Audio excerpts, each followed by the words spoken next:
And we're on.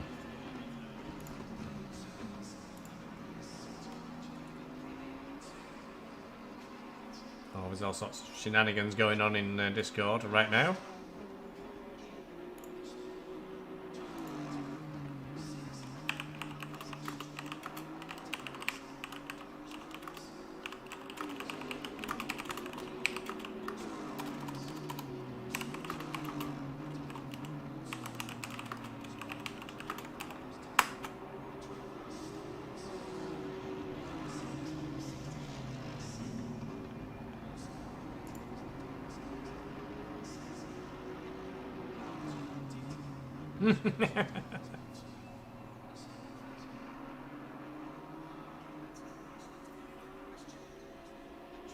Oh, it's all dinged. It's been a bit quiet in Discord for this race, so now it's all gone completely nuclear.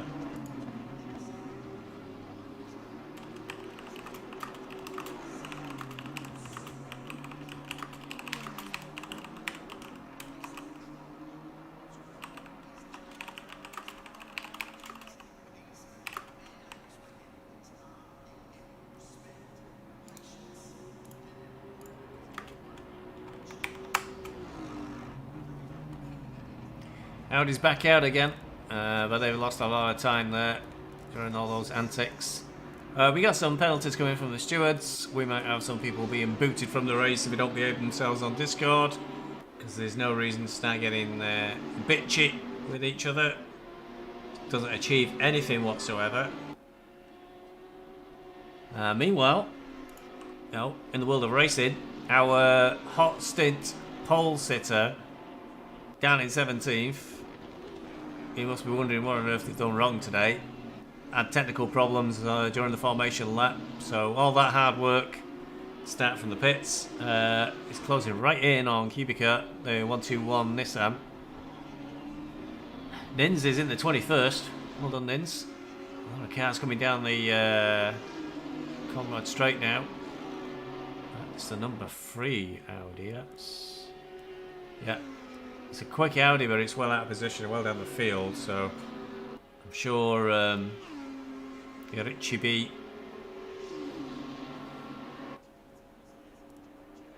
and the Goat Racing 4 Bentley is very interested in looking at Audis right up his backside. But that is for position against the 121 Nissan.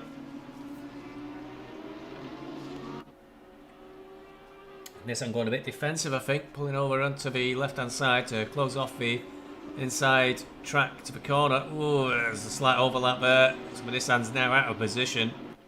Bentley should get a better run, but Nissan's slipped back in front of it. You know, the Audi's trying to capitalise and coming up, and the Porsche, can't see the number on it, it's in P12, so that Porsche's blue flags to come through. Oh, the Nissan's spooned it up completely. You got T-boned by the Audi. Oh dear. That Nissan took massive damage there as the Audi went right into the side of it. Meanwhile, there goes Nins in the background. Just capitalised a little bit there on a few people having a bit of a problem. P20 now for Nins. It's looking very, very good for the 333 car. It's a really good recovery drive. That Nissan is limping a bit. It might get back up to speed, but that was a heavy, heavy hit on the side, and that is a silver class car as well.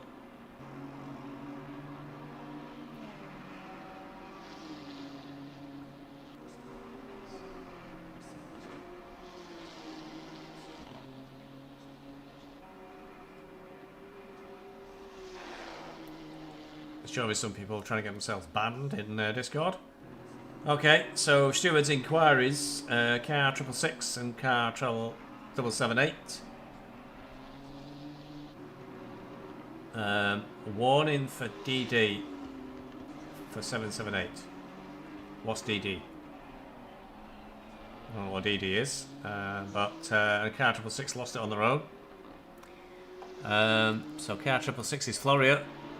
Oh, they're having a bad time, even lost it. So lovely colour on that Aston, by the way. Like that colour. but they've still rolled down to 18th place. I'm not being harsh. Obviously, I want my car to get past them. So I'm a horrible person. And then 7, 7, 8. Try up or down. Try up. Ah, there it is. Oh, it's right next to him. Is the Celtic Bromance again. Don't know what the DD is. And then the next one is 63 and 165. This handbag's at 10 paces at the moment in Discord as well. I want to get back to that.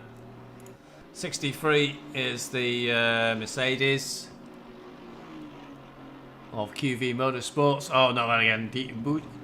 Die Panorama Motor mit Hopen with Zamfir Radu, Olin and Patrick Tuff. That's the 63 car. Came together with 165. 63 being the victim. 165 being the aggressor, as they say. Hey, wait a minute. That's our Nürburgring boys.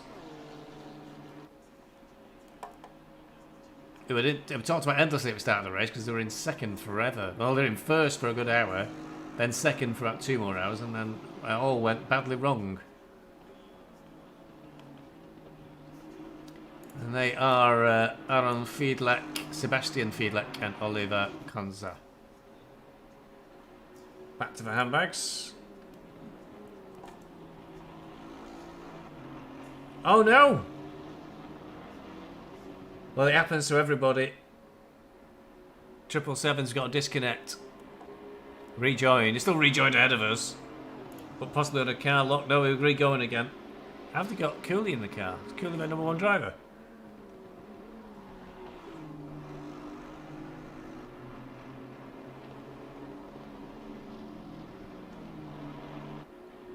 So, well, it's happened to us. It's swings and roundabouts, I think. It does happen to everybody at some point.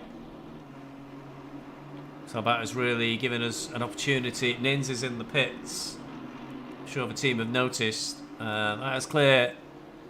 That's a clear run now, really, for our car. 888 BeesWax Racing 888 now is pretty secure in second, but as we've just seen for car 777, over 6 hours to go. Anything can happen.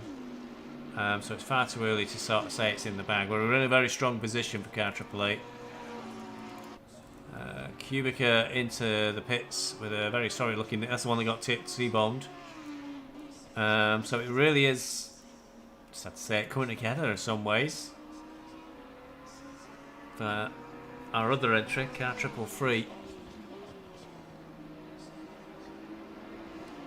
Number of laps down to car 777.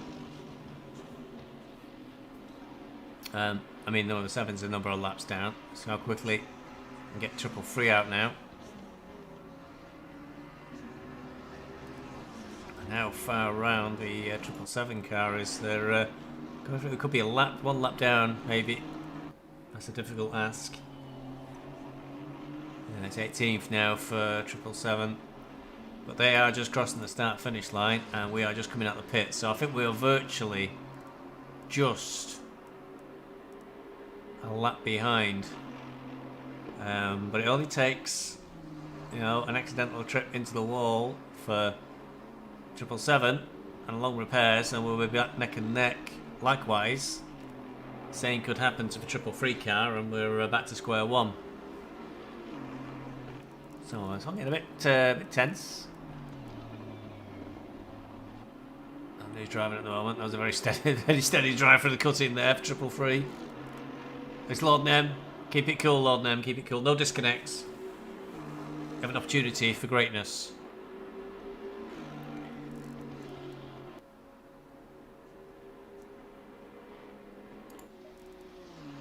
Cranston in the 57 silver class car. Northern Ireland Nighthawks, the special boys. Scott and Willie Cranston, Scott Ullman and Giles Harding. They're having a nice quiet race. They've not featured in the stewards, I don't think. They've not had any drama. So currently in P20.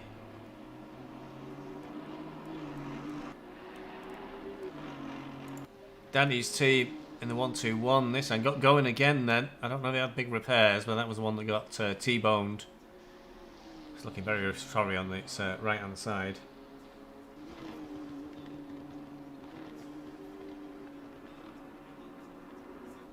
Oh, he'd not updated.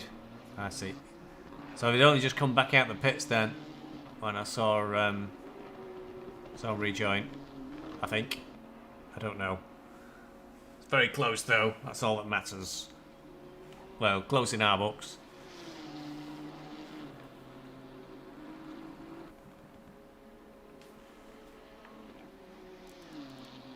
Have a look around the track and see if there's any more close fights. Takanashi in the 420 Ford GT wannabe Ferrari. Karim Babimba non-sweaty motorsport. Ricky Takanashi in doggo. Just over a second now on Frankie in the number 5 McLaren. Which was the which sauce was that one? Delicat sauce. Manuel Rota, Gregor Franke, Hans Peter and Jonas Karlwald.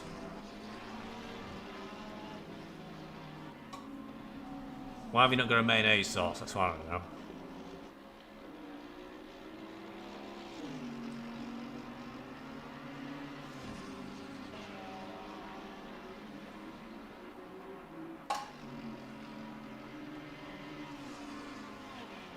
How are 482 doing? 6th place. They were tearing through the field before and they'd gotten ahead briefly of the 728 car of Voodoo, the grumpy old farts. What you need to do here, right, if you're on the 482 team, is ask yourself, can we look ourselves in the face in the mirror in the morning if we let a bunch of grumpy old farts beat us? And then no, I don't think you can. So you need to catch up with Voodoo in the 728 Audi and get in there and get past him. Because you're in 6th at the moment with a very strong performance. However, Eugene is flying and is within 3 seconds of you. So if you'd like to just pull over and let Eugene through, then carry on trying to catch up with Voodoo. But it's a big gap you got to close up. Voodoo, grumpy old farts are just going into the chase, whereas you're just in the cutting. 482. Eugene breathing down your neck. There's going to be a bit of traffic. We won't be able to do anything like that on the mountain. Right behind them, just going in the cutting now, it's the Takanashi, the 420, closing in on Frankie in the Delicat ketchup car. A lot of these cars look in a very sorry state now, having been around the mountain a number of times and having scraped themselves along various parts of it. Went over Skyline.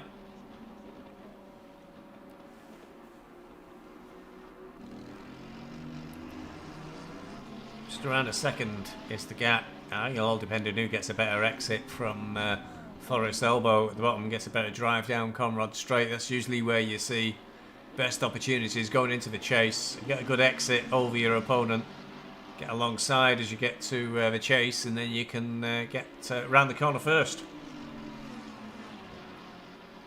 I know the 222 car retired. I told them off.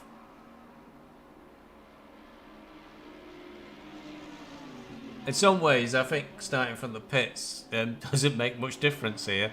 Our car, 333, got completely smashed to bits and went several laps down. A number of cars have had the same. The 777 car has had a disconnect and has come back in, and they're in P17 now. So you could say that starting from the pits just means you avoid damage for the first few laps for certain, rather than running that risk of getting lunched like we did. Our 333 car got lunched quite early on in the race, cost us a lot of positions. 4 minutes of damage, I believe there was, plus, well, there was the teleport back to the pits as well.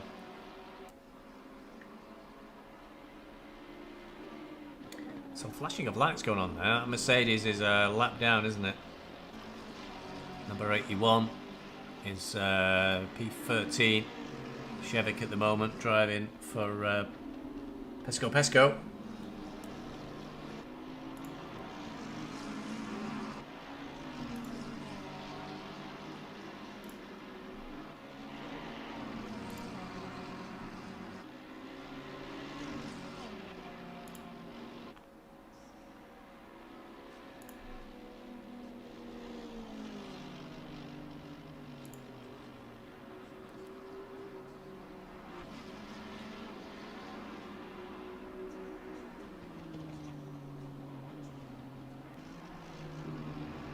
Very quiet on the main endurance chat, and very quiet on the T2 chat now the handbags have been put away.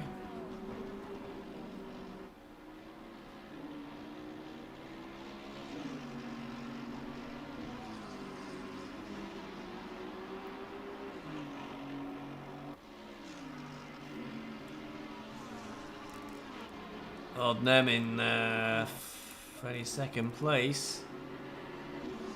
Looks like the 170 Ferrari must have passed in the pits. It's a long, yeah, it's a long way ahead. So flattered to deceive. Unfortunately, when we got past it, it was a pit stop out.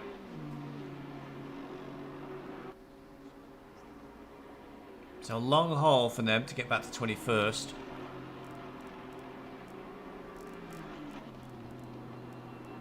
Still in 7th in class, with quite a decent gap behind us.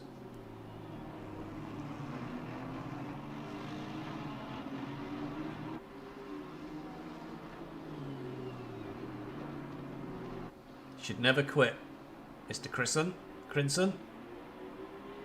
Never quit in endurance, you never know what's going to happen. 6 hours to go in this race. Everybody could have a disconnect yet and have to come back in the game.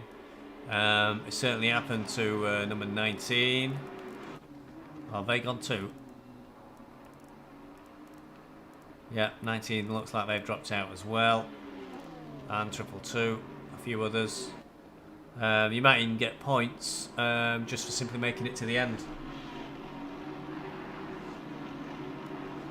Lord Nem and myself, we were over 9 laps down once at Alton Park Endurance. GT4, and then I had a game crash and disconnect, followed about 15 minutes later by Lord Nem having a game crash and disconnect. We were about 10 laps down plus, but we got back into it, kept plugging away, and then every time we caught somebody, and we did catch people, they would quit. But we still made up places, and we still, if they don't finish, we've beaten them. So we still beat people, even despite being a number of laps down. So 40 cars started this race, and there's only 34 left in it. So even if you finish 34th, you've beaten 6 cars. It's Buster. It's Buster Nick. Got to do a BeesWax Racing update then, and Buster's online. Well, first of all, a Voodoo update. Somehow they're up to 4th. So 4 to 8, Grumpy Old Gets, what's it called? Grumpy Old Farts? Something suitably insulting. Team Hive Mind, Grumpy Old Farts. Got a drive-through or something. They had a big problem at the start, and Dazuka was, as usual, like 25th or 30th or something, and they'd driven themselves all the way back up to 4th. I think there might possibly be a pit stop out of sequence, perhaps, but still a long way up the field. Currently 2nd in class. 1st in class for Silver, which is what we're interested in, is with Buster. Is the I can't remember. Revolution Sim Racing Red again. Like miles ahead of everybody. You just saw the 888 car of Eugene in the background there. That's at least 1 lap down on them. So they've lapsed the closest silver class car in 6 hours. So yeah, you could say it's like 2 seconds lap. Or they have done it. They've lapped us. So Eugene in the 888 car is in 6th place at the moment. 2nd place in class. And then it's a massive gap back to the 3rd place in class car. So 2nd's looking solid, but nothing's confirmed in this race. We've found there's lots of people who've had disconnects and had to come back in. And one of those has had a disconnect and had to come back in. is Celtic Bromance. So they are down in 16th at the moment, and trying to come back into it, but maybe a bit of a mountain to climb.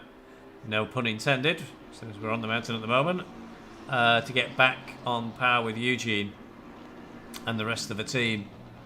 But, you know, maybe it's karma, because there was a 17-second gap between the 888 car and the 777 car, and the second Celtic Bromance team somehow got in a tangle, apparently all innocent, with the 888 car, and next thing the 17-second gap was a 2-second gap. But karma, as Alonso would say, karma, and it's all kind of worked out a little bit, I guess, in our favour. So we've got 888 in a pretty solid second place at the moment in class. No guarantees. Celtic Bromance third in class. Then Lord Nem is currently 22nd, and Nin's got absolutely murdered at the start of the race. At the top of the mountain, the driver of the other car involved got one of the heftiest. Halfway mark, still a long way to go. Oh, we're halfway, folks. The driver of the other car, one of the heftiest penalties I've ever seen delivered. I think it was like 25 seconds and 3 points, 2 or 3 points on the licence. So it was a pretty big fine, as it were. But Nins had to teleport back to the pit, so I was locked out of the car for 2 or 3 minutes. So that really put us with the back of the field and at least 2 laps down. So we've driven, or the team have driven back into 22nd place at the moment, and we've still got, fingers crossed, Sinolta, the secret weapon, to come towards the end of the race. And Hayden's only done 1 stint, I think, so far. So it looks like the back end of the race is loaded with pretty quick drivers for us. Fingers crossed that they keep it out the wall and keep it going. So Tripp's driving at the moment for Celtic Bromance is just coming into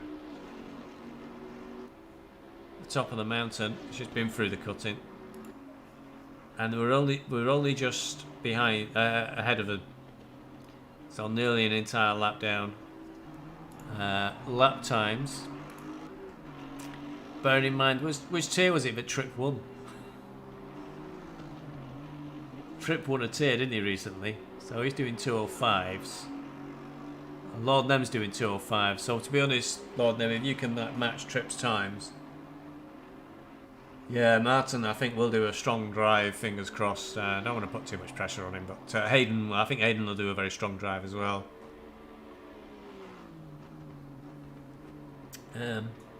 A podium is would be ambitious, would be most impressive, because we're currently 7th in class. Cranston is just about half a lap ahead of us. Not quite half a lap, so doable, I think.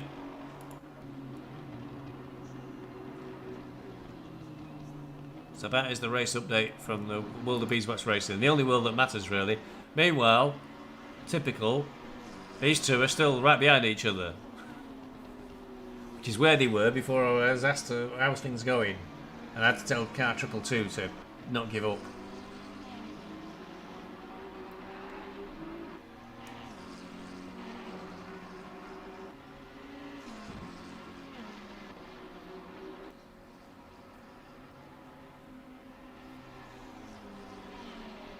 But Celtic Bromance certainly have the right expectations, is that we've all suffered disconnects, etc. in an endurance, and it's definitely worth to keep going, because the same thing can happen to everybody else in the race.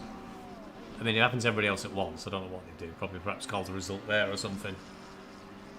Won't want to redo the first 6 hours.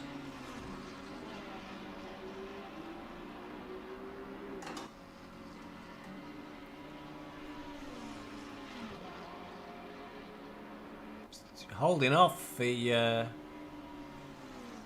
420. The oh, come on, remember? Oh no, what? Karim Bambimba, non-sweaty motorsport is being very well held off there by the Delicat Sauce car. He'll go past 330 car again. Still going. Good on him. And we still, I mean, definitely not last, the 330 car. I think they struggled a bit last time out at Kailami, if I recall correctly. But, you know, we're still hanging on in there, 330 team. So that's the only way to improve, is to keep at it.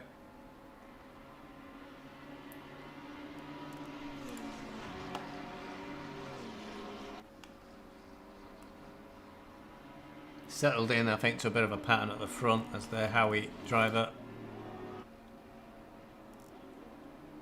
Instead of 204 dead last lap for them.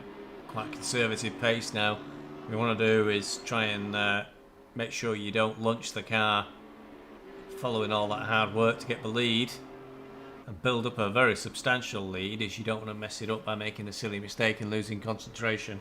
Are you listening at Senna at Monaco? So it's focus will be the challenge now for that team, because it's 1 lap and 30 seconds to P2. P2, of course, being the silver class car. Still not sure about the. I don't think you can change category for them now, but they're like a million miles ahead of everybody else in silver class. So it's a bit of a one-horse race, really. I think the rest of us are all racing for second place in that, but. Right behind them is the third place silver class car, to give you an idea of the size of the task.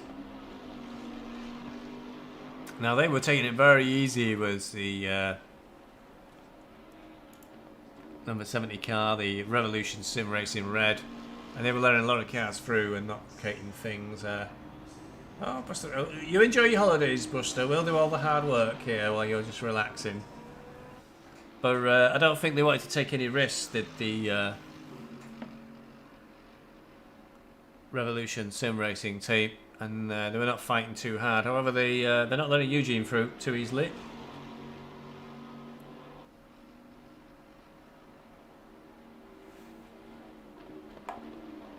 Still some more spiciness going on in Discord. Never quite understood the point. It's not going to achieve anything. Apart from distract you from what you need to be doing in your own race. Eugene, a bit of a sniff, but you can't really get around on the mountain.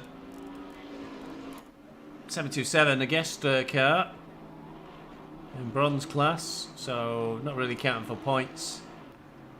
There's a wheelbarrow team. They've really sort of solidified that third place for themselves. They are just crossing the start-finish line now, and it's the 728. Oh, and in the pits comes Voodoo for the Grumpy Old Farts Team Hive Mind. Been over this before about how can we possibly call themselves Grumpy Old Farts when Morphy's not racing for them. Not for this round anyway, and he tells me he's not down for Imola either. Imola's a funny one, only 6 hours. It's not something that really lends itself to having 4 drivers, so we kind of decided, or I said, as seemingly in charge of the team, he says we'll have 3 drivers, so we'll do 2 stints each. So 2 hours each for Imola is our team's plan.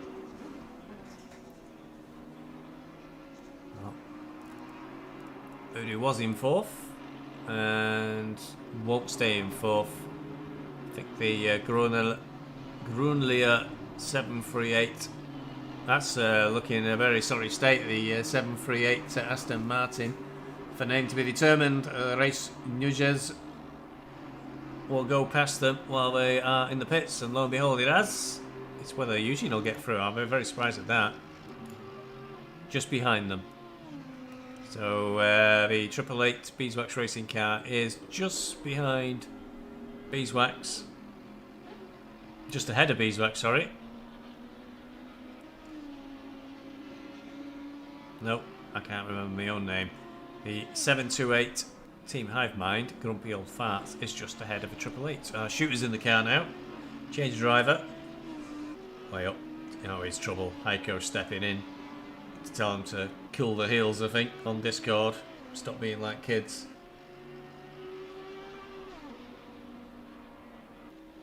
Whenever Heiko starts typing, you know you're in trouble. Misbehaving.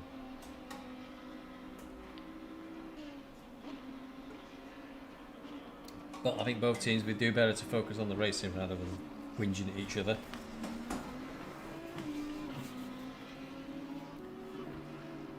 Shooter settling in.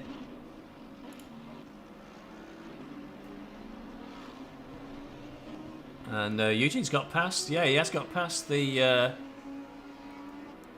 Sim Racing Revolution, whatever it's called. Oh, I can't get it right. Why can I not get the name of their team right at all? Revolution Sim Racing. Should be able to get that right because Steve Carey likes to continually tell me he's a communist. So I should be able to remember things like Revolution.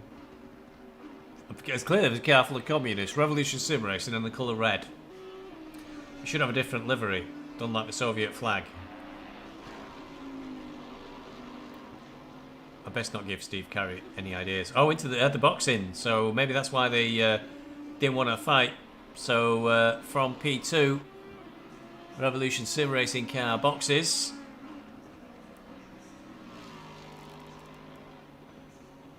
The Howie car could have boxed and come out of the pits again and still be in front by a long way. Somebody has had a bit of a bump.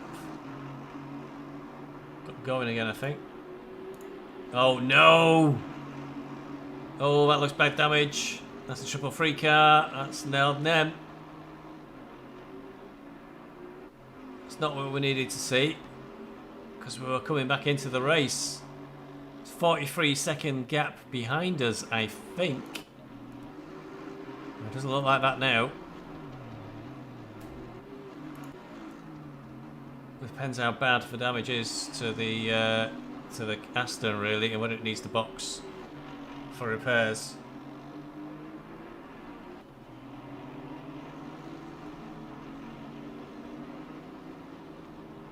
Staying out. That's how bad the handling is. Aston, I found, can actually bite you. Did a few seasons in it, got very used to it, but got essentially bored of the Aston. It's not the most exciting car to drive. And I've actually driven one in real life. And it was the same in the real one in real life as well. I kind of fall asleep driving it.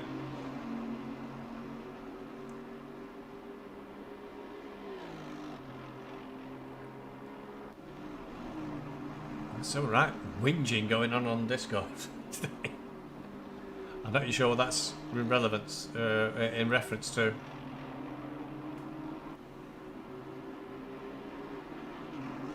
Don't know what happened to Lord Nem. I don't know if it'd be tagged.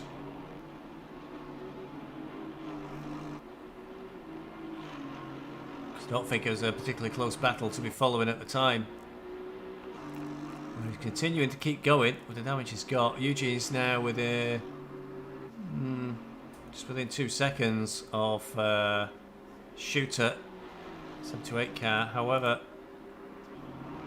I think this is a case of flattering yourself.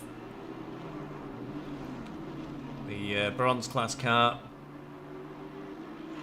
that he's guessed in is within 0.8 of the Revolution Sim Racing red. So the wheelbarrow boys are pretty close, but I think they need to box.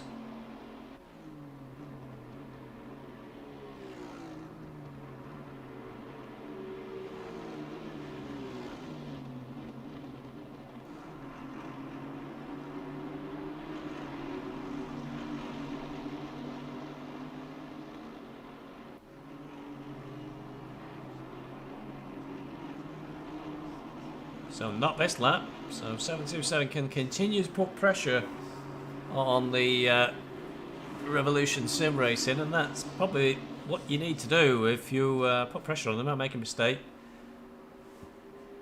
Not do anything naughty, of course, but if you put the pressure on them and they make a mistake and they go into the wall and get loads of damage, then you get the place. And it's down to them to not make the mistake, really, isn't it? And passing at Bathurst is not that easy. Doable, but not easy. But it's I did a highlights video of a league race here, and somebody complained that it was nothing but crashes. I said, well, that's what decided the race. It's not usually your competitors that you're racing against at Bathurst. It's usually the mountain itself, and can you survive it for 12 hours without too much damage. Speaking of too much damage, Lord Nem is in the pits getting that car fixed. It was too much damage. So will he hold on to 22nd? Probably looking at the clock, working out timings on pit stops. I think he will have lost that place. Yeah, he's 23rd now. Where's Clayton? Clayton's through as well, so he'll be 24th, I think. Unless there's a whole lap down. But it's not ideal, really.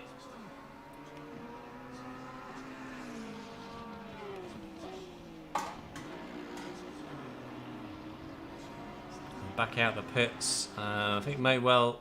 Well, there's a big gap there, so I think we'll retain 23rd. But nope, did lose 25 seconds down on Clayton. I assume the Mercedes, the 63 Mercedes, is a lap down early. So we got one of the sources behind us. Yeah, it's 25 seconds now to Clayton up the road. So a bit of a task ahead of us, but important to remain focused. And whatever happens, try not to let it happen again, because it could be any level of carnage to anybody in this race. Keep the position back. And a bit of change of driver, is that for the Revolution Sim Racing team?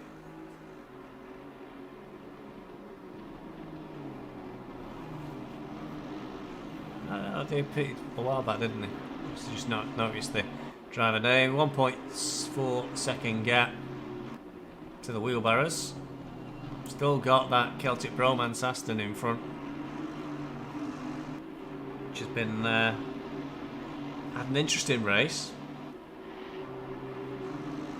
but generally no way through on the mountain anyway.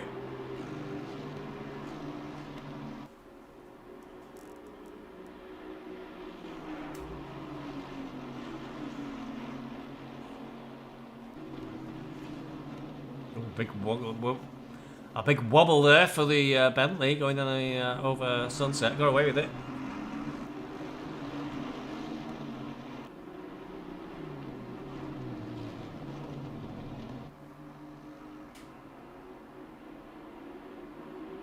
P27 Aston in front.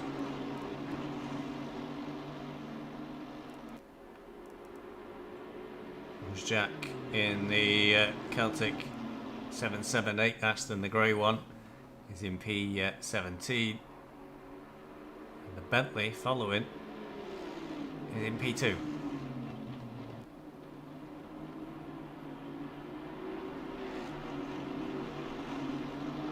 So still Revolution Sim Racing with the wheelbarrow boys right behind it.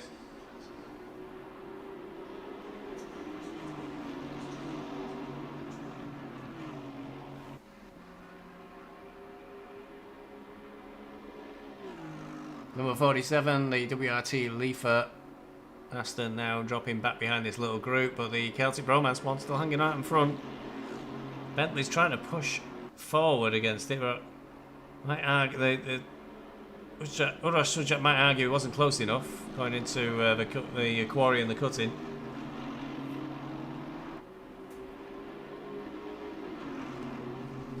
The Bentley driver for Revolution Sim Racing may disagree that it's getting in the way a bit now. Can't see the actual physical on track gaps. Well, it looks about 0.6, 0.4 of a second. At which point you should really be getting out the road, I feel. There's a fight for second and third overall. Over Skyline we go, no way through.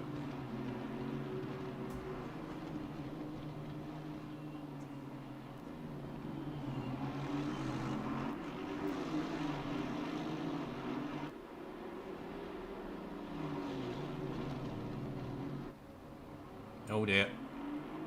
That was somebody recovering on track there, having just had an off. 57 car, Cranston in the Aston. So opportunity beckons for Lord Nem if Cranston's having problems.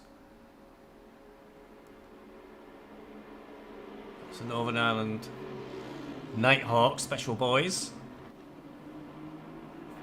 Still, Ross is in front of Sim Racing Revolution. Revolution Sim Racing, Eden.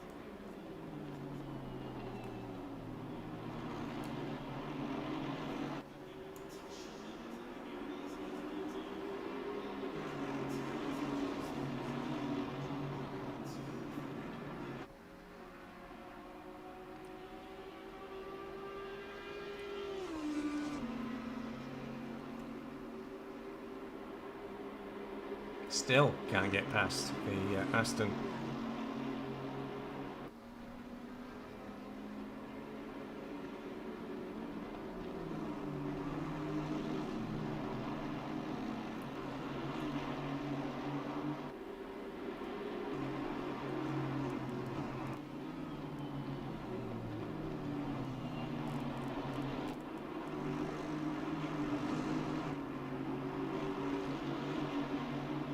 Little blue flags there for the Celtic Bromance Aston. Well, saw that there was 0.4 of a second gap between Eugene in the 888 car and Shooter in the Grumpy Old Farts. Howdy, but just cut to it. They're going into the pits. So that will be their planned pit stop, I would have thought. Don't look at any damage to the Lexus.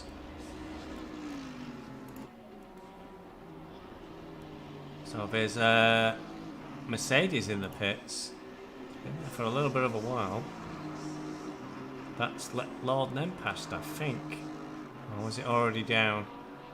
I think it may have already been down because I think we were that close. Yeah, still 7th in class, so I think that is just going to put them a bit further behind us, as it were. Being very self-centered on the old broadcast there. Lord Nem just coming into Quarry. Car is chasing 21 seconds. I don't think he's made much of an impression on that one. Quick glance over to Lord Nem at 206.7 and the 555 car. Is that the Blue Boys? 204.3. The Blues, no boys, just the Blues. So going a bit quicker than Lord Nem at the moment, but those in front, some are not. The 57 car, for example, did a 212. Now that is not a box. So that's Cranston. Cranston now in the pits, possibly in trouble. He did a very slow lap, just pulling away now. That could be a standard driver pit stop. Driver change. Possibly in the window for pit stops for everybody.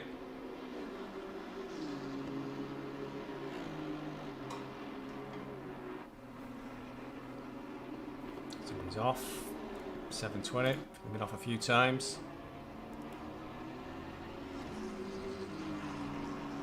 Having a great day. Careful on the rejoin.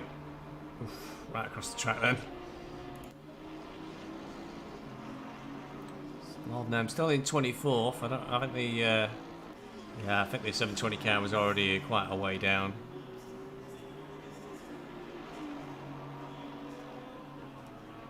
But, gap to the 555 car is still quite large. Cranston, I think, is definitely fallen back a little bit. Still driving the car, so possibly for repairs. If we can catch that one, though, we'll be 6 in class. All important. Every point will matter. Giving the old urgent flashing of lights at the Nissan right in front of Sarge.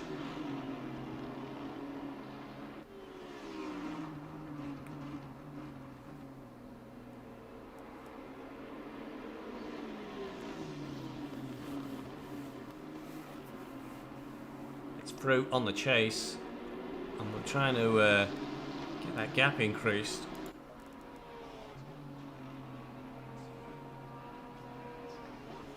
Hold them at a 205.9 last lap. It's pretty, not a bad pace.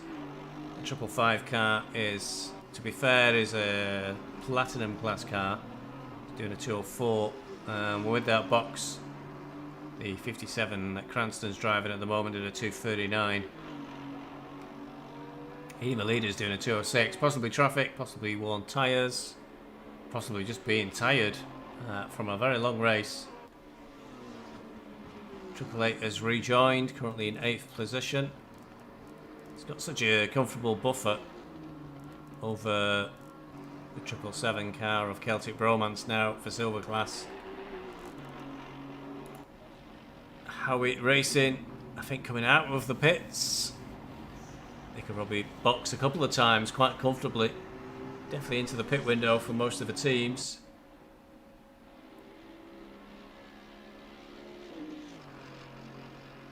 Back out and back up to speed. Got one of the Source teams next to them. Should go through, I would have thought, based on momentum. Probably let them get over the mountain and then look to get past. Going down Conrad Straight will be the safe way to play it. When you've got such a lead, you don't want to take any risks, really.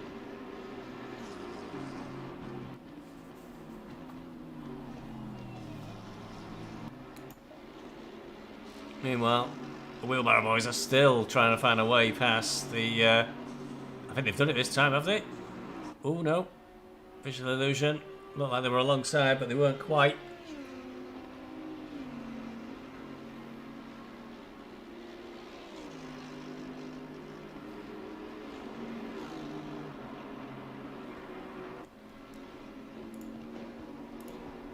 You'll be pleased to know, by the way, that AC Broadcaster is still not working properly.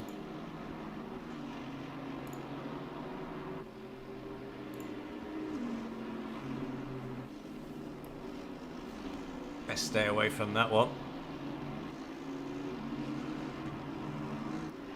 Oh, the Savage Stewards may have been in action. Oh, but they've not done much. So, cars 81 and 19. Not sure they're going to do that pass, have they? 81 being the Mercedes of Pleshko. Jacob Thomas and Adam. They were the innocent victims, down in 14th at the moment.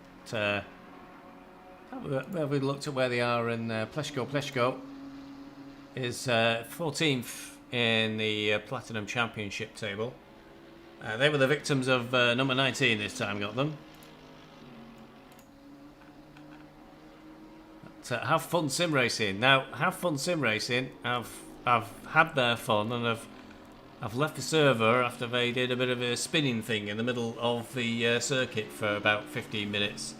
So I had a very hard time. So 5 seconds penalty to number 19, but they have actually left the server. I think they were trying to be helpful. They tried to let somebody pass on the mountain, which is always a mistake. Probably they just had a bit of a distraction, a bit of a breakdown, as it were, at that point, because everything had just gone wrong on them all at once.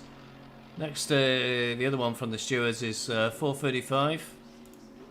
Indian Racing Community, Team Kaiju. Madhav Sajit, Rajdipek and Akash Dir. Guys in the Nissan. And they got hit 5 seconds, no license plate. It must have been a light hit then against car number 3. So the car they're racing against, really, there's a lap difference between them. But it's the black Audi in the background there is car number 3. And they got a 5 second penalty.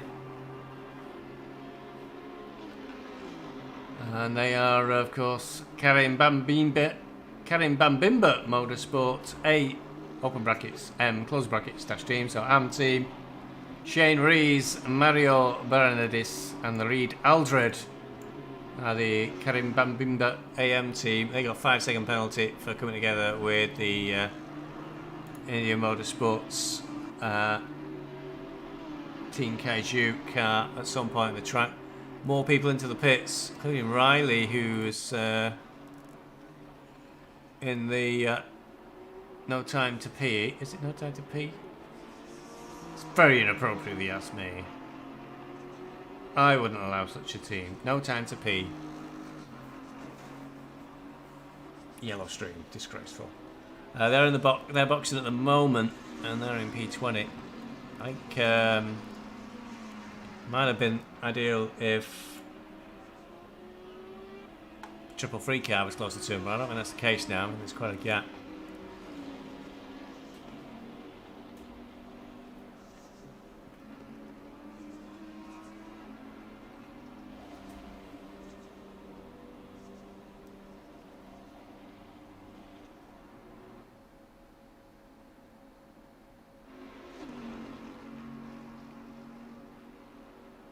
So now time to pee rejoins, and that looks like yes, it was. Oh no. Yeah, we're all boxing now. Bit out of sequence, but yeah, the Revolution Sim Racing red team, they had boxed, and the Wheelbarrow Boys had also boxed right behind them. Are they taking longer? Because they were right on the tail of the Bentley, and now we're a long way down, I think. Because they were already pulling out the pits, and they're still sat there.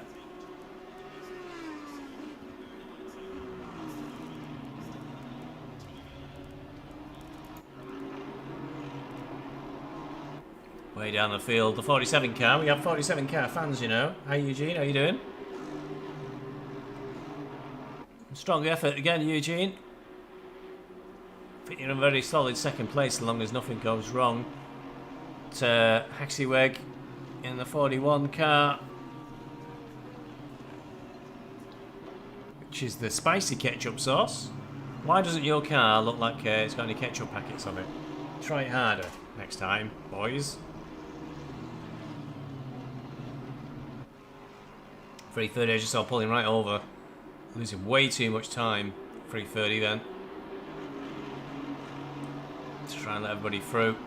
And all together here, the Nürburgring esports team, who we saw first for a long time, second for a long time, and then just disappeared right down the field. Coming through. I think disrupting the attack of the spicy ketchup. It was a lot closer to the Nozo in the 47 car, the WRT and Lever Sim Racing 47. 330's off again in the background. I can see him slowly recovering from grass. Suddenly having a total nightmare in the 330 car.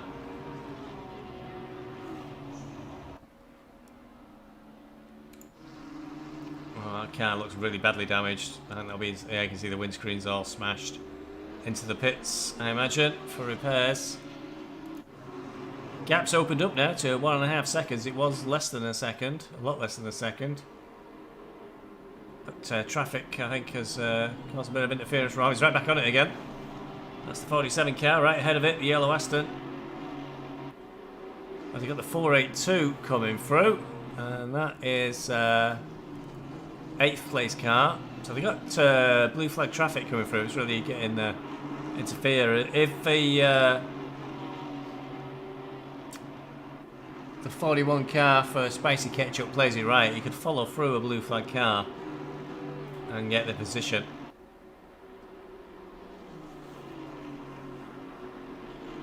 I've got my fingers crossed for you, Eugene. I've got my fingers crossed even more for the 333 car. Given a bit of an opportunity when the 777 got a disconnect to try and close the gap. It's pretty close on points for the championship, really. But do I really want that? Because it might put loads of pressure on me for final round in Imola, where I'm bound to crack.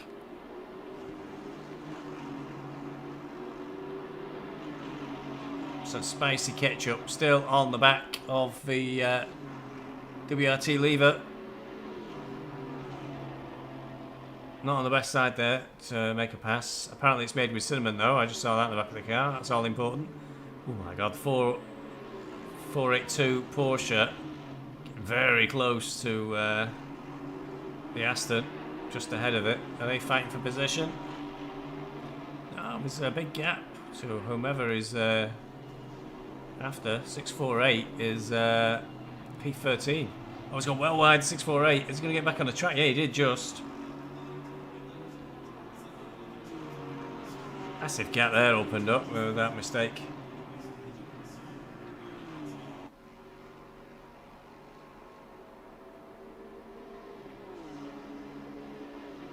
Somebody's not very well. Has posted a bit too much detail on Discord. But as long as they've done at least one, you only need to get in the car for a second. The game will count it as a stint done. So there's no worries about getting DQ'd or a penalty. Yes, made with cinnamon apparently is the spicy ketchup. Sounds unusual for ketchup to have cinnamon in it. But now he's got a car that's on blue flags between them both. I'm not sure if the WRT leader got past that car that's technically ahead of them all.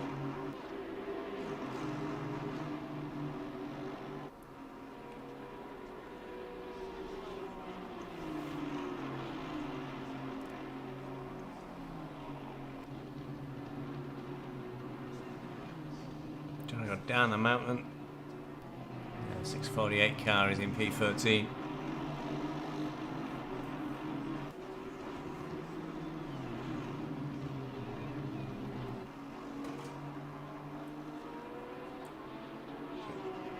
It's really pulled over. It's, oh, is he trying to get through? I can't tell which is which. It was going through, so now it's back on again.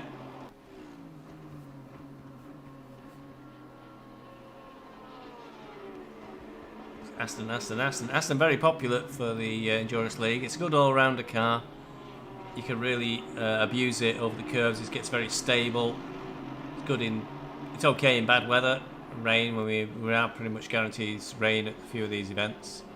Got quite a bit of rain at Kyalami, but it was dry at Barcelona. Dry here. I think there's a higher percentage chance of rain at Imola, but I'll need to recheck the settings.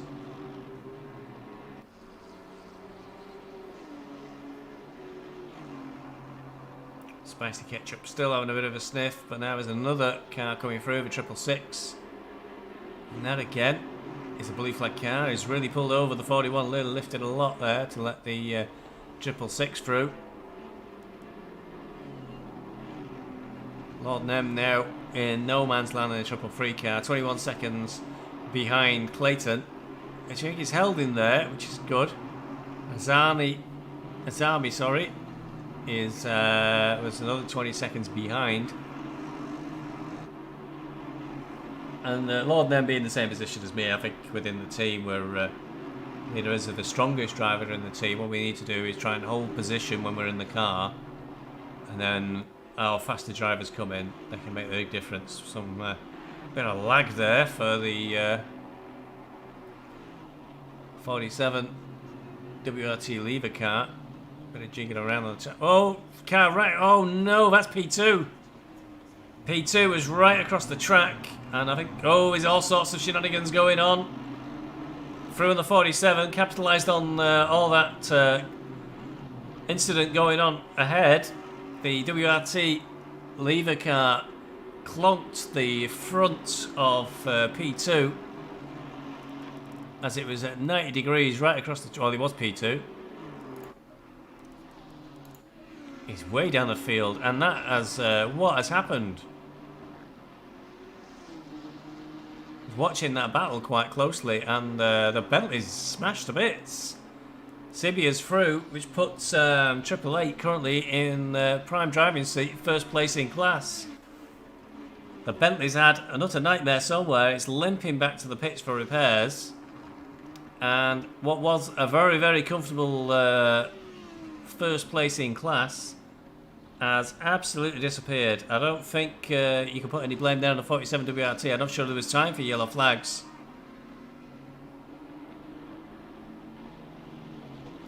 We're adding something into chat at the moment. He needs to get over to get into the pits, because there's no way that car's drivable for another full lap.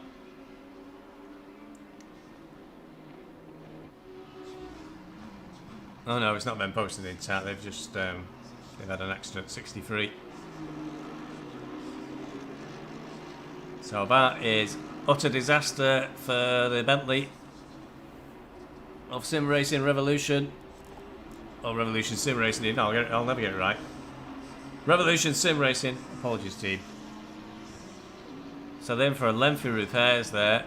Probably worth staying with them, see how far down the pack they drop.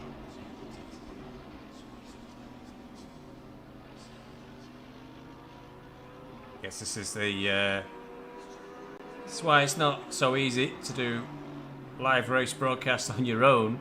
You can't see an incident until after it's happened. I think in the real world you'd have a director or a team of people watching all the cameras all the time, and as soon as something happens they can cut straight through it. I also can't do replays now because ACC Broadcasting has just completely blown a gasket.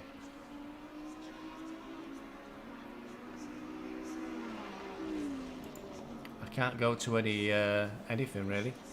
So they're in for a long wait there. And 777 car has now got a bit of an opportunity. Celtic Bromance is actually right behind the main opposition, Lord Nemship, who's dropped further behind Clayton. However, give us a bit of a helping hand. Azami, Iranian racing, it's all going wrong for Team Iran. They've got a stop-go 30 and they've just been pointing completely the wrong way at the top of the mountain. So they are really going to drop right out of contention behind Lord Nem. We've just been watching for quite some time Haxiweg, I think. And Denozo, a 47. Oh no, the 47 is the... yeah. So Zami's going to have to box within 3 laps, I think. They must have just done a pit stop. That's put them out of contention. They probably made a place up for Lord Nem, perhaps. But he's losing time, a lot of time, to Clayton somehow. Try and have a look at the lap times. 2:05. He didn't do a bad time last lap out. And Clayton didn't do a particularly amazing time either. Cranston's the main person we're interested in, but that's the 555 car. Oh, something very funny's going on with 57 car. Did a 2:04, so not sure what's gone on there. So everything's lining up for 888 to take a victory today, but we're still 5 hours to go. And look what happened to the number 70 car, which is back underway. I think there might be a bit of a graphical glitch there to show us. Sack the cameraman there. 63 having more problems getting going again. Is that car also smashed to bits? That's not looking too clever. Suddenly everybody's having lots of problems on track. Celtic Bromance have passed the 333.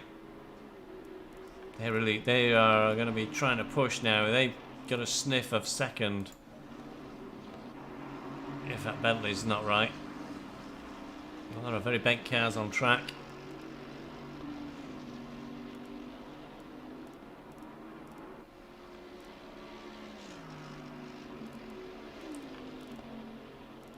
So Sabia driving. 46-second gap to P5. But very, very clear.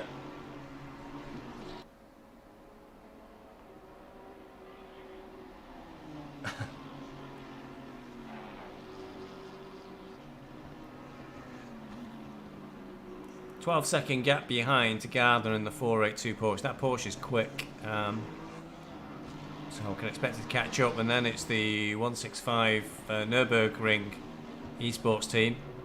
And again, we're quick. Well, they were first place for quite some time. They did a good result, came second in Super Bowl.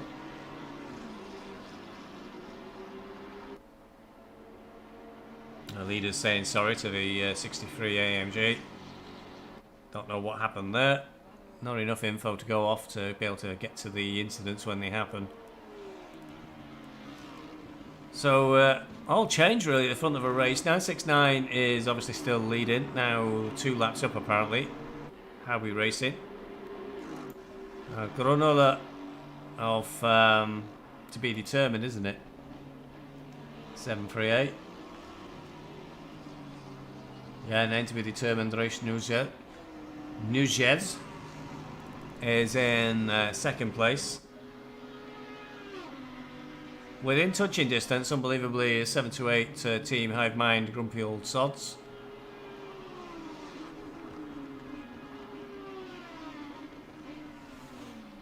Dream on, Kiki, dream on. He's saying that we got a chance for P1 in class. No, you haven't, because Triple H's taking that.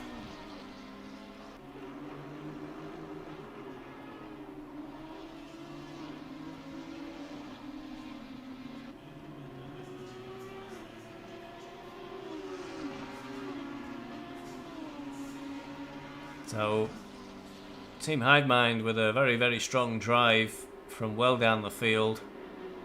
Shooter in the car now, Shooter Voodoo, Gixxer. I'm still not sure I've seen Gixxer do a stint yet. And Azuka. Some very quick drivers there on that lineup though. They're into third place. Bronze class guest car 727 is Wheelbarrow Boys. They're dropped down to fourth now. They were in third for quite some time. And with the number 70 Revolution Sim Racing Red dropping out, you'd thought they'd be second, but they're not. They're in fourth. Could be pit stop still to shake out, so we'll have to see. But there's a 34-second gap between the 728 of Team Hive Mind and the 738 of to be determined. And you got 308 Platinum class Ramsden driving for Pacemakers. They've quietly made their way back up the field. They slipped back a little bit, but now we're back there again. And then Reading Silver class is 888. BeesWax Racing, one of my team's cars. Well done, team. Still a long way to go, 5 hours, and we've seen anything can happen to anybody, so it's definitely not in the bag at all. We've got to keep focused all the way. 5 more stints at least to follow. 482 is a very, very fast Porsche, but it's quite a long way behind Xavier.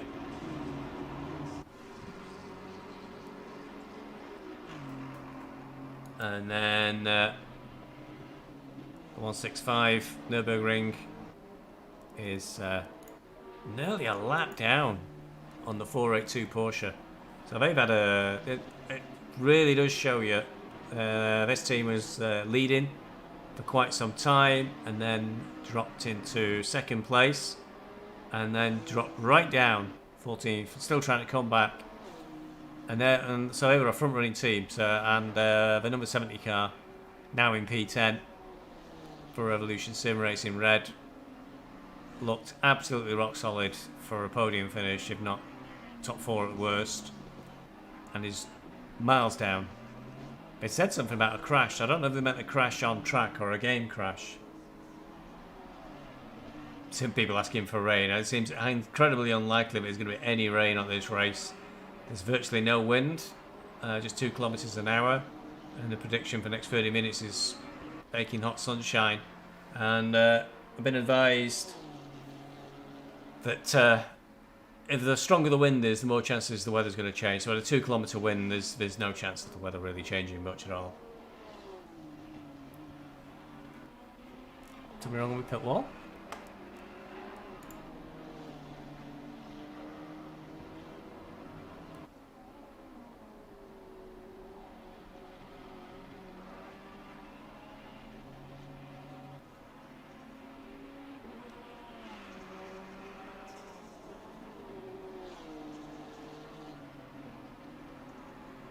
So we can play about pit wall. Have a look at it. 969 leading, 194 laps. 738 plus 1 lap. Shooter Car 727, car 308, car 888, car 482, car 165, car 5, car 70. Gone down to 10th place, all the timings looked accurate.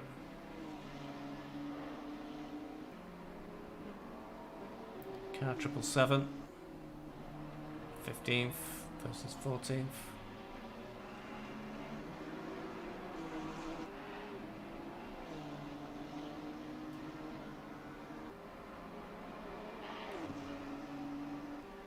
I think pit wall gets itself mixed up at times, so it's back down to 14th at the moment on pit wall for car 777. So I can only give it time to sort itself out, I think. It's definitely not stuck because the count of laps is correct.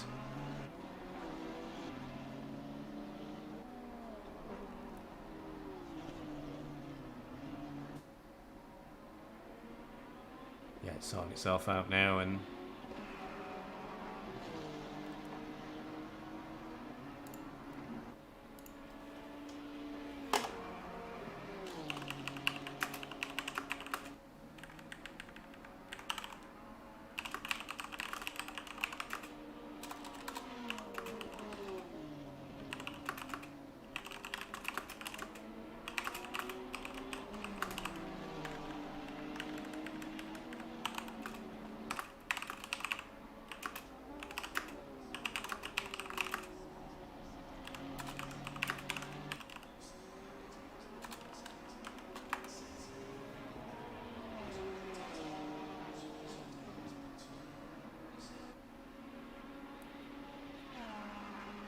I think the cars are resettling back into position. It's got Thunder 777 in 13th. Oh, in the pits now. That will throw it off if they've just boxed.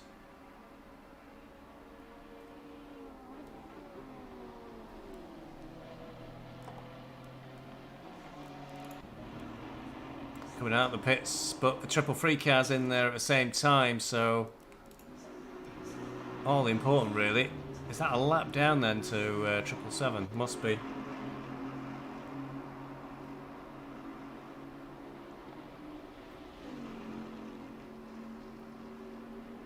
So who'll be driving this time? Will it be a double stint for them?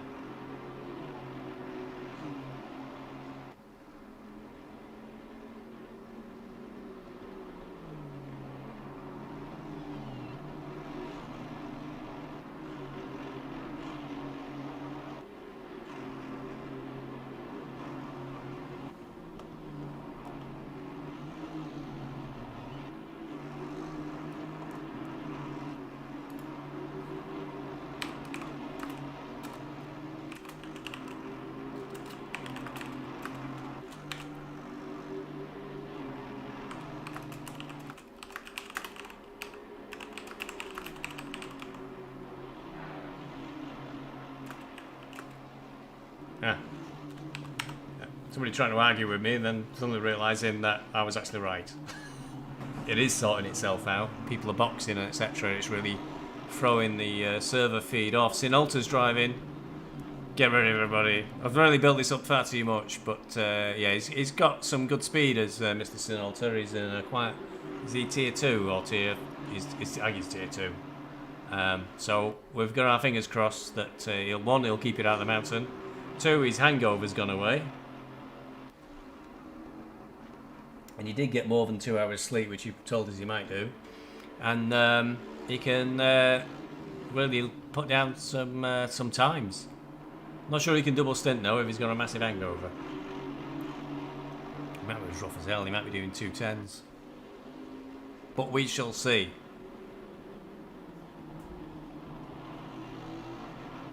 Yeah. Pitwall still having a bit of a sort out with itself whilst everything settles in. So the challenge laid down by the team to Sinolta is in P23, 12 seconds behind P555 car. The real objective is to get Cranston, I think, first of all. This place isn't Barcelona, unfortunately. Cranston looks pretty close, if I'm reading that correctly. It could be more than a lap though. Well, not no. We'll find out, I guess, sooner or later. Because it's saying +6 laps. Oh, it's changed the driver. I'll confuse it. Oh, no. Wait a minute. Yeah, because it says Cranston on this display, then it says +7 laps, and then it says Sinalta. So, God forbid, there's a lap difference between the... to make up. That's a lot of time. And I don't think any of them are going that slowly. 57 to 204.8. So that's not particularly slow. But, all important to me and our team. Still the lead for Howitt Racing. Going over the mountain. 2 laps lead over Grunler, driving for 738. The never name to be determined. Race Nunez. Second place. Team Hive Mind, Grumpy Old Farts in 3rd place. So big gaps between these leading teams now.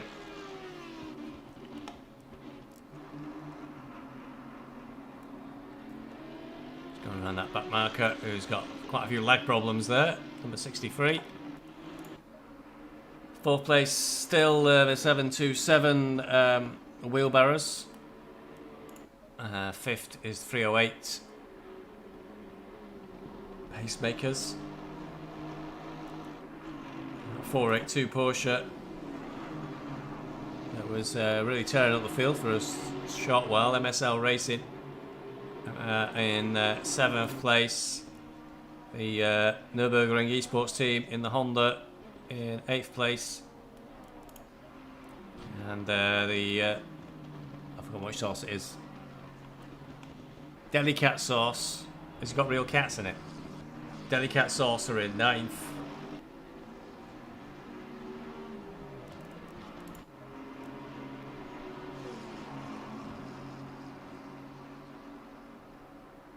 And then our original, still got a bonnet waving in the air for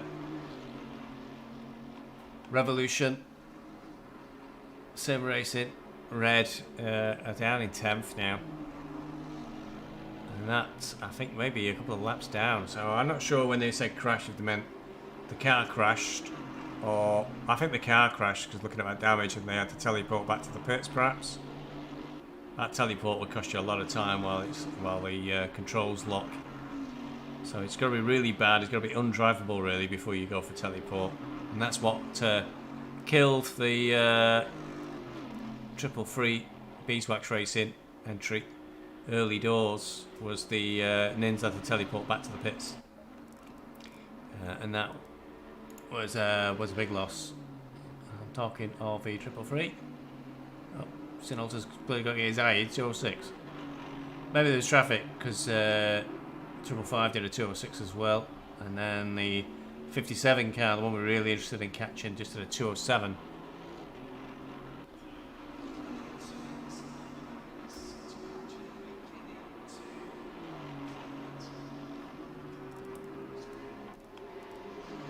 See if there's any close battles that I can watch and then miss everything.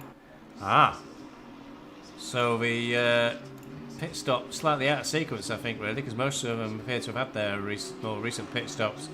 So name to be determined. Just coming down off the jacks. I think they've got enough clearance, perhaps. Oh no, I don't think they do. I think depends if there's a lap difference between them. We'll find at the end of a sector whether 728 has driven themselves all the way up to 2nd place.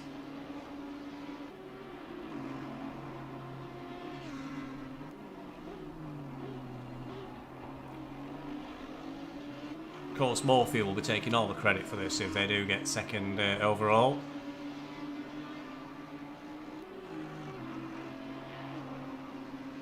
Surprised he's not here actually giving abuse on YouTube, because you think that would be his style. And they've done it, yeah. They could still be a pit stop out, but it's definitely on the cards for them. They've driven up to 2nd place overall for the 728 Team Hive Mind, Grumpy Old Farts. So everybody must say a message about being grumpy old farts to them if they actually pull this one off. I think in Discord. I think that's what we'll have to arrange. Oh, I've only got 5 viewers apparently. Terrible. So yeah, well done to Team Hive Mind, getting all the way up there. Coming up on the is that the Iranian team? Can't see the side. Yes, it is. You can see the side of the car there. Had a bit of a mare, haven't they? Saw them in the wall a couple of times after they were doing really, really well early doors, and they were up to in the teens position.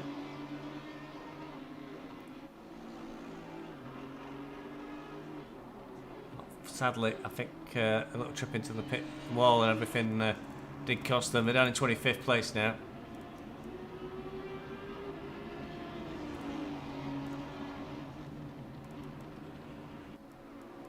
These teams have had a really difficult day. 878 is the Lagamimati Hunters team. Well, if you had a name that was more pronounceable, guys, you might get more coverage.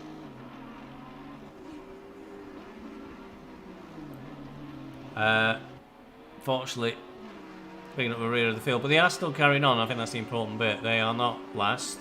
They're 34th out of 40 cars, because the other 6 haven't actually got to the finish, so they've been beaten already. 330, they've had a very difficult time. The Lithuanian AM team, hopefully, they'll practice makes perfect, so they'll be able to stick at it and get better. That Audi's looking a bit sorry for itself there in the pits. That's team number 3, and that's the Karim Bambimba Motorsport AM team. They were reasonably well up the field to begin with, but I think it's slowly got went more and more backwards as the race went on, as things got a bit tricky. The 435 in 31st place is the India Racing Community Team Kaiju. I remember seeing they got no, was it them that got T-boned? So I think they've had a few difficult experiences.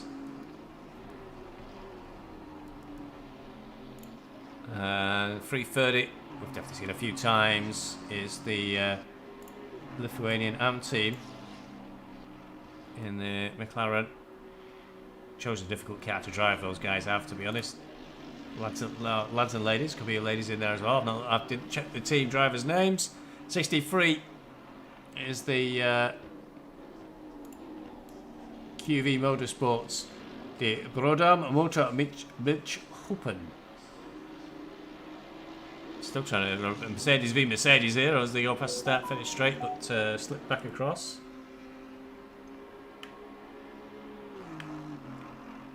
They're in 30th place at the moment. Car 364. The Green Monster should rename themselves the Incredible Hulk, really, shouldn't they? But 364 Green Monster Racing. Oh, we saw them having all sorts of problems at one point. Spinning, then spinning again, and once it starts to go bad on you, it's difficult to come back from. The legend there is number 27, the BMW. I think the only BMW in the race. Again, they were doing okay to begin with, and then things went a bit wrong for them. Car 720 is India Racing Community. Just 2 of them sharing driving duties today, so that's 6 hours each. Tough ask. Dipanshu and Sid Govindragan for Zetko Brown. Put some thought into that one, haven't they? Car 47. Has had a bit of a difficult day, I think. They were much further up earlier on. WRT Lever Sim Racing number 47. Down in 26th position now. Azami 92 from the Iranian racing team. I think they were really doing really well at one point, but kind of fell back a little bit. And then Haxiweg for 41. They've got past the 47 car there. And have moved away. It's one of the saucy teams. Spicy sauce for this one. It's made with cinnamon, you know. But I think they, based on how, you know, he had little pictures of the sachet on the number 5 car, I think they need to try harder, these boys, with their livery. Go and have a look at the Delicat car. That's what you need to be aiming for. And then it's our boy, Sinolta, in car 333 now. Had that major smash up early doors. Gonna find out now if Sinolta's clearly not over his hangover. He's doing 205s. Got to have words as team captain. I'm gonna have words with him about his priorities and going out drinking the night before a race. So he is going a little bit quicker than the car ahead of him. She's got 206. But I'm not seeing. I was expecting to see 203s from our main man here.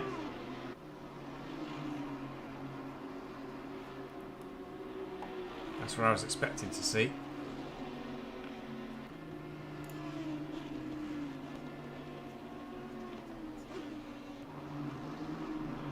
Bit of a shame that Livestreams aren't being listed in the main info, ACC general info. I can't post it, and the tier 1 streams are being like listed in there, but I'm not. Hence, I've got nobody watching me. It's nice to be loved.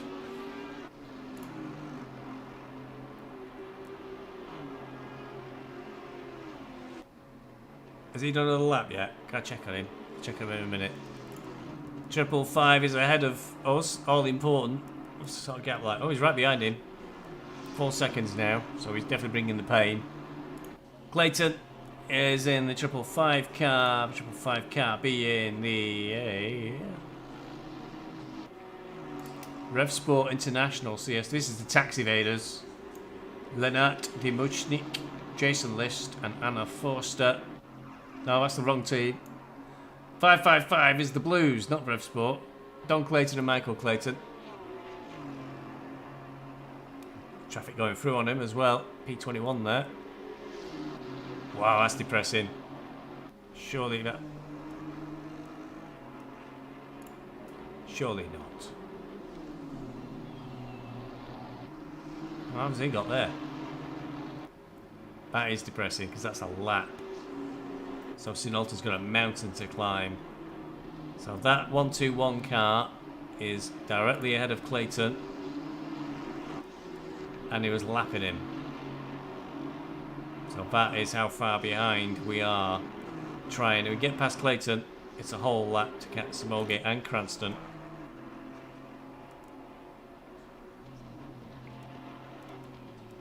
Tall order. It's currently P7 in class. Getting P6 would be a major achievement for the triple free car, given our difficult start. So that's the Blues with the Clayton boys. 121 in the Nissan is Danny Io's team. Now, Danny Io is not slow, and neither is probably many of his teammates. I think, given where they are, maybe they just had a pit stop or something and they're slightly off kilter with us.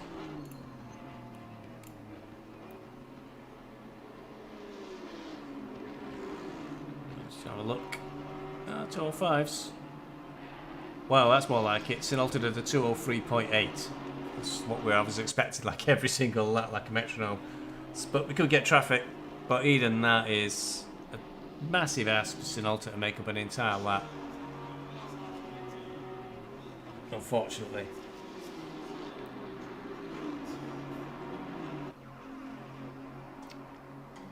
So Dami's team, TWG Racing 121 Nissan, currently in 21st, so they've clearly had a few challenges in the race to be that far down, because a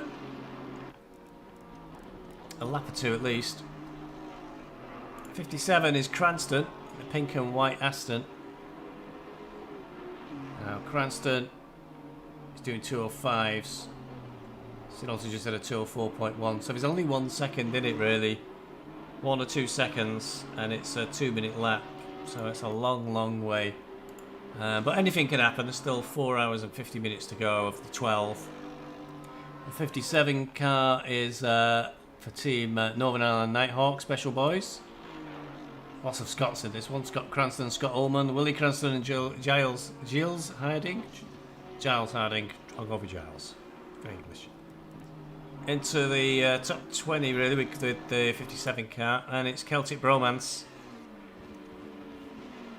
in 19th place. They had a disconnect or a game crash. Come back in and plus 6 laps down now. Although you can probably knock 2 laps off that because the leaders are on a different planet and have lapped everybody twice.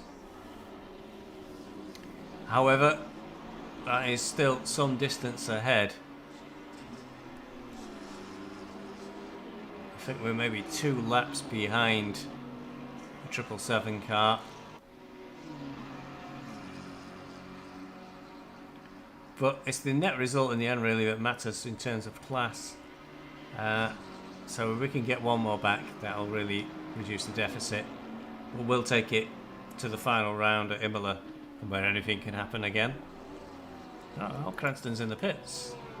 This will give us a bit of an opportunity. It depends if anybody ends up with an extra pit stop due to bad planning or a bit of an incident. I assume this is a scheduled stop. I couldn't see any real evidence of any real damage to the Aston.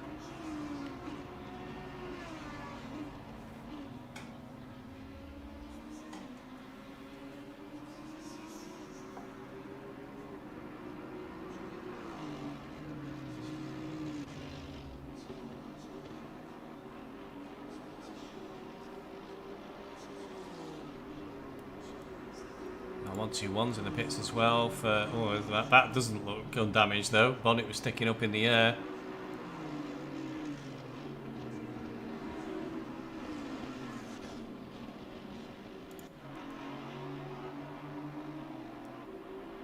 Sinolta's only just going through the cutting really, so big gas. He's not going to gain that much on these two while they're in the pits, but it will help. Already underway for Cranston. Possible change of driver as well.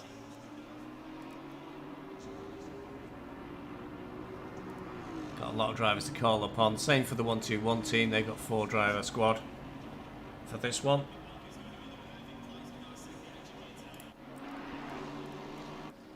Celtic Bromance in 19th. Got the Cooley at the wheel. 170. Not to be determined. No time to pee. 170. I'll leave the yellow to speak for itself. 666 car.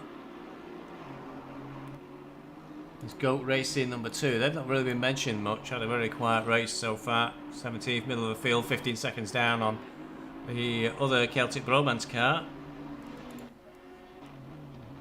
How did it go? Skrit. Maybe that's Hungarian or something for Brum Brum. I'm not too sure.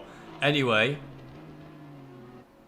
they are 16th. They've had a bit of an incident-filled race with quite a few conversations with the stewards to be undertaken. Down in 16th place at the moment. But bronze, not a lot to race for apart from overall position. 15th place, car 81, is the Plisko team. We're a bit further up earlier on, but like the rest of us, fallen back with one thing or another.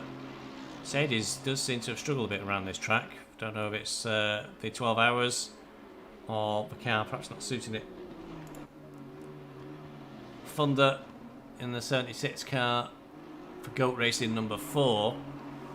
Mentioned it before, mentioned it again. This was the car that qualified first from Superpole, then had some sort of problem on the formation lap, dropped right back down out the field, but basically start from the pits, and is paying the price now. I think only managed to get up to P14. Did avoid a lot of the carnage, of course, at the start of the race, but nevertheless, not great after all that effort. They qualified well inside the top 10. Came first in Superpole, and then it was all over before even the first lap had begun. 648 is in 13th place. This is Rev Sports CSC International, apparently a bunch of tax evaders. Lennart Demuchik, Jason List, Anna Forster. are the ones that tax office needs to take a closer look at. Car 54, one of the Porsches. I'm not sure I've mentioned this car once. It's India Racing Community, Porsche boys. No, I don't think they've come through once, so they've clearly been in the middle of the pack and not causing any drama. Gaurav Aurora and Rishabh Sharuri for the Porsche boys, India Racing Community team. So very, very quietly have just made their way up to 12th place. 20-second gap to the Ferrari in front, the 420 Ferrari. So still 4 hours 45 to go. I'm sure a top 10 finish might be what they're aiming for. As we've never mentioned them, we'll have a look on the Platinum scoring. And yeah, quiet team, not doing much in the way of drama, but currently 5th on the Platinum Championship table. So they're quietly getting on with the business without feeling the need to post all over Discord and create drama out of nothing. 420 team have been mentioned a few times. Karim Bambimba racing again, non-sweaty this time. Rika Tekanashi and Doggo in the Ferrari. 11th place. Oh, we catch him just as they go into the pits. Celtic Bromance are in the pits as well at the same time.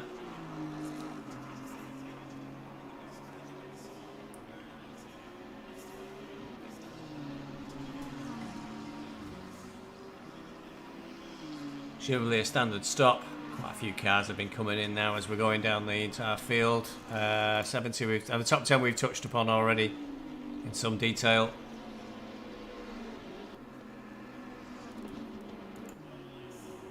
So you're still going strong. Cooley coming out of the pits now. Sinolta now is back out on the back of Clayton. We'll be looking for a way through now, just 0.7. So this is the, I think the closest we've got on the track. And if you didn't get a mention there, it's because you've quit the race. So, you know, I'll not shut up about it. Need to stick it out. Says me, who actually nearly gave up on Alton Park after we had 2 crashes. I was not very happy.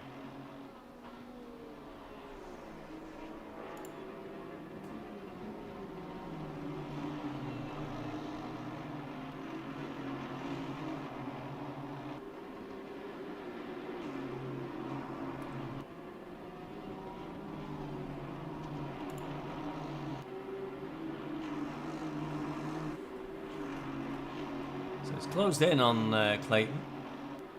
0.8.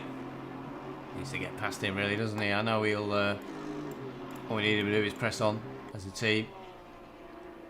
Stuck at 204s now.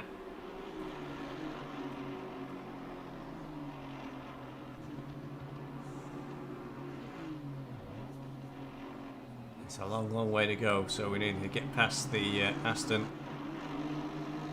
Try and eat into that lap deficit we've got to make up.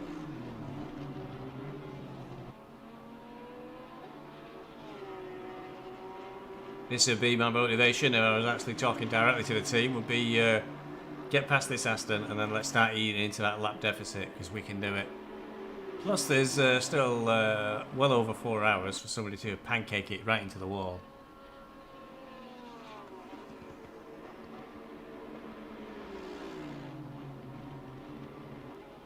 Look, going around the outside. Oh, and across the grass. Bit of gardening. Nothing like that. Didn't lose too much momentum. Definitely lost time. Didn't gain an advantage from it.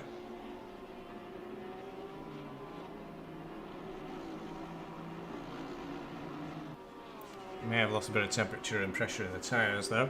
Well, I'm just going to go and refresh my brew again. And actually shut the curtains. It's gone pitch black here. So I'm going to go and shut the curtains and stuff. I'll be back momentarily. See if Sinolta can catch that Aston whilst I'm gone for a minute or two. Catch you in a sec.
one leg over stewards. Oh, that was a bit close. Unless he gives the place back, perhaps. No. He's flashing his lights. He's not happy. I tried to grab a bite to eat and watch that. So all the opportunity come in as he went through on the 482, which then, of course, pitted immediately. Still got a slice of toast to go. Keep me going. That'll keep me going for 12 hours. A couple of slices of toast. He's still flashing his lights.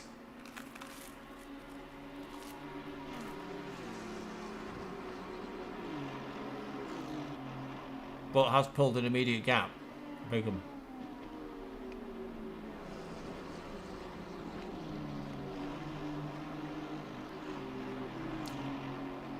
Something happened to 777 as well. Because they seem a long way back.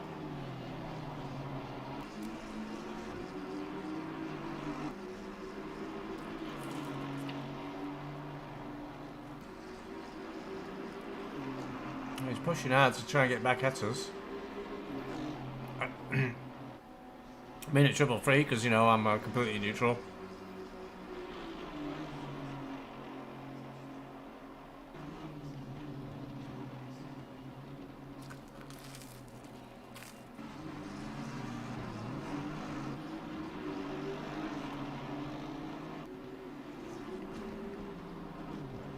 I did find when I'm doing the mountain sometimes I can take a second just on the descent, but we'll see. Got the 330 McLaren up ahead.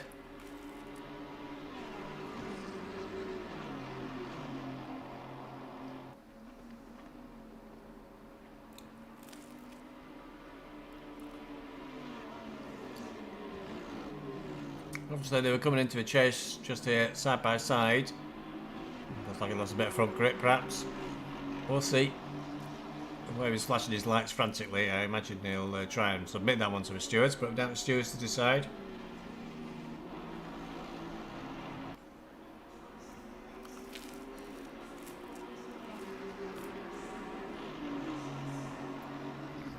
It was costing us a lot of time to be stuck behind the 555 car.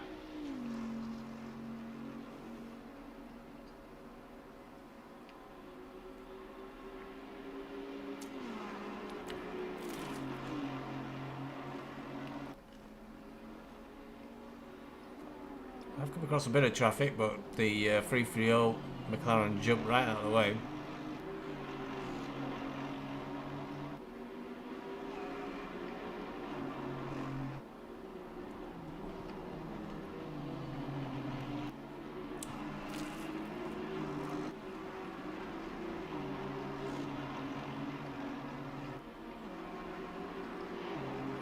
Something else has happened to 777.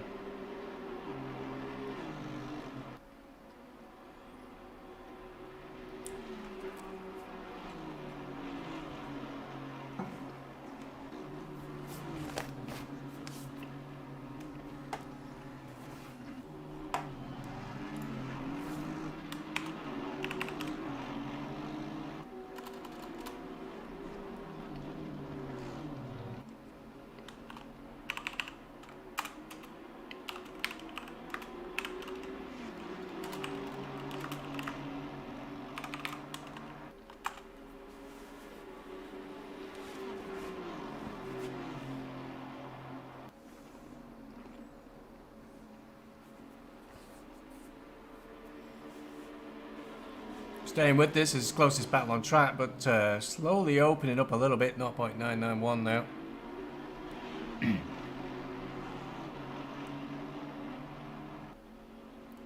Pretty level on time. 204, 204, 204.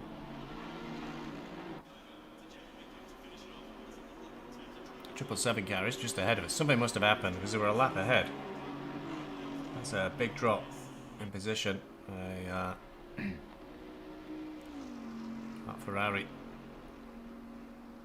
off track a little bit there, lost momentum, and that makes it not too bad for Sinolta to go through. And he's fighting it though, the Ferrari. I think he's ahead now. I'm tucking behind.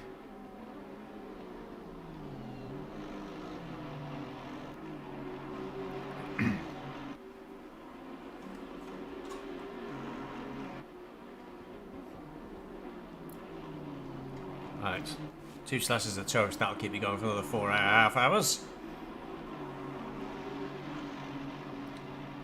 And yeah, I think with the Ferrari there in between,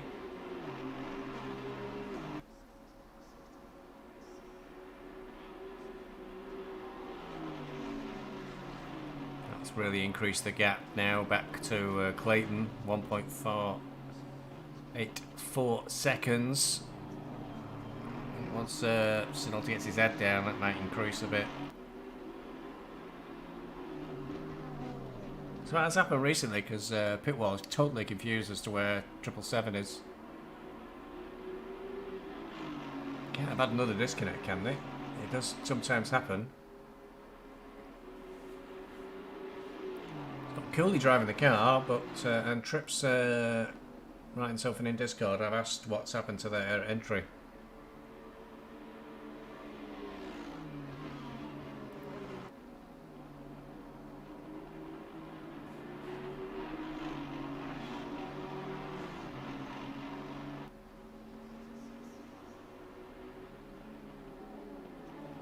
Ah, binned it.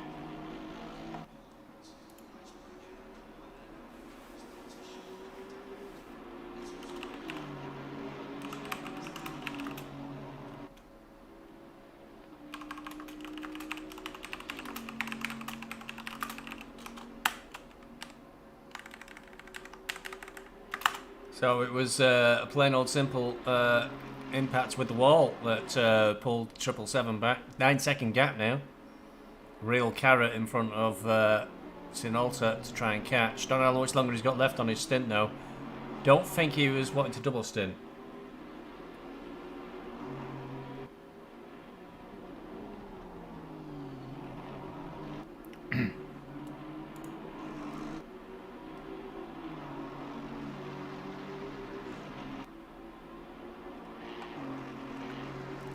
Still closest battle on track. The one that's close now, the gap now is 2.5 seconds, is Ben's here in the 666. Goat Racing number 2. Oh, it was going to be close. I think 778 may have just got into the pits, so it's taken that far away from us. Yeah, so Celtic Bromance, other team, how's it pronounced? Skrit. Really. Boxes. If I start a lap up. So, Hayden is driving now for the 888 car. Oh, one hell of a good lineup, really. Some good drivers for the 888 car. Is leading for silver class. Revolution Sim Racing, red. Obviously in 10th place, holding on to second in class. And that puts 666 into third in class. Goat Racing 2. Who was 1 second behind. Running a risk there, right up on the curb, right against the wall, going over the top of the mountain.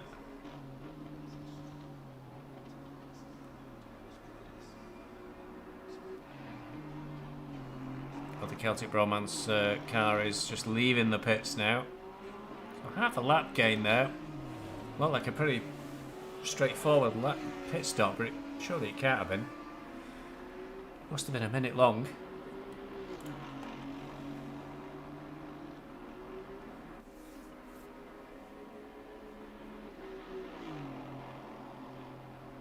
I feel Pitwall is totally confused. I think it will settle itself out eventually, but it's very, very confused as to what's going on.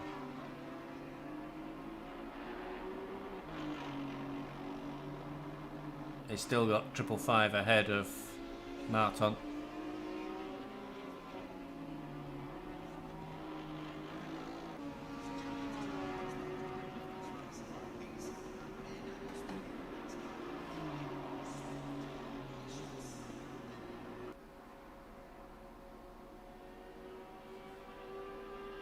Third place at the moment is going to Gixxer's finally in the car for Team Hive Mind.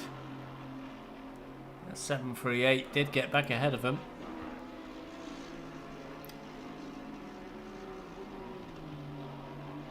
So name to be determined back into second place. Gixxer getting Team Hive Mind third. 43 seconds they've got to make up to try and get second place, but a very strong drive nevertheless. Hey, look at lap times, relative lap times that are being set by drivers. 888 car with Hayden, 203.8. That's very, very, very quick. The leaders, though, doing a 203.1. Okay. That's probably the fastest lap in the race by quite some distance. 203.8s. Oh, the track may be cooling a little bit, going a bit quicker.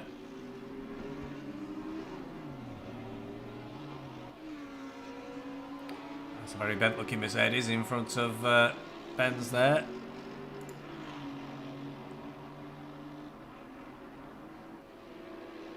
So we've got racing doing well there. Second in class, third in class now. And then there's a whole stack of cars in silver class all behind each other.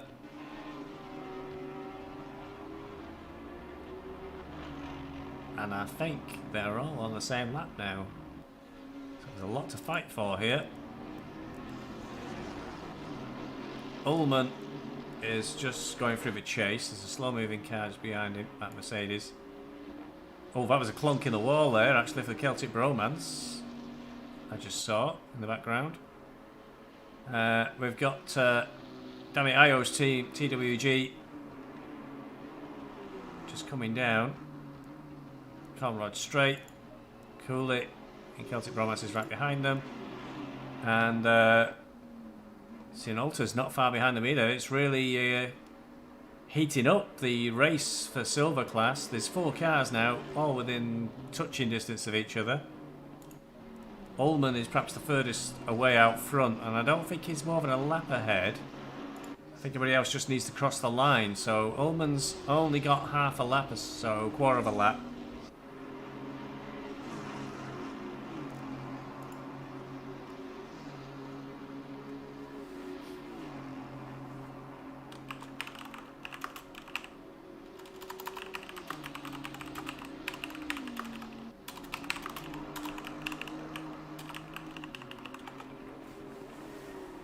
Kinky one trying to be a clever boy, saying that my team are fast without me driving for them. I have to double check who's invited him to join their team for endurance.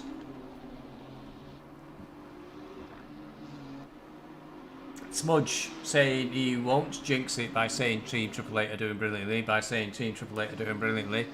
they're doing okay, but 4 hours 20 to go, and I think I've said a few times, given what's happened to nearly everybody in this race, no guarantees until we're actually over the line. The battle for silver class, though, is looking pretty good. So, Dami Io's team, currently with Samugyi at the wheel. 1.6 seconds behind, that's Celtic Bromance going through his shot. Right behind them, and then just 8 seconds down the road, just about to start going through the S's, it's Martin Sinolta. But I think what's going to hurt us, I think Martin's got too much long left there on his stint. So he's caught them up. Then we'll have to come into the pits and we'll drop back again. About a minute, I think, in and out for the pits. Slowing down and speeding up, and the actual stop itself gives you about a minute.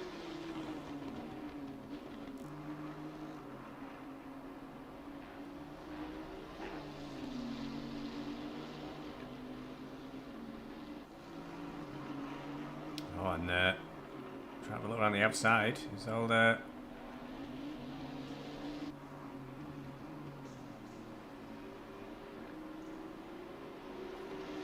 Didn't work out that time for Cooley. He's trying hard though to get past Samogi. Of course, if these two start fighting each other, they'll fall back towards Martin. It really is a question now of how long Martin's got left on his stint.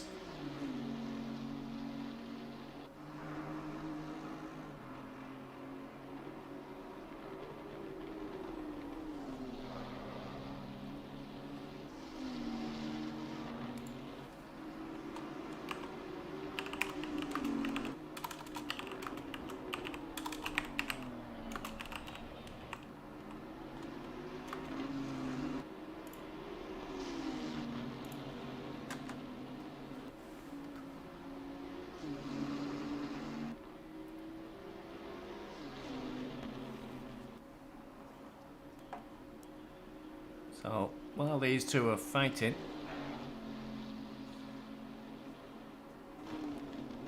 205 for Matt Cooley, 207 for.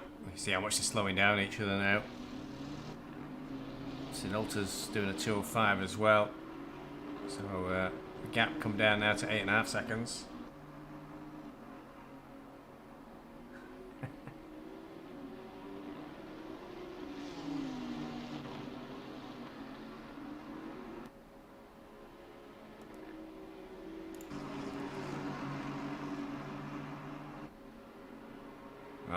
Nin's asking 720 to get out of the way. Sinolta's really trying to close in.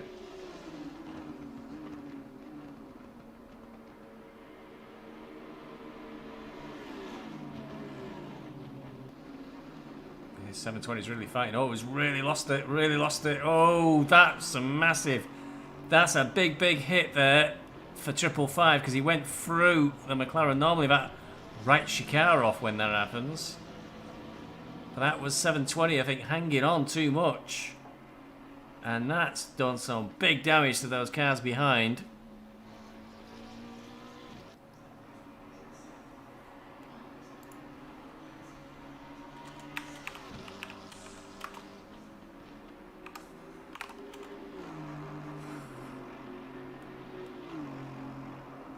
That was a big, big, big, big, big, big smash. Not sure if 555 came out of that in one piece. Still trying to go.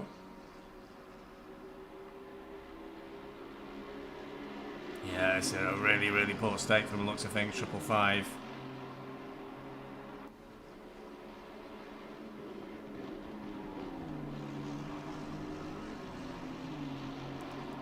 Six seconds now, the gap for Sinolta.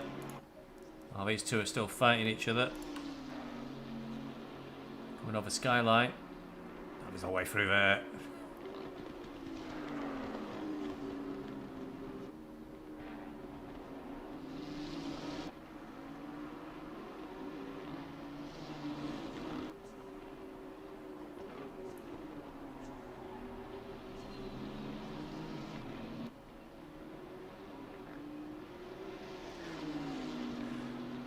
I've mentioned the too much detail about stomach issues. He's come on YouTube chat mentioned his stomach issue.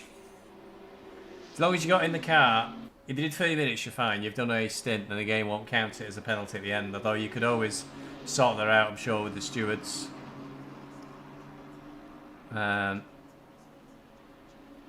Afterwards, yeah, Clayton, he was having a good fight.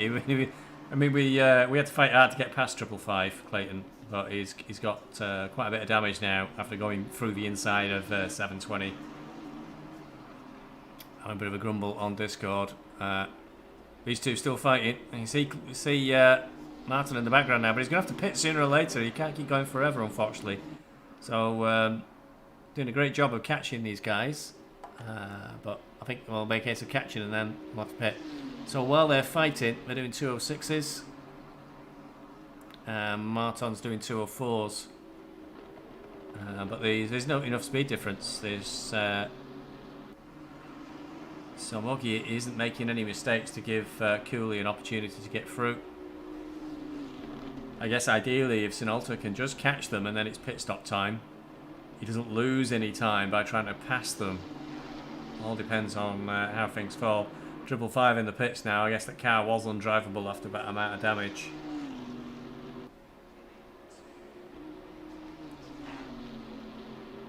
Yeah, I guess if the 720 gets the opportunity to look back at that, would have been better to have just lifted a little bit on Conrad straight, let them through, and then take the corner on your normal line. I think it was being offline, lost the rear of the car, spun out, but went right back into the middle of the track, right into the middle of all the chasing cars. It's the worst possible result, really, for everybody involved.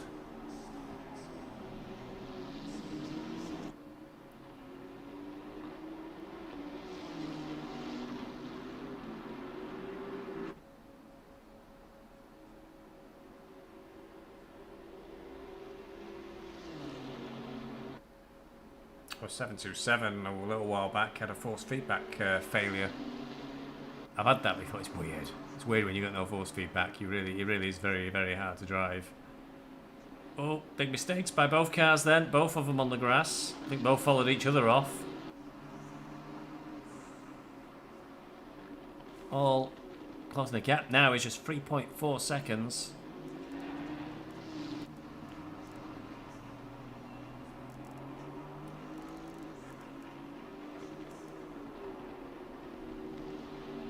So this is 5, 6 and 7 for silver class with Martin in the background. I think penalty for car 333. Oh yeah, we did say there was a bit of a clonk there on the 555 car. I imagine that is the result of that one. Race control. Yeah. No license points. I think it was seen as a bit of a unfortunate minor bump. But that wasn't a minor bump then. The coolie caught the wall again on the inside and dropped him back from a Nissan. You know, watch those little knocks do add up around Bathurst, and like I said, all of a sudden your car falls to bits like a clown car. So Sinolta's got a 5-second penalty, which is unfortunate. No idea now what the impact would have been because 555 got murdered, went through the inside of 720. But this fight is still very tight. Sinolta still would ideally want to catch them and then box as soon as he catches them. And you don't have to waste time trying to get past or being held up. That just depends really if the timings line up.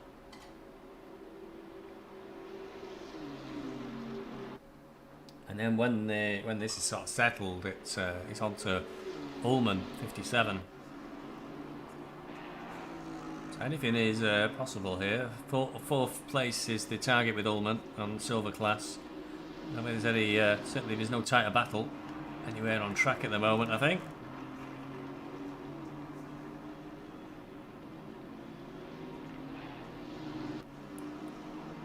I think that small mistake from Cooley would have actually helped them both go a bit faster. 206 for the Celtic Bromance car. 205 from the Nissan. And a 204.9 from Martin.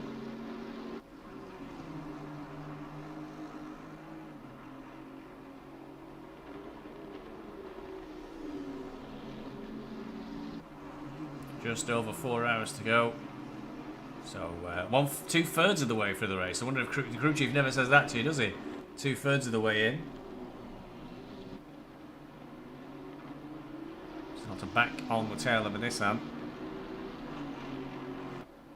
Have to get a clear run, of course, once he dropped back that little bit after clunking that wall. People trying to get through traffic now. Ooh, that was close for the Bentley then. He's trying different lines, but the Nissan's off line is through. Sinolta made that one work. I don't know quite how he made it work. He's going to go up the inside of the top of the mountain inside the wall. And the Nissan chickened out. Sinolta's right in the back of it now. Two options are good. Either Sinolta's due a pit stop immediately because he's caught them and doesn't get held up and waste any time, or he just immediately makes a pass on the Nissan, which won't be easy because it held off Cooley for quite a number of laps. Won't be close enough, I don't think, at this moment in time. Cooley's definitely trying to disappear down the track as quickly as possible.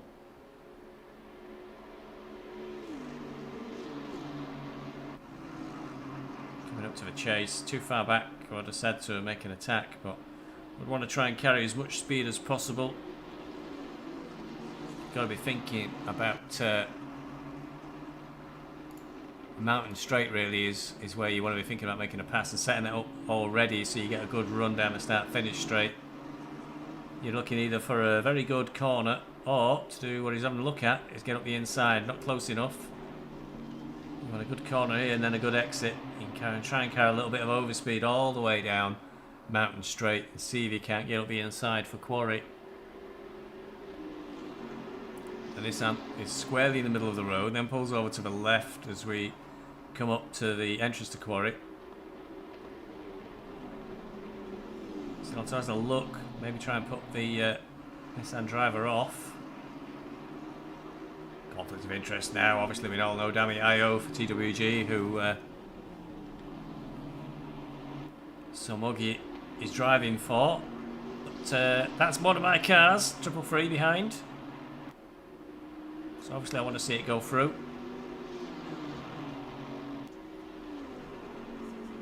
Now, I'm not sure can Matt do what Cooley did at the top of the mountain. Passing on the inside. No, it's too late now. He's already through bounded by Skylight. This one is dangerous to try and harass a car going down the mountain in case it all goes wrong. And is that Iran racing team in the background? It is.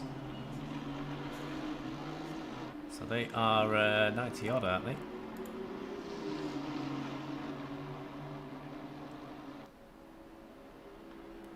.92. And they are a lap down or so, so ideally don't interfere with the race going on ahead of them. Cool, he's got... Sinolta's got good position there. Oh, he got away with that one just. Right across the front of the Nissan. Through and away. So great driving from Martin. Unfortunately for Dami Ayo, the TWG car falls back 2 places there in about 4 laps. And Martin will set off on pursuit of the Celtic Bromance driver. So another really good stint by Martin, really, making up places. I think a bit of fortune, but that is what a lot of endurance racing is. Good fortune and bad fortune.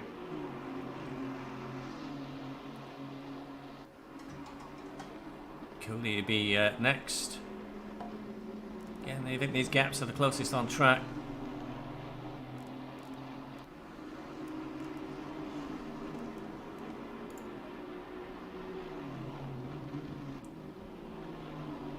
Clearly a reasonably quick driver in the Iran racing team car.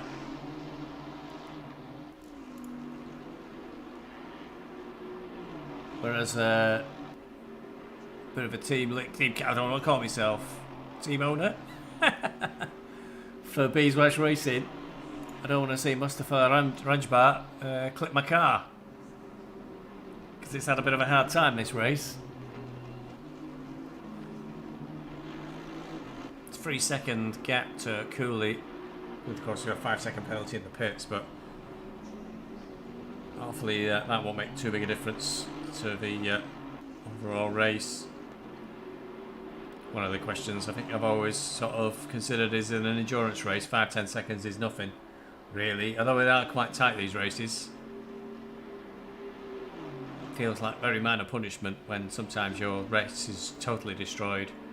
Have to have a check with the team afterwards about what happened with Nins at the start, but I know it was a very serious, significant murder. I'd have to watch the video to see what happened, but I can't remember which car it was that was involved. Although I can soon find out, can't I?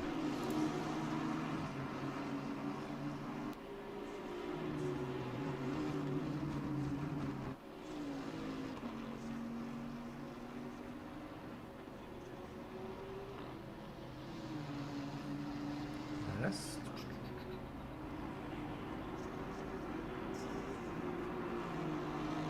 Car 435 was the one that. There you go. So we got past the Nissan, and then it was pit stop time. It's really interesting to see who will be in the next stint, because I think most of the drivers have done. I think they've backloaded the stints from what I've seen to be Sinolta and Propels. Nins usually did the start. I think Nem's done his stints. Hard to tell. It's 3 stints each. Find out in a little while. Drop back now, quite a bit of a gap. I don't know how long Clayton will have had to spend on. He said he had 30 seconds in repairs, did Clayton, after the incident. So just being selfish. Looking to get out ahead rather than having to be stuck behind it again.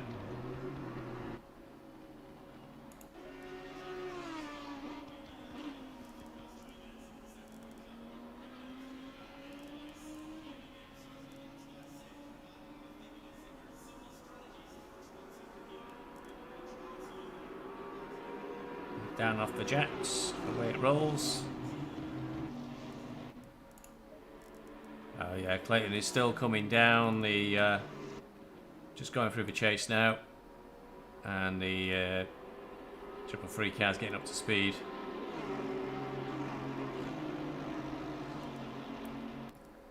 Need to wait for it to get through a sector, settle out as to actually where the triple three car is.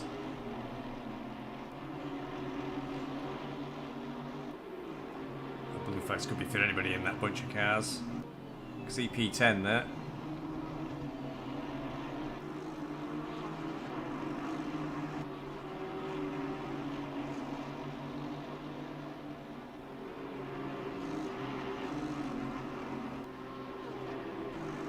There's El Capels. Out again.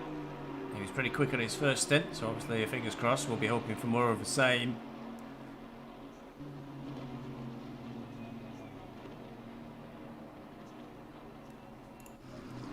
Well, Cooley is already in the going down the mountain in 333, and 777 is climbing up the mountain. That's the displacement of the pit stops. So pretty close battle over for the moment. I think it might come together again. How are we racing? Still way out front. Nothing's gone wrong for them so far.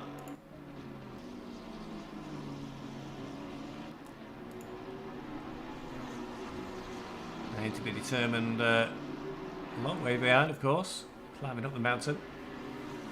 Some traffic in front. Gixxer driving for Team Hive Mind.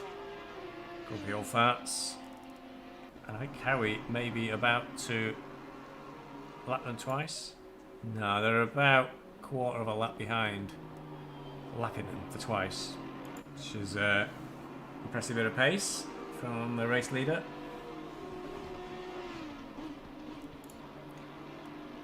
You're not exactly right behind him, Smudge.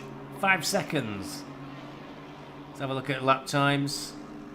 Aiden's doing 203.4 and car 727 is doing 204.9, so he's way over speeding them.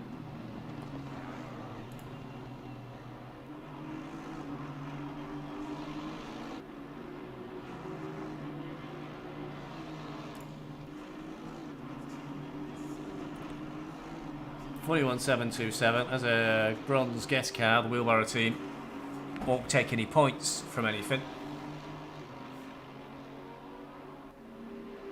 so it's really a case of considering the risks for car 888 now. There's nobody ahead of them in class, so if you take my tables, which work it championship out by class, there's no threat. But of course 888 didn't finish at Barcelona because of a number of game crashes, so they've lost a lot of points there. I did get 97 points at Kailami, and that's for a P7. If they take the win, which is a long way off, it'll be 150 points.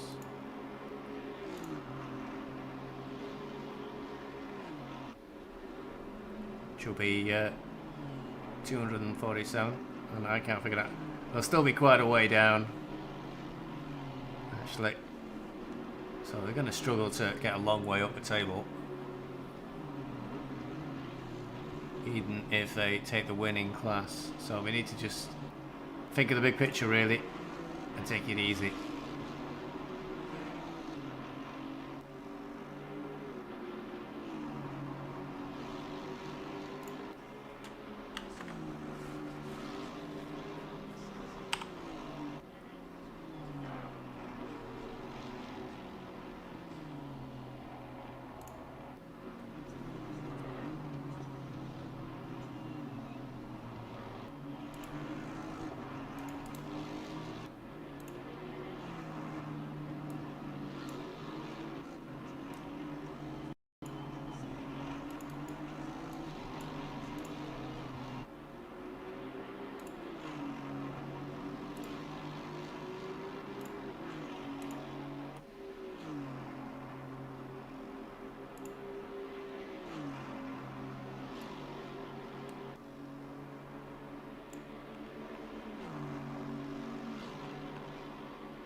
So Hayden closing in, but still a 5-second gap there.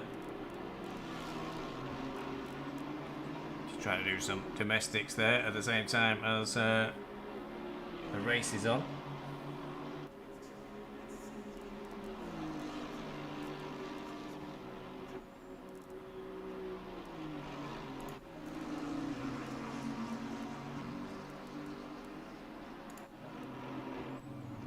So, long haul ahead of Elgar Pels. Try and get past that Aston. I know who that is, but I can't see the number. Can't remind me.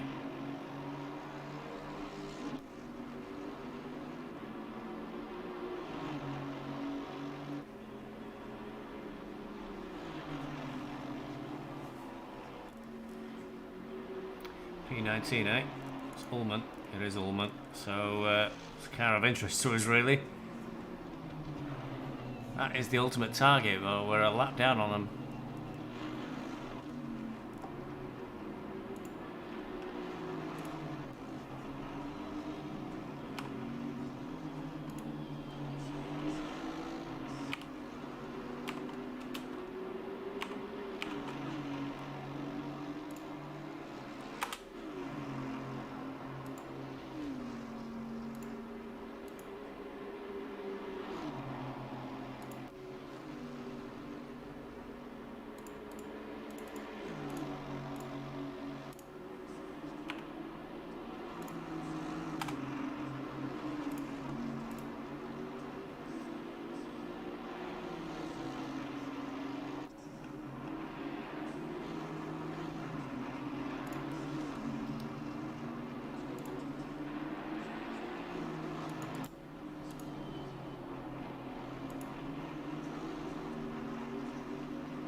Oh, looks a bit through on the Aston.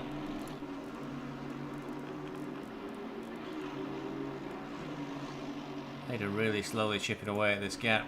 It's a car in front.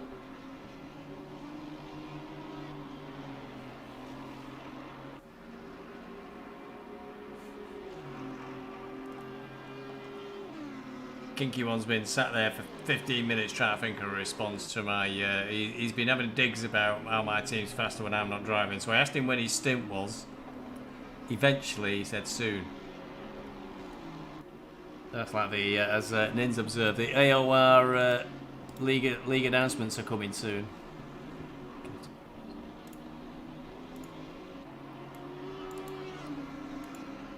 He's been called out. He's been busted.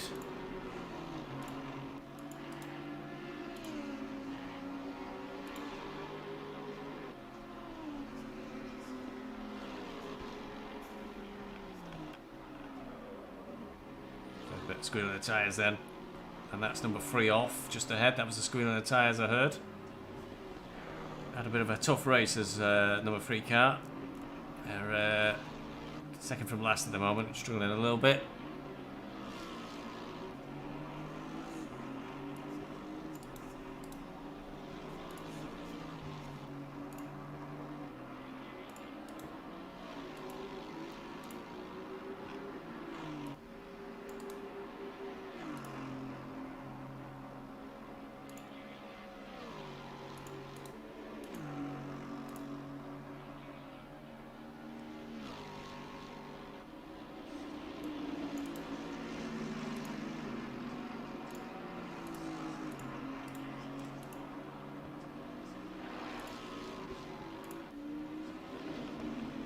Well, as ever when you do anything in racing, you learn from experience, and I'm learning to prepare some of this data before the race, so it's easier to use.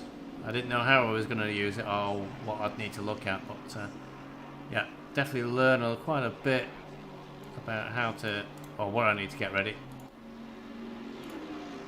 so that I can pay more attention to what I'm supposed to be doing, instead of getting info ready for the end of a race where I'm hopeful we'll be able to show some results pretty much straight away.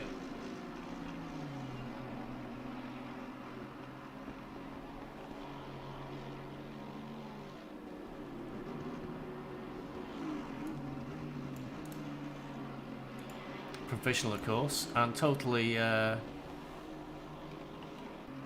not legal in many ways.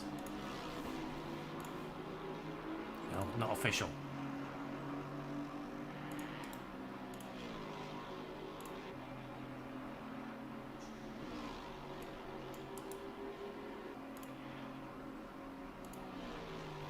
And I know what that's from is I heard something about there were points awarded last night for performance in Super Pole. I've not read the rules on that, and I don't know what the points are, so I cannot reflect those points in my tables until I find out what the actual points are that are awarded for Super Pole performance.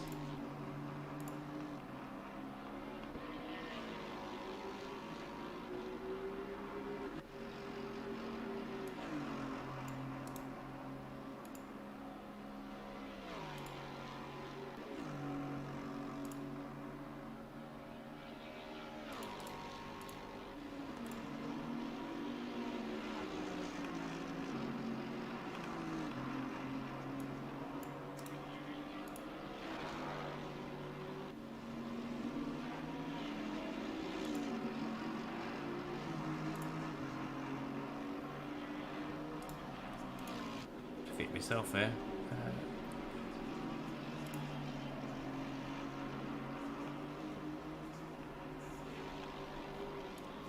If only I'd have realised yesterday what I needed.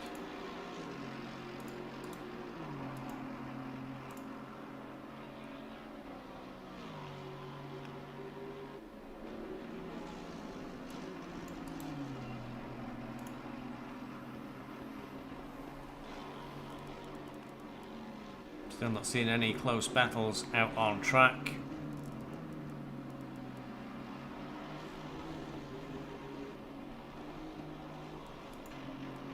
It's just 4 seconds now. Hayden's closing in remorselessly on the 727 Aston Martin.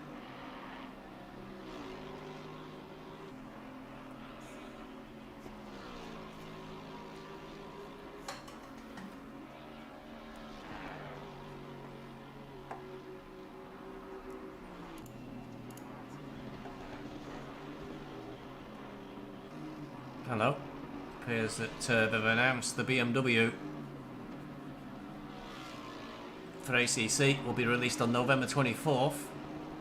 So they're going to be running some AOR races to try out the new car. Let's see what day it is actually.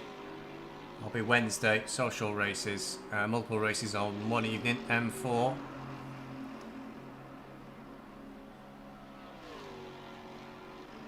You can only race the BMW M4. So far all we've heard is just the new BMW M4 GT3 car. That's confusing, different numbers in there, 4 and a 3. So they'll be doing Imola, Silverstone and Spa. Little short races, just 30-minute races, 15-minute quali, 30-minute race. Just a chance to have a try of a new motor. I'll have to see what I'm doing on the date really. I usually turn up for those sort of things. I'll go to the opening of an envelope, I will. Just notice Aiden catch a bit of dirt there. Still trying to push, still 4.4 seconds is the gap. That is the closest gap on track anywhere. Seems that all the BeesWax cars are the ones doing all the racing here. Because they're the closest on track. We enjoyed watching Sinolta quite some time. Involved in a very close battle on silver class, and now Hayden is very, very slowly chipping away the gap to Winooski in the 727 wheelbarrow team.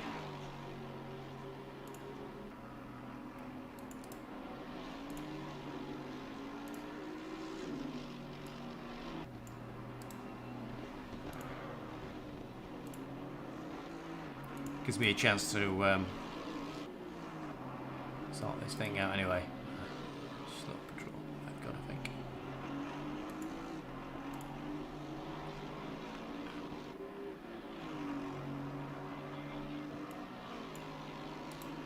Or have they? Are being unkind.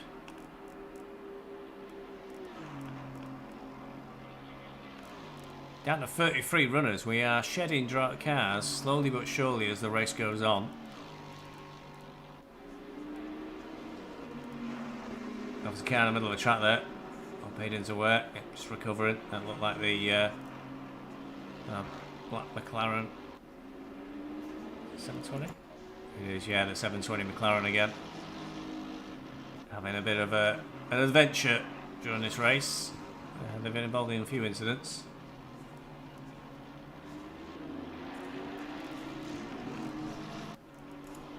Hayden's now down to 2 seconds. He's really chopped the gap there. Winooski must have made a mistake up ahead. Wheelbarrow boys.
Down to 1.5 seconds.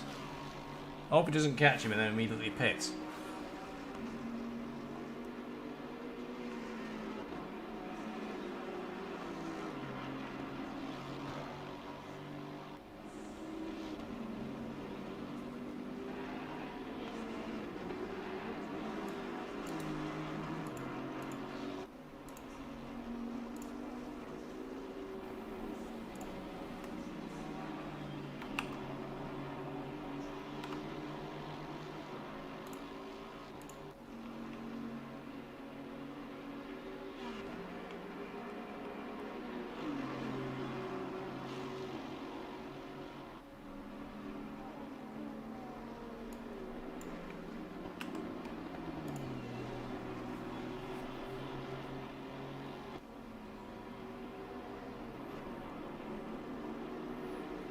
It's 1.8. It's the 727 car we're interested in.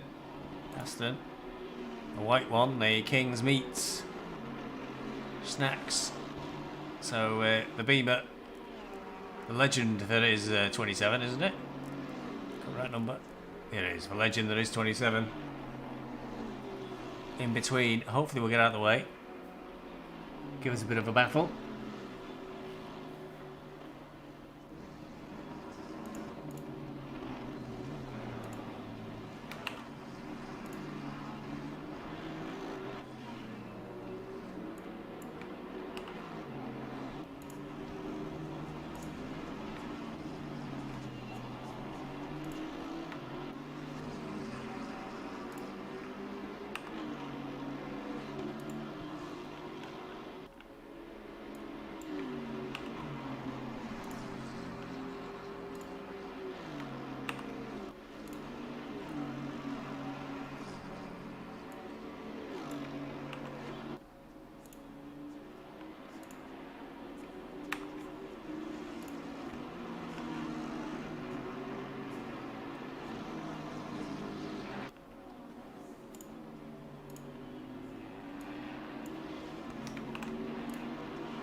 Still waiting for the legend to get out of the way.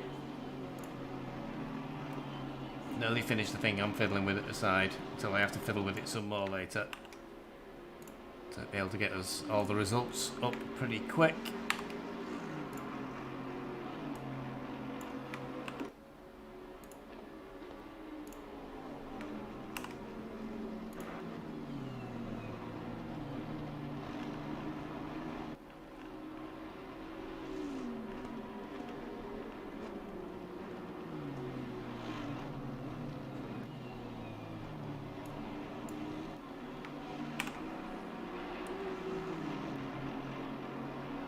There's a big gap.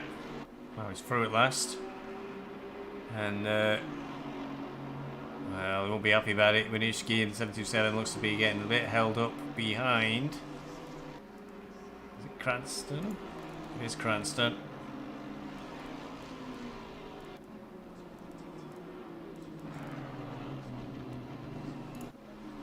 And, well, Alstad is flying along. He's got past Kubica again. Closing it on Kiki Mac.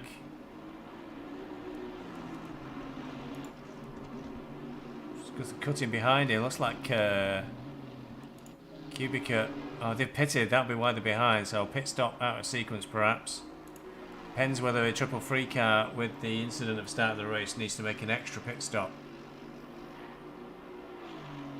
So pushing on strong. Only 10 seconds behind the 777 car. I've been basically fiddling with me data to notice if anybody been boxing, and of course that will be actually useful to give you information about whether they had boxed or not.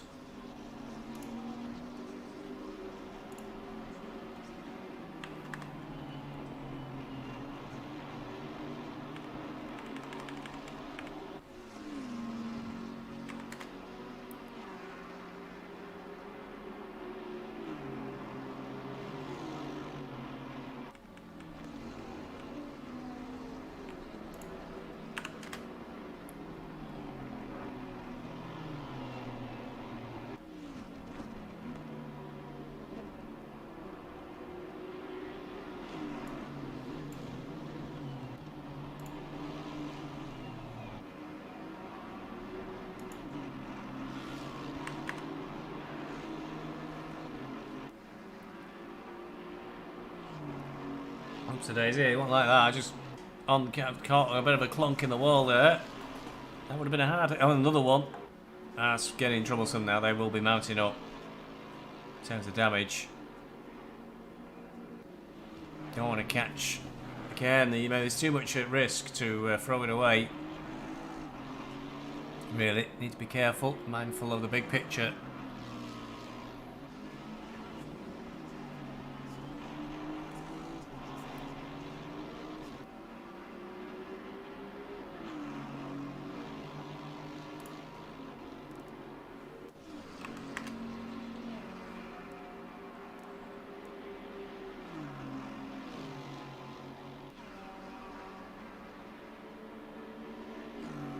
So more handbags are out again in Discord.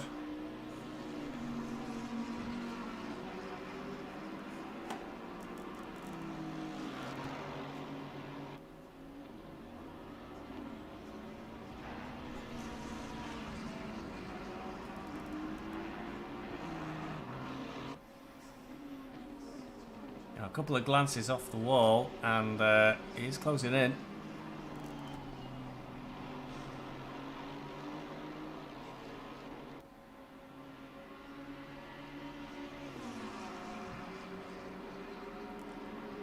But people want to get involved. 482.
getting closer and closer.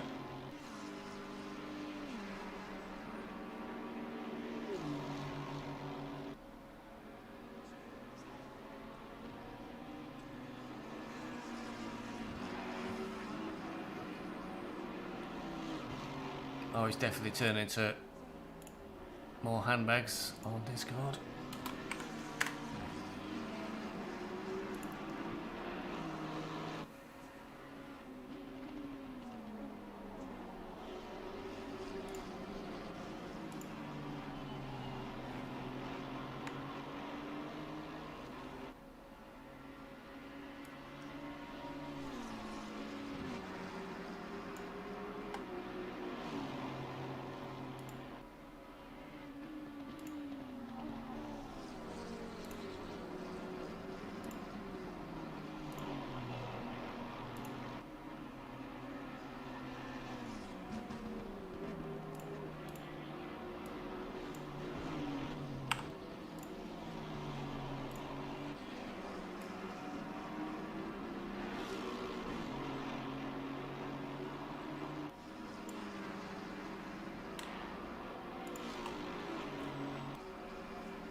See Heiko posting again very soon in the Discord chat. Well, provisional results at the moment, but that's not right. I see a problem there already.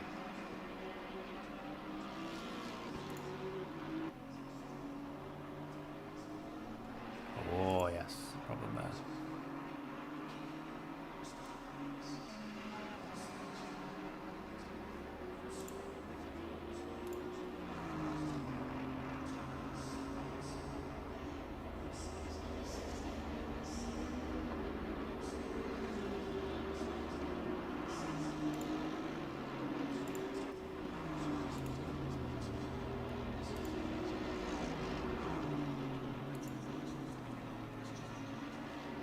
Makes sense. Okay, time for the BeesWax team to have their pit. So we didn't quite catch 727 car. Have to be sat for all that. But there's no other. Oh, there's a close battle.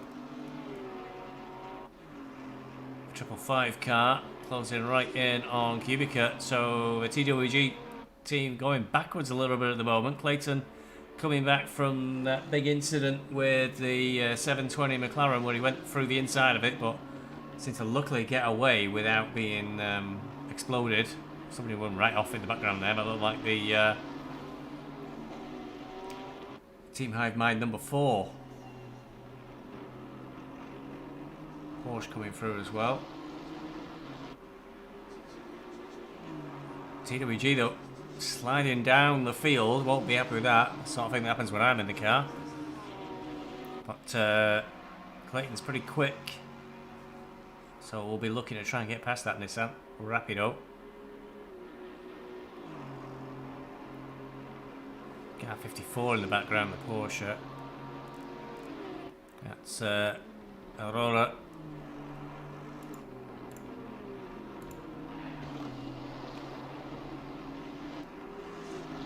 That's Indian Racing Team, Porsche boys.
Cubic are really losing out here. Just been disconnected while I was looking away again. Where is it?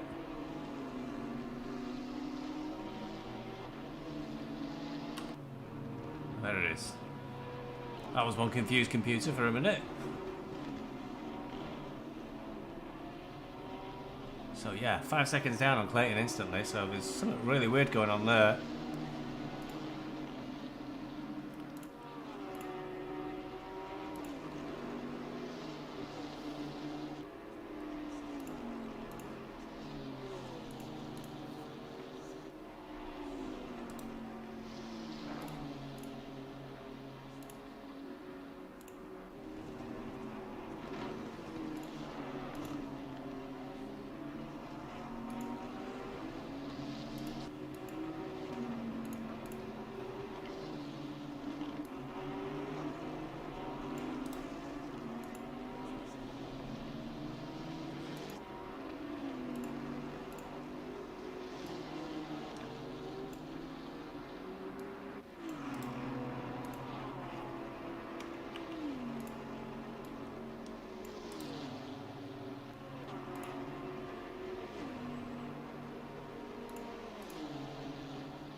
All of a sudden, I can't work stuff I've worked for years.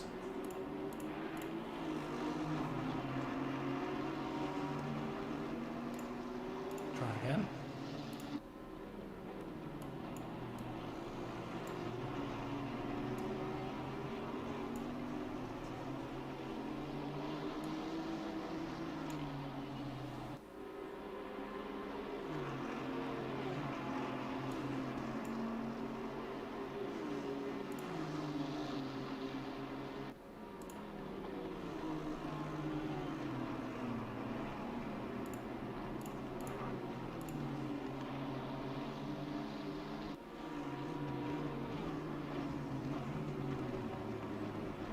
Nope, doesn't help at all.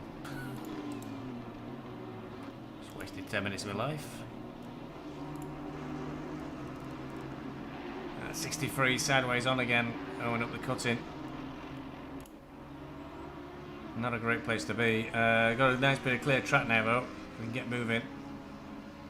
That car's looking a bit of a mess. Indeed, very much Austin Powers.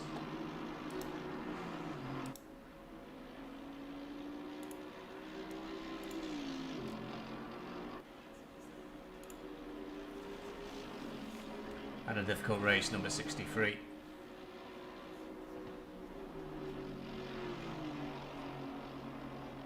There you go. Smudge should be doing the commentary because I'm too busy looking elsewhere. But he says we overtook 727, but then we pitted. So we're back behind him again.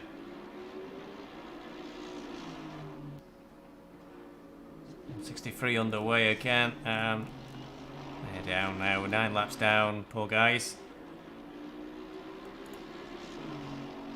Still, keep going. It's QV Motorsports. The Brodheim Motor Hitch Hoopandi. Anyway, whatever. It looks like. Yeah, it's the pacemakers going through there. So P4 then just going through.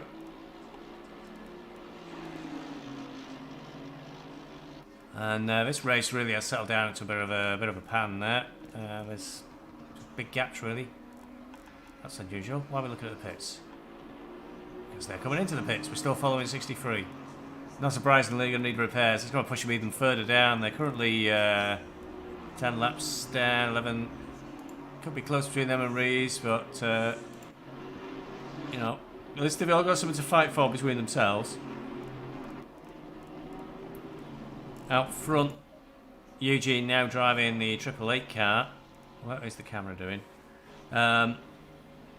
For BeesWax. It's a 20. Well, I'm saying that it's not 23 gap. It's just because it's 20. It's nearly half a lap. So it's all really about when pit stops line up. To my understanding, they've not had an out-of-sequence pit stop of the Triple Eight team. So that'll be the minimum number of stops required.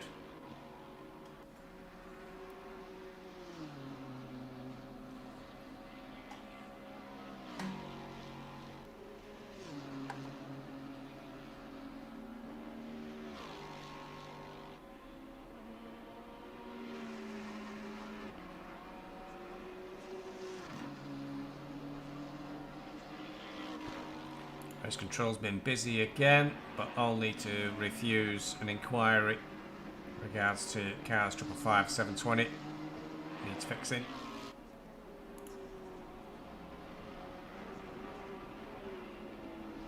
Trouble 5 is Cranston. I think he was raging at the time, wasn't he? It was the 720 McLaren when he went inside it. So, yeah. Well, it depends what the stewards say, doesn't it? The 720 did lose the rear of the car, perhaps made some unwise choices prior. But, you know, that's down to the stewards. That's their unenviable task.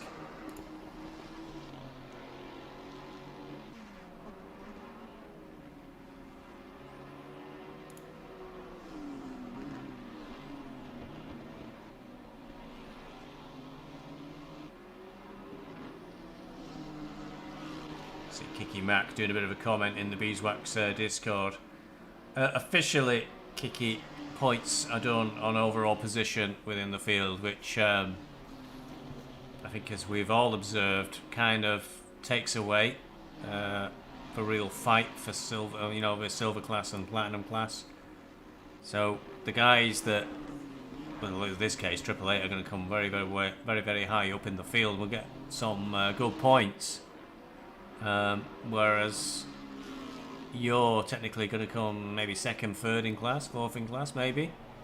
Instead of getting third or fourth points, you'll get points for being in 20th, which is virtually nothing.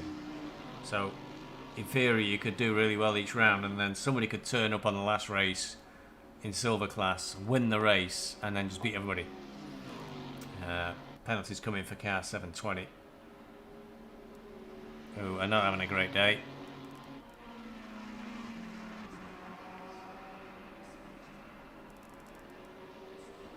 So at the moment, well, somehow that 70 car's got back in the fight, really. Depends on where it's boxing. 65 just had a spin. It's going slowly down the mountain. That's the Nürburgring team. So well at the start of the race. They're in 9th at the moment, but they just had a bit of an off. I just caught the yellow flag then. Could they be losing more time? Up front, though, Eugene is currently on Mountain Straight going up towards Quarry. It's not saying there's a lap difference. Bob is nearly a lap down for car 70, but they are moving quick, and they've still got 3 hours 20 minutes to make a difference. Have a look at their lap times for car number 70. It's doing a 2:04.6, and Eugene did a 2:05.9 there, but could be traffic. Bentley's still looking very bent.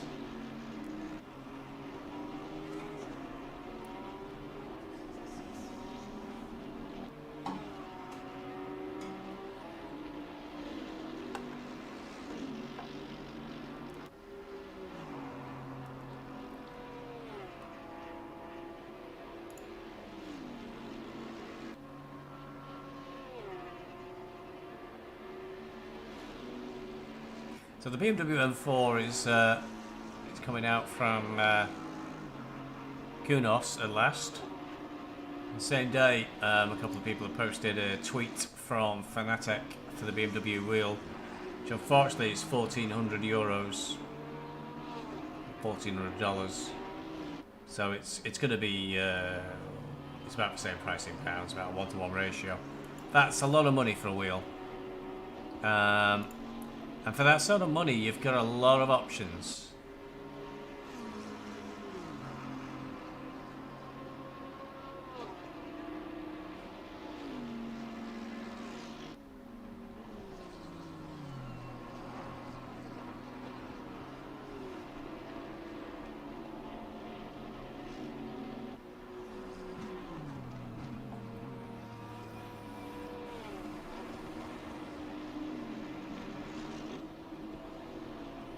Race control busy again, probably that penalty for 720.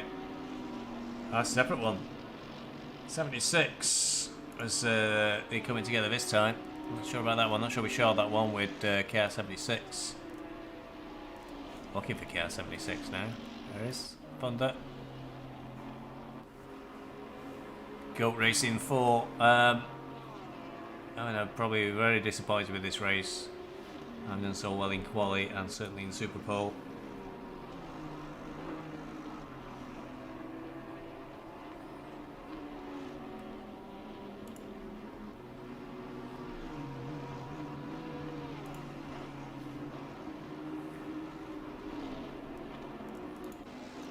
Two-second gap now on the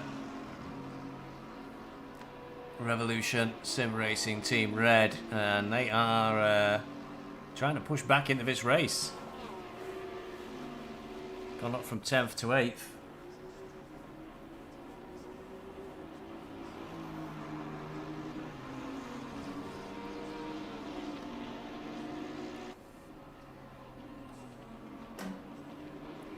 So how far down they might be on laps and where they are with their pit stops now. They've had a big smash, so their pit stops will be out of sequence for the full stints.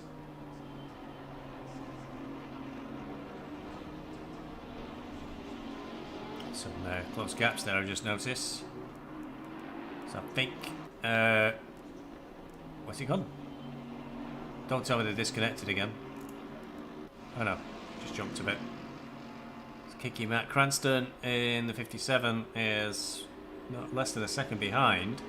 I think that means that Celtic may have gone through on them.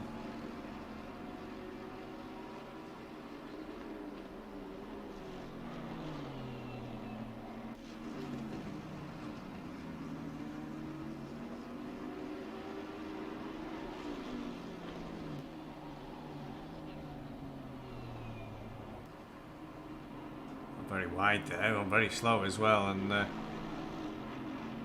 ooh, that was not a good idea to be side by side going up the mountain, and that didn't work out. Cranston went hard into the wall then, immediately dropped behind Celtic Bromance, and is likely to have quite a bit of damage.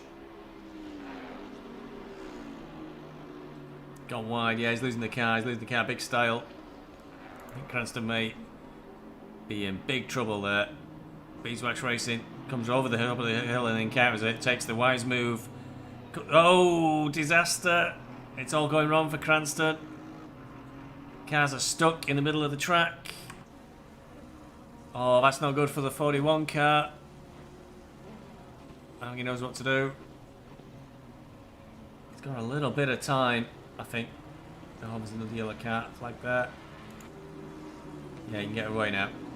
Well, he's got just a few seconds. He's waiting at the side of the track, which may be wise, but he's going to cost him places. So it's gone badly wrong there for a number of cars all at once. Cranston back down the field.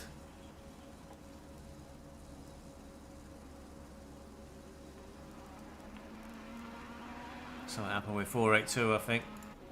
Not too sure. Cranston was a big loser back there. Yeah, he's got a badly damaged car. I don't think he'll steer straight if we... Looks okay, but you see the windscreen's cracked there, and it usually means it's terminal damage for the car, really. Triple 8 going through in the Triple 8 in the background. Meanwhile, that means that El Capels is now just 5 seconds away from Kiki Mack, team leader in the Celtic Bromance car. Too much going on at once then, all of a sudden. It's hard to pay attention, you know, for 12 hours. It's Cranston boxing for repairs, and that will... that was caused, I think, in my opinion could well be wrong, by trying to stick it out with Celtic Bromance and go side by side up the mountain, and just ran out of space. I don't think anybody crowded anybody off the road, but just isn't enough space for two cars to go up there side by side. And one tiny glance to the wall, and you'll bounce off either side like a pinball, and next thing you know, your car is toast. So Cranster really paid the price there of hanging it out. Number 92.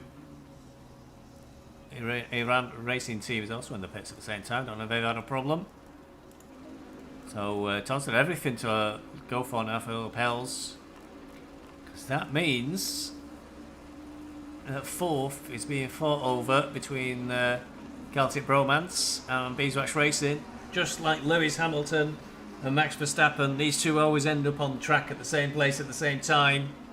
Except I don't think the design of the GT3 car will allow them to copulate with each other in the middle of the track like Lewis and Verstappen's cars did. 3 hours to go. Still plenty that can go wrong for everybody in this race. It certainly isn't over by any long shot. I definitely can't count our chickens. Eugene must be... it's still a very, very long way for car number 70 to come back, but it is the next car down the road from Triple Eight car. Just about to cross the line. I don't know if we'll get a gap to the 727 car, but that's at the top of the mountain. So it's half a lap, really. But it can go wrong at any point. That's what's been shown so far. Even 969 is not safe until the race is over. How we race it. Very, very long lead, so they've got plenty of time should they need to make big repairs, but what you don't want to be doing is making big repairs. 738 at the top of the mountain. And Shooter driving at the moment for Team Hive Mind. Just come round Hill Corner, turn 1. And is it Pacemakers? 308. Or Wheelbarrows. It's Pacemakers. Pacemakers quietly have made their way into 4th. And 727 is the Wheelbarrow team. They are quietly made their way into 5th. First silver class car is Eugene at the moment for BeesWax Racing in the 888. Got past the name to be determined. No, it isn't. No Time to Pete. Yellow Ferrari behind. And the Revolution Sim Racing Team Red just coming through into Murray's Corner. So big gap there.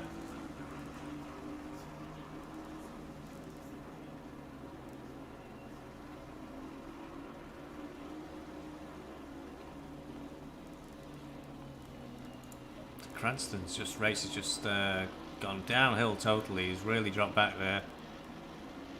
He's out behind the TWG. TWG, you won't forgive me. Damn, I never get the name of his team. TWG. What's TWG Racing? Got it right all along. Never at one moment forgot what damn his team was called. They're ahead now, Cranston. By quite a distance. Kubica did fall back. More people off. I think for some people, I don't know if it's suddenly become a lot on the plate. There's a lot of people suddenly making lots of mistakes, and the Nissan there really pulled right over to the side to let the Mercedes through. That's all in. That's Sagitt, who is ahead of the Mercedes, but maybe they've just lost confidence or something. But they were really like leaping out of the way. Clayton into the pits. So really falling back down the field for them. P20 for the triple free car. 5.7 seconds. Algapel's quite a way into his stint. Trying to close in on Kiki Mack in the Celtic Bromance, but Kiki's not been in that car long, so flatters to deceive that 5-second gap. I think there's a pit stop between the two of them. No idea how the pit stops are going to balance out for the last 3 hours of the race. But really, if we can keep tabs, if anybody pits now, like the 555 car has just pitted, they're on clean stints all the way to the end of the race. They won't need to do any sort of last 30-40 minute pit stop. They've got them on the hour all the way to the end.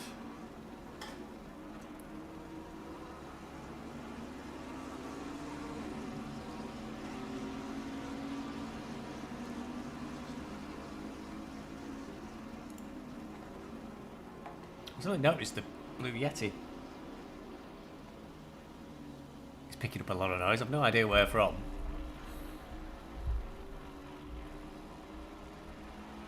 Technology. It's like it's it can't go to zero. Very strange. Very strange. Somebody speak up if you can't hear me. So I think being held there by Kiki Matt. Have a look at the times they're doing. 707, 205.3.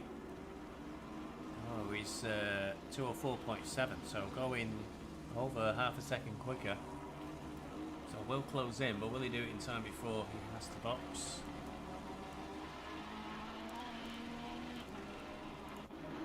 What's the gap here between Aurora and the 54 Porsche Boys Indian racing community?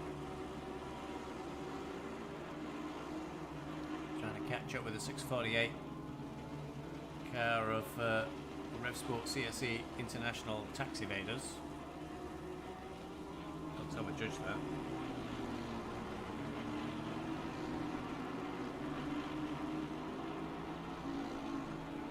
3.5 seconds. Time on the last lap by car 54 was a 204.2, whereas the 648 did a 205.0, so it's closing in.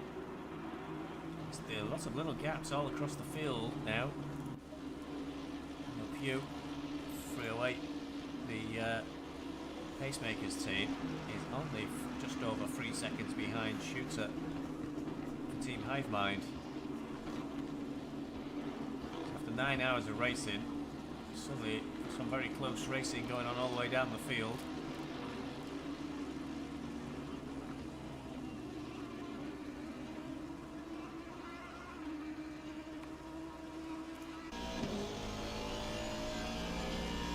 That is Team Hivemind just going over the ridge just in front of the Aston Martin.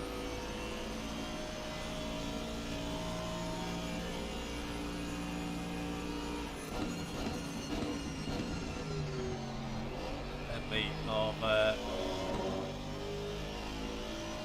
Revolution Sim Racing must have boxed because now it's quite a bit of distance behind Triple 8 car again.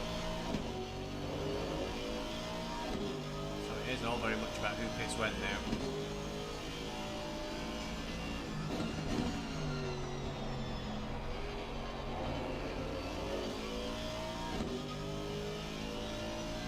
He seems to be hauling in the Team Hivemind car as Danielle Q.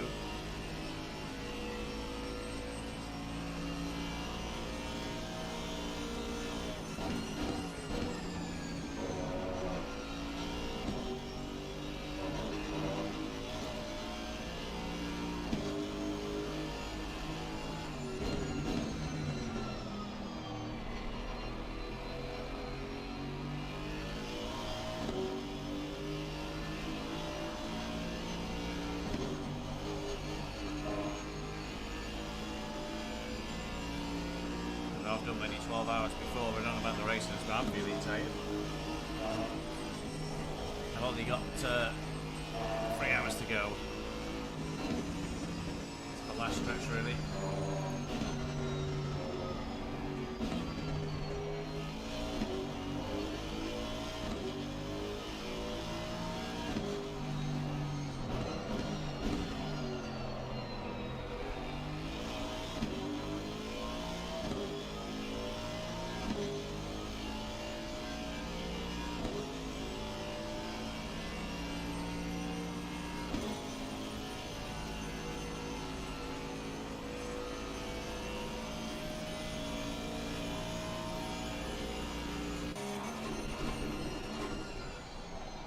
Going on, they are now within 2 seconds of list.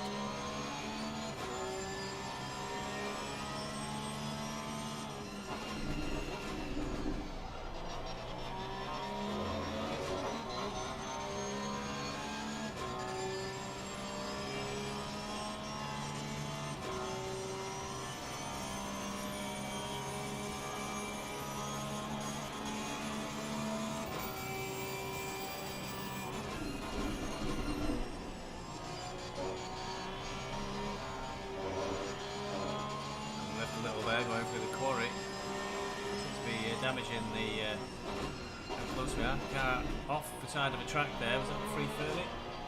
Yes, it was. Turn around, it'll be exciting for them. Still stuck there. Impossible to move until there's a big clear gap in traffic. Fortunately for them, the real big gap will be when the free comes through. But it looks like they got going. There's somebody else on a white flag there. They've really had to put the brakes on to let them back on track. Car 41.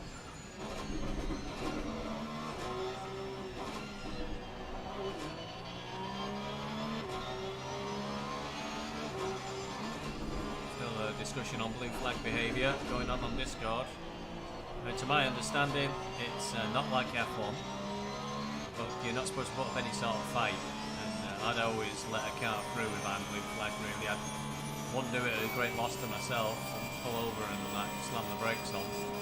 But I'd make sure I'd leave the pursuing car enough space, maybe ease off the throttle, and try and do it somewhere where it's going to cause me the least amount of pain.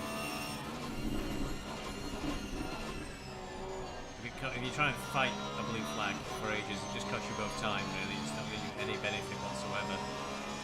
Maybe try and let them through at a good spot, and then maybe try and follow and get some pace from them. I found I can often follow cars pretty well.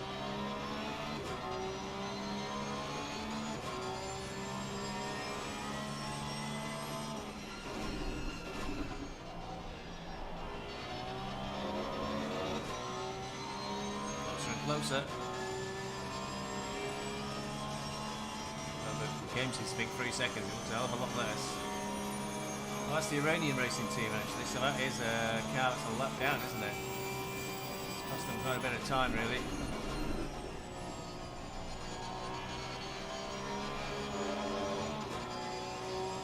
Try and close back in now on the back of the list, 648 Aston. All these Astons look alike after a while, don't they?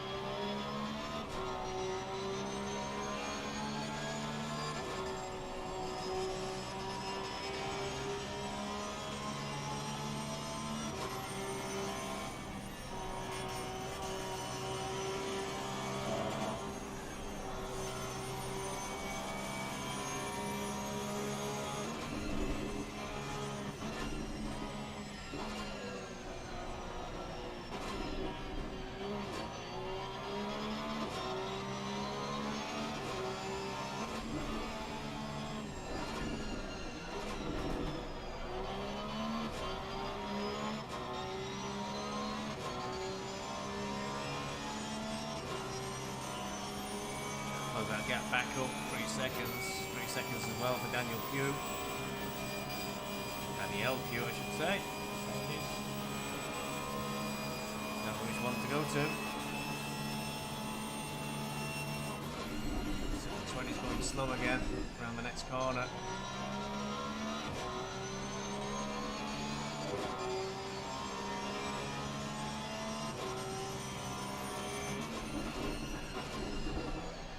Internal discussion on Discord about whether blue flag cars should be getting scarpering out of the way and like slowing down on the straights. I don't believe in that particularly, even though I do it a lot. You shouldn't really be trying to lose a lot of time.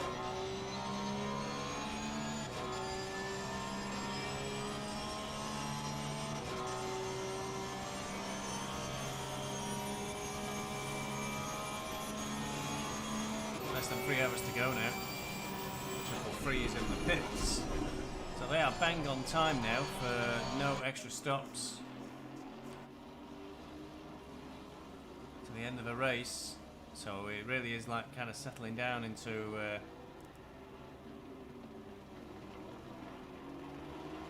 there are 2 more stops to make for the 333 car.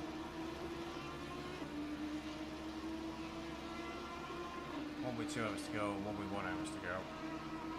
And no more than that. And I would say Kiki Mac have got 3 more stops to make. Because I don't think they've stopped in the last 15 minutes. So it really is pretty neck and neck between Celtic Bromance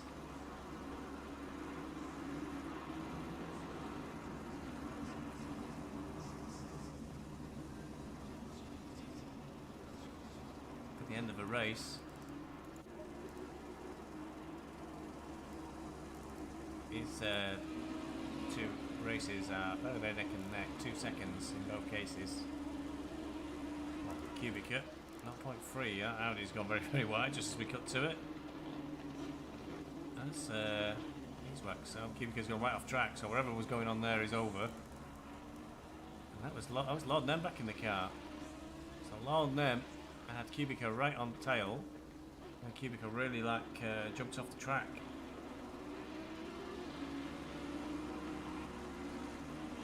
I don't know what 720's done now. I don't know if it's sarcastic applause in chat or not.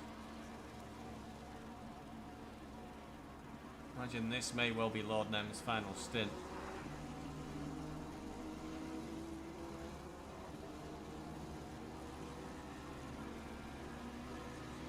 Just caught the car then, Lord Nem. Still under threat from Cubica really, he's only 2 point something seconds behind. But it'll all depend when cars box now.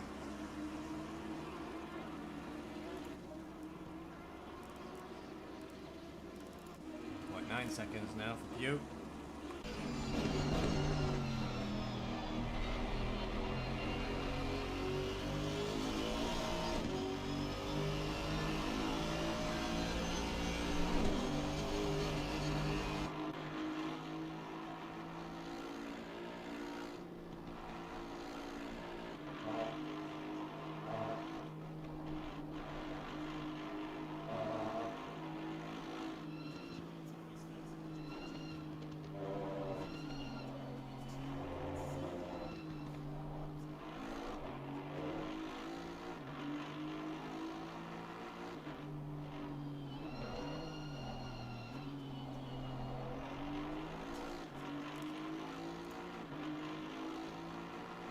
So looking at the last lap for Shooter was a 2:03.9, and the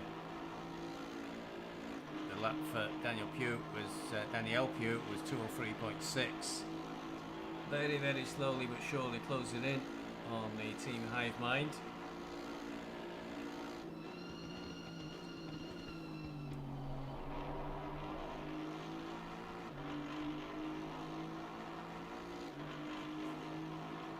Boxing though, it's just in the nick of time really. This is bang on time though for just 2 more stops after this one.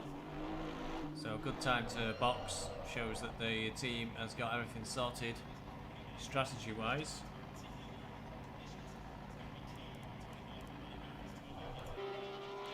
AOR may have fallen back a little bit from list, 3.5 seconds still the gap. Meanwhile, Lord Nem's falling behind Q because gap's 5 seconds now while we were looking at that battle at the front.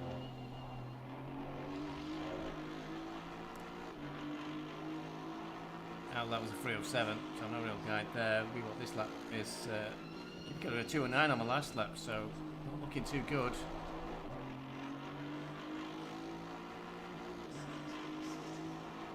.216, that's pretty slow out lap that is, so indicates some sort of problem.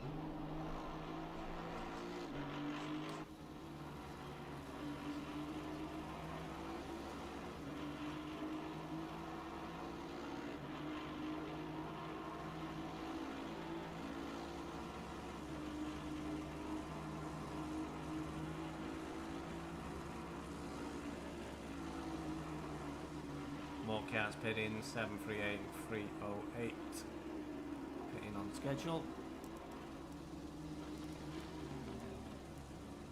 Oh, Lord Nem's just lost it, going into the cutting, is into the wall. Not good for the team really, because we're dropping back places now.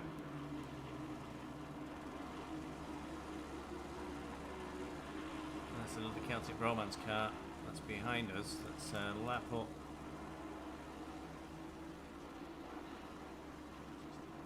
Hope we don't try anything wild.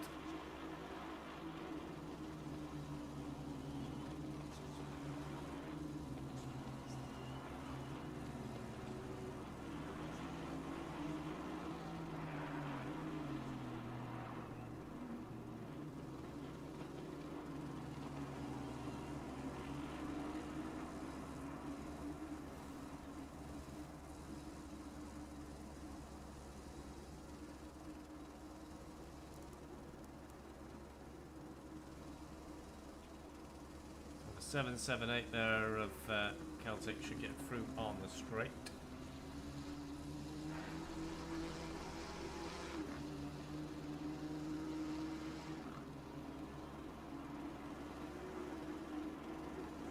What I need to do now is just try and focus and let the lap times come, easy to say of course from afar.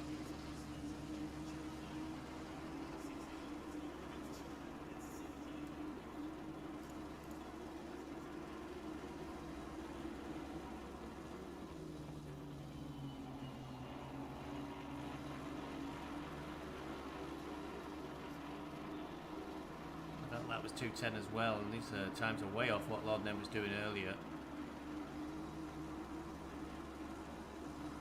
Cubica's doing a 2:07, which is slow compared to most of the field. Most of the field doing 3, 4s or 5s. 5s generally probably keeping it on pace unless you're in traffic.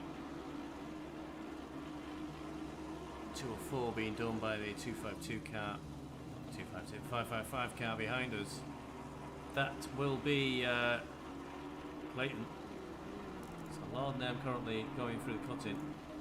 Clayton at the bottom of the cutting. Is it on the same lap? In which case we could be in trouble. Clayton's right on our tail and is a very quick car. Well, it was the different Clayton driving before. There's nothing worse than having brothers sharing a car. You never know too sure which brother you're up against. Clayton will be trying to close in quickly on the BeesWax Racing 333 car.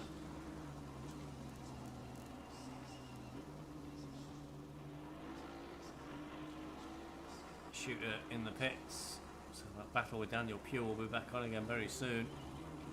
Again, pit stop strats lining up for 2 more stops.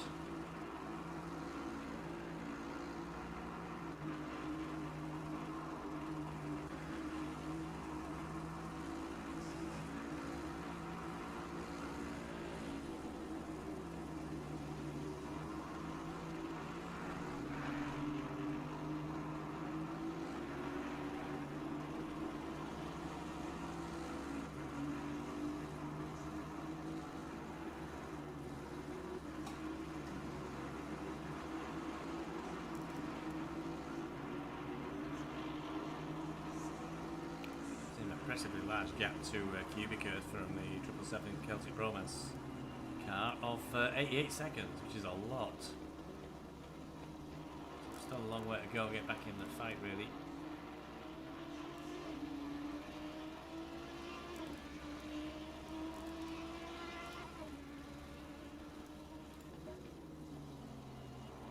Plus 66, some very strange times coming out of the computer here. I don't think it's a 66-second gap from 728 to 308. I think it's literally the length, half the length of the mountain straight.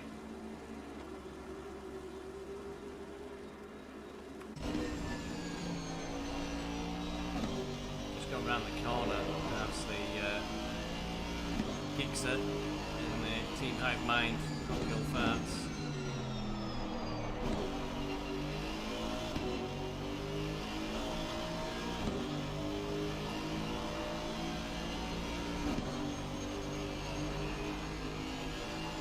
Now within 4 seconds of Cubica.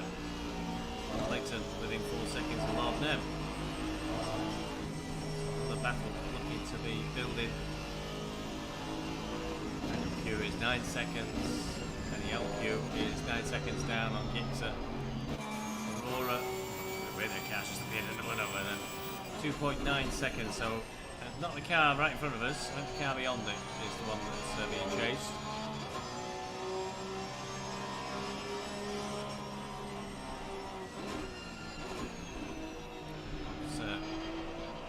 Exciting. Let traffic through on the mountain.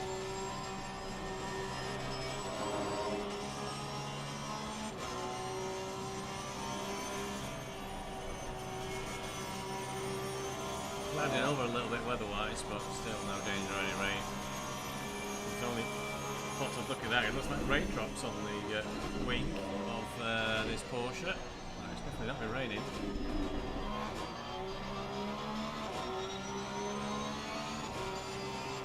Clayton's right on the backside now of Lord Nem.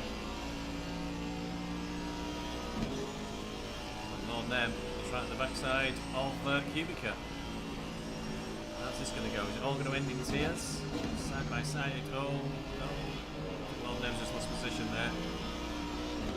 He's got to drive out of Nissan. He's every right to do so.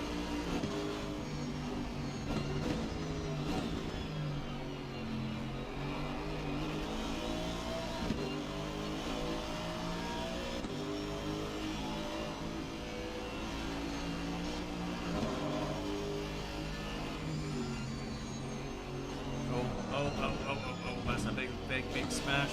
Clayton. Oh, big mistake there. And Cubica off. It is Cubica off. Couldn't quite see what we were looking at from the angle, but that Nissan is in need of another pit stop, I think. 728's going slow. That's... oh, it's all gone wrong here all at once. Everything happened at once. That looks like Geeks is always plunking the wall left, right and centre. He's going to drop down the field, then going to go for repairs. I think the Nissan's going to go for repairs as well. Clayton came out of that in front, and has that got damage too? It all seemed to go wrong for everybody up on the mountain all at once.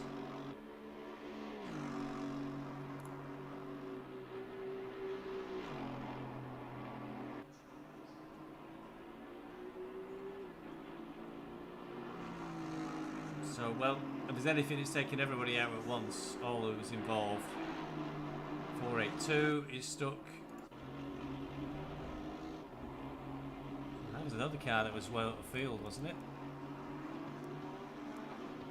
Yep, that's the P7. And maybe the tiredness is getting to people, but there's a lot of people smashing their car to bits all at once. There's Cubica, is it? Is that teleported back to the pits? No, it's a different Nissan. 482 is just having a total nightmare. 482 teleported back to the pits. That's them way down the field now. They'll have a 2-minute lockout. That's Team Hive Mind. They got it back to the pits, driving it, but they will be looking at quite lengthy repairs. Eugene's okay. Breeze. Well, I mean, I might well secure them fourth in class, because they've avoided all the carnage that took place on the mountain. Nem is parked up. Cubica has just got into the box as well, following the damage. Cranston is in the pits. He must have hit the wall. He's coming in for a pit stop. Could be a normal one or one for repairs. So it's all gone to pot for most of the silver class cars in one go.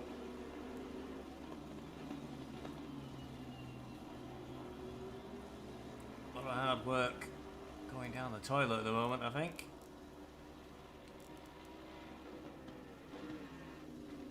Could be something coming out of stewards as well, because there was a lot of cars involved in one incident there at the top of the mountain. Could well be a case of coming around the corner and just coming across it, and in you go. But this is allowing some of the cars. So, triple free cars pulling away. Cubica, Cranston still showing behind. It's when it shakes out the end of the sector, really. So we've got to get to the end of the sector, which is actually just going into the cutting.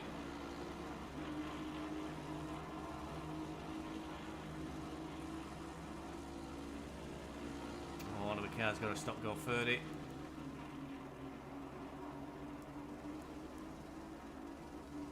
Somebody did say they had problems with their pit lane limiter. Nins has got in the car. I don't know if Nem's just said, I don't want to do this anymore. Nins is doing the stint though. The team have got two more full stints to do after this one. It's only had 15-20 minutes or so driving as Nem on that stint. It'll be a very tall order to get back to 777. Harding is showing 18 seconds down, 17 and a half seconds down. 57 car, and Kubica is still in the pits getting repairs. Could well be, I don't know who was to blame there, I didn't see the full incident, but there could well be some penalties coming down as well as a result of that incident, so who knows what impact they'll have. And that is the Celtic Bromance car again on the bronze class behind, so should ideally let that through. Hopefully it'll go fast enough to not get in the road.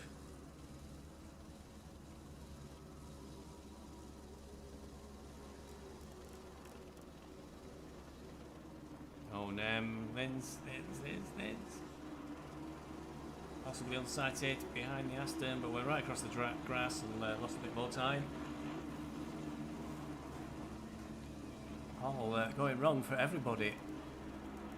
Gixxer is now behind the 888 BeesWax. Just coming up to the crossing himself. Chase, sorry.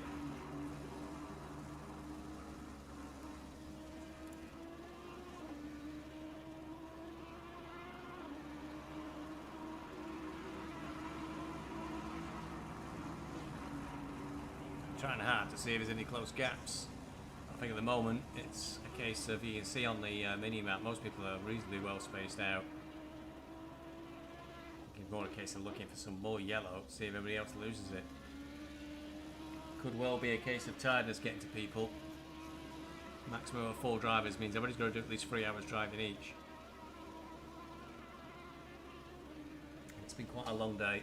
I'm feeling quite tired and I'm just sat on my backside talking.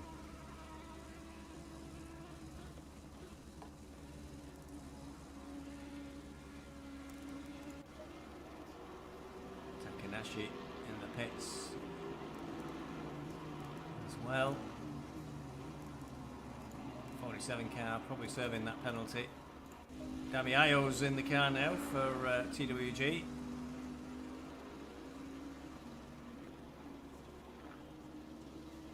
got a bit of a long haul ahead of him.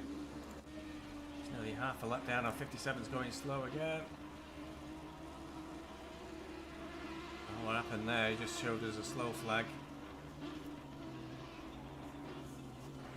Sometimes as well your confidence can just collapse in a race when it's all going wrong for you.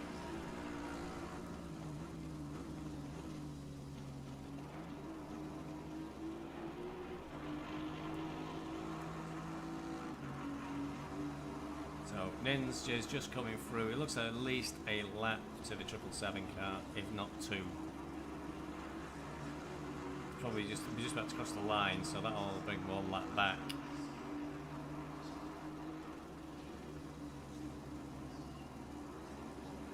But it's looking well over 1 lap to try and catch Celtic Bromance. May beyond what we can manage.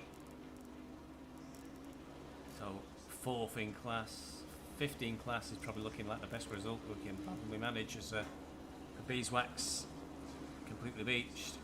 While misbehaving. I didn't make that one up, I'd like to point out. Still looking okay in 5th place and 1st in class. But as we've just seen, with about 5 cars all going out together at once on the mountain, nothing's guaranteed, and it really illustrates why you want to really think twice before trying to get past anybody. Because if it goes wrong, it's game over.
Very lucky, number 63 Ramirez has had a sandwich and some chicken nuggets today, and 2 litres of Coke. I've had 4 slices of toast and some biscuits. I'm very glad when the next 2.5 hours are up and I can go get something to eat. Very well said. Mr. 41 Tetradax, anybody who's still in the race, is beaten from P40 onwards.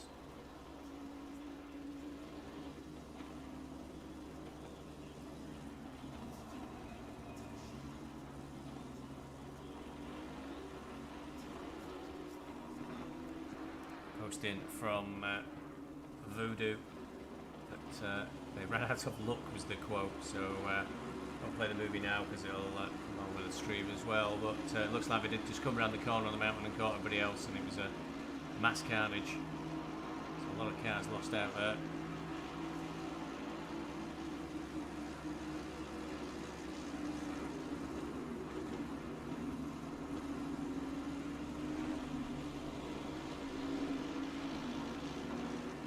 Not for position, that passed by Rees on the 47 car.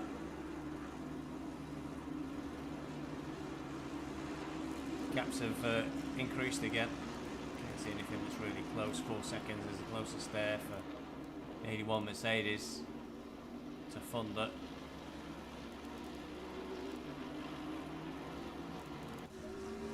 Two seconds on Olin to Rees.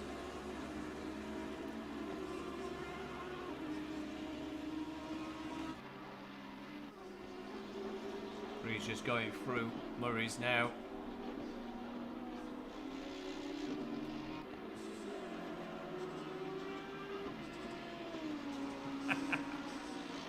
I can't remember who it was, Tetra, but I was actually watching when they demolished every single brake marker. I think I don't want to say who it was because I can't quite remember. I think it was a McLaren, but I don't know which one.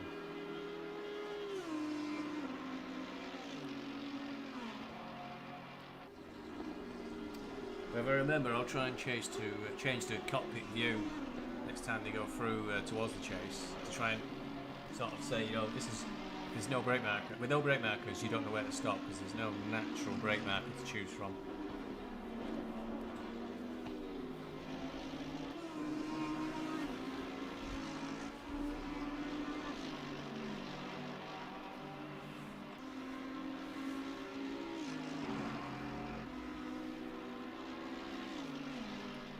Nerves to take the jumper off. Unfortunately for Hollin, now 1.8 seconds behind, but he's on the blue flags and he's going to probably feel quite obliged to jump out of the way. There's some pressure on the Discord to stop interfering with people's races, though he's got his own race to run. He might be down at the back of the field. Still wants to compete against car number 3. Let's pull across a little bit. 420 going through ahead of the chase. So if we try and if you look as we come into the chase, we've got blue flags, got the car on his right hand side. There's nothing there really. There's no marks on the track or anything to give a good idea of where to brake. No natural features you can use. So once those brake markers are gone, the chase is very, very difficult to get right. Somewhere, Tetra, on this stream, you can see in the background bits of polystyrene flying into the air as a car scoops across the through all the brake markers. Didn't miss a one. An extra bonus points for that on the chase, just to make sure they got everything. Surprised there's nothing painted on the track, because normally there is these little markers on the track itself painted in the white lines, little indents and sticky out bits that give you a good clue about where to brake. It's a safety thing above all else, isn't it? I think he's going to close that gap in. It's now up to 4.7 seconds.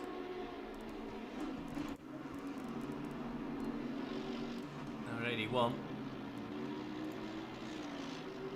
Chick for the Pesco. 3.9 seconds behind Thunder in the Goat Racing 4. Been really quiet from Goat Racing 4 after they got Super Pole. were looking to lead out the race and probably planning to dominate it completely from the front for the first hour or so. He had that technical issue as they pulled away for the formation lap, and the next thing we just didn't see him again. And he appeared about like 15th or 17th in the field a few laps in, so real disastrous start for Goat 4.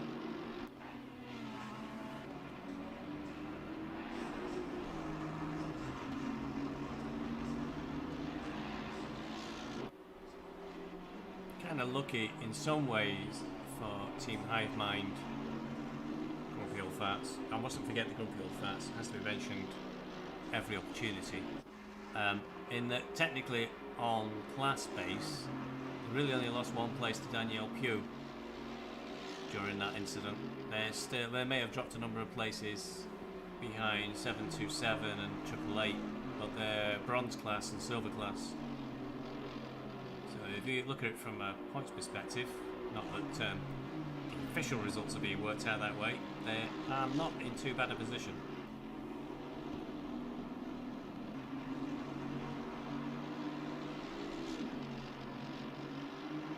Thunder's in the pits. Now that's not a great time for pitting because it's an hour and a half. So they're going to have to do a splash and dash towards the end of a race if they don't launch the car, of course.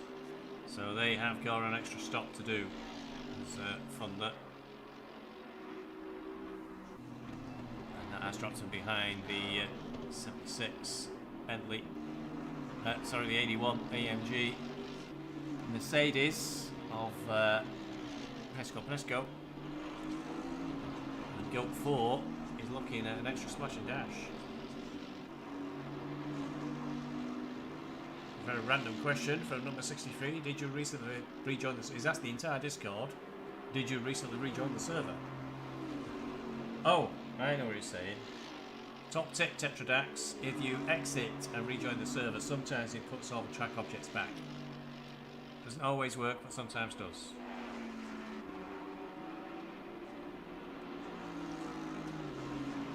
It's a pro endurance racing tip, that is. Don't tell me somebody's destroyed them again in the last 30 minutes. Like Groundhog Day, you can destroy the brake markers multiple times. Celtic Bromance now on the back of Tekanashi in the 420, who's everybody's favourite friend. Karim Babimba, Motorsport Non-Sweaty. I bet they are sweaty right now after 9.5 hours of racing. Trying to close up in the 420 car. 0.699 in it, according to the great ACC computer.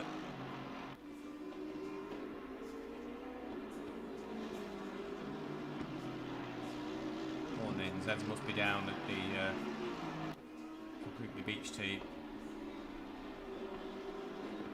Two major deaths in a race, also a few minor deaths. It's hard to come back from.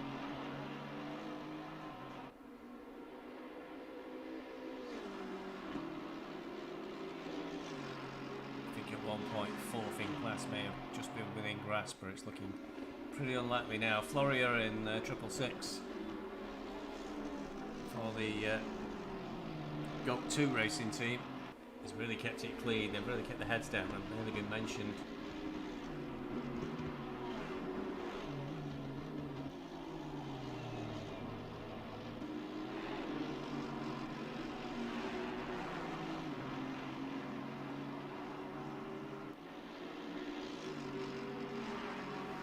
It's going slow.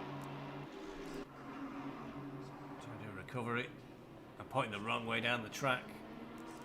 I'm trying to do a 3-point turn. I'm running in last currently, so very difficult for him. So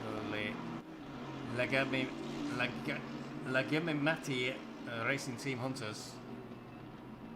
I hate it when these teams come up. Recovered and back on track. 888's in the pits. That's an unscheduled stop, I would have thought. It's not a great time to stop. I'm sure Eugene only went out 30 minutes ago.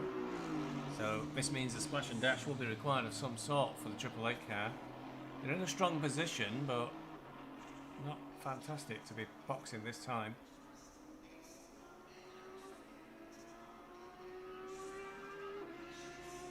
Of course, they could well be still on schedule with their stops. The splash and dash was always on the cards, but in a way, like a quick one. Some standard stop, I would have thought.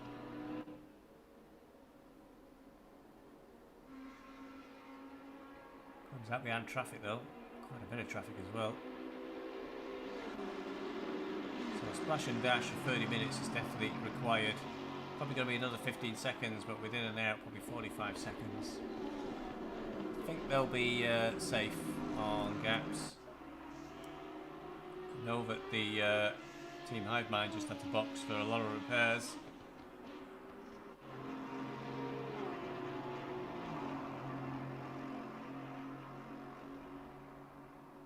So they will also have to do a splash and dash. So I think if it's all going to even up.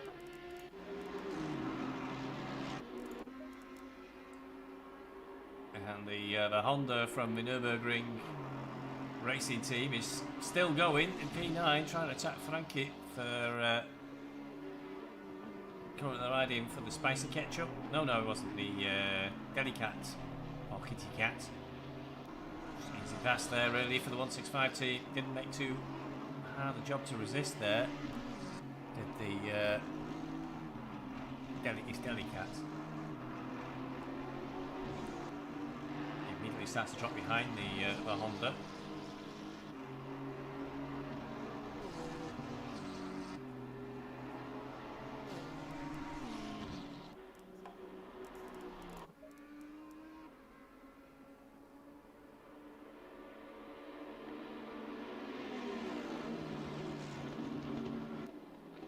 So Celtic Bromance, bronze class team. Now on the back of Takanashi in the 420.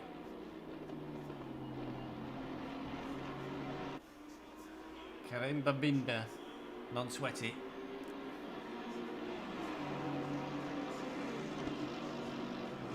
Very close on the back of the Ferrari. It's pretending to be a Ford GT. But there are no Ford GTs in GT4. I wonder if they'd still drive the Ford GT in GT3, sorry. If it was terrible. It didn't last very long in endurance racing, it seems to have disappeared pretty quickly.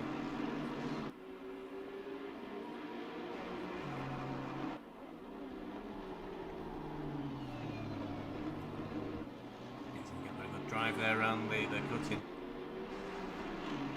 The trait of the port of the Aston Martin now.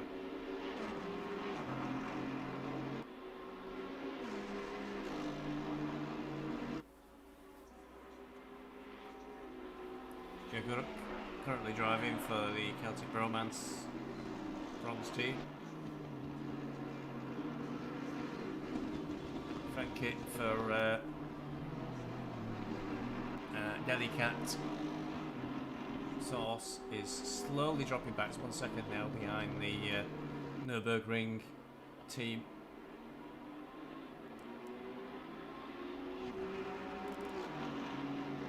How's Lynn's doing?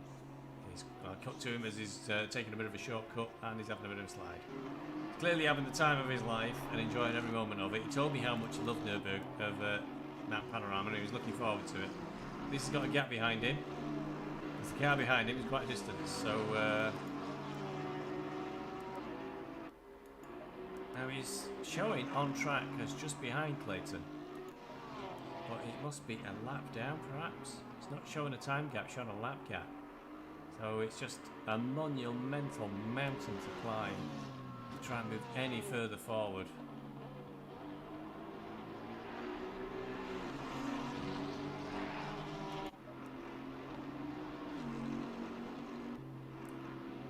Not Aiden Sinalta, who I've only seen once in the car, I think. So where's he gone? It's only 2.5 hours to go. I think he can do a recovery drive that well. make up an entire lap.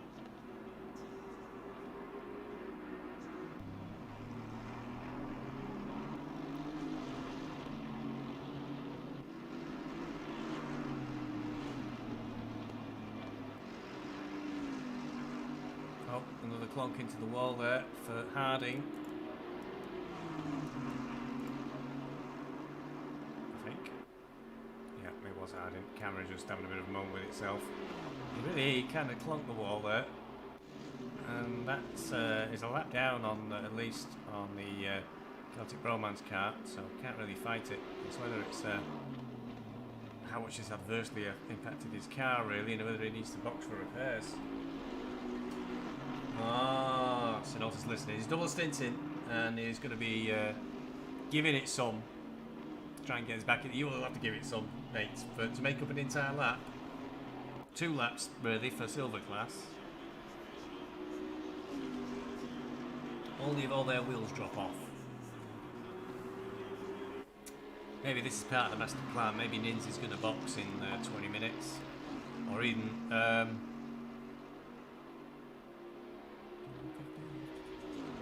yeah, if Nins... I'm suggesting anything to the team who may be listening, but if Nins were to pit in just over 15 minutes, if it's 65 minutes a stint, then that would maximise Sinolta's opportunities to dish out a proper spanking and really put a sweat on Celtic Bromance. And that's the real thing that we're after here.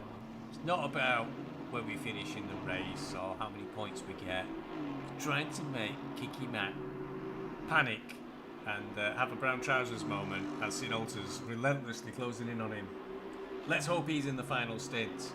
Because one thing for sure is Kinky's not, because he's all talk and no trousers. Kinky's good at coming on here and saying, "Where's your stint, Steve?" But then when you say, "Where's yours?" he's got his race driver's book of excuses ready about why he can't participate. I can't participate because we operate the driver's rota. I'm not down to race today. I'll be back next time. That's looking really bad now. That is Sanders. In better days. I'm going to be back next time for Imola. And then you'll see real pain and suffering. I'll definitely try and be out first so I can get my stints out of the way and leave my team with the last to first challenge. There's one bunch of sorry looking GT3 cars in this race, I'll say that much.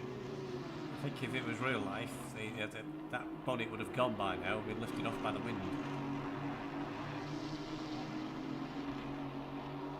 Going down in 24th, trying to catch up with the Zami of the Iran racing team, who's trying to catch Harding, who's I think there's a bit of wall actually at the top on Vista, Harding, that you've not hit. If you could give that one a little bit of a knock as well when you're next up there, because that's the only bit I think you missed out so far on the track. Only joking, I'd do the same.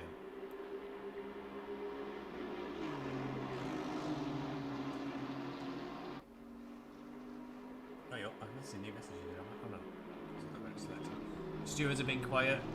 It must be taking them a while to pull apart the absolute carnage that took place on top of the mountain.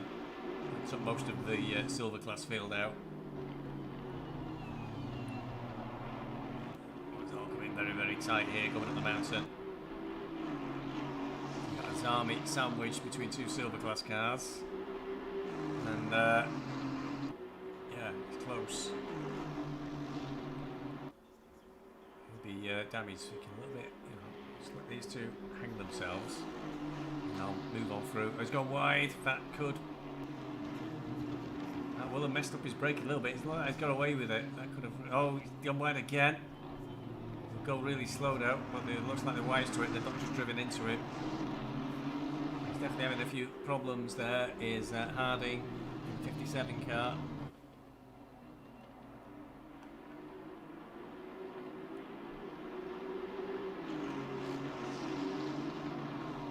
Northern Ireland Nighthawks, special boys.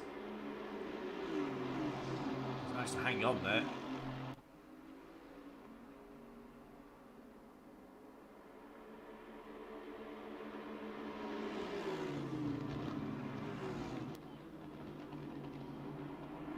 63 boxing.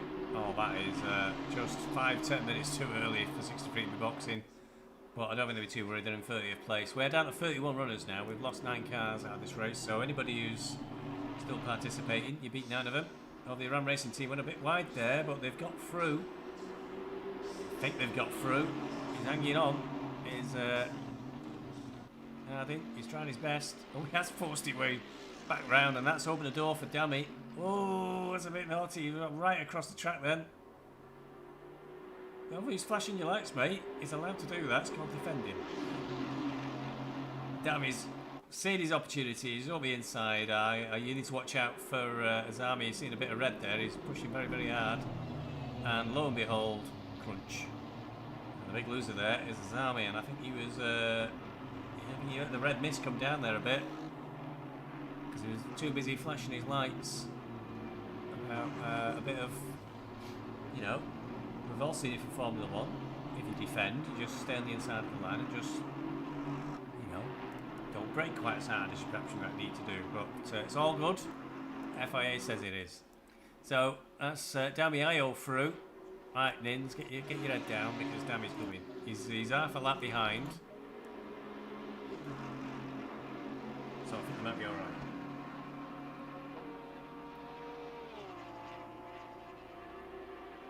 You're all on very much the same sort of strats because you all died together at once on top of the mountain.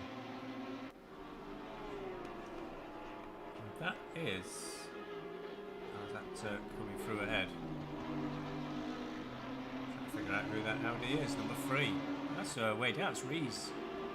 He's well down on the field. Right behind is going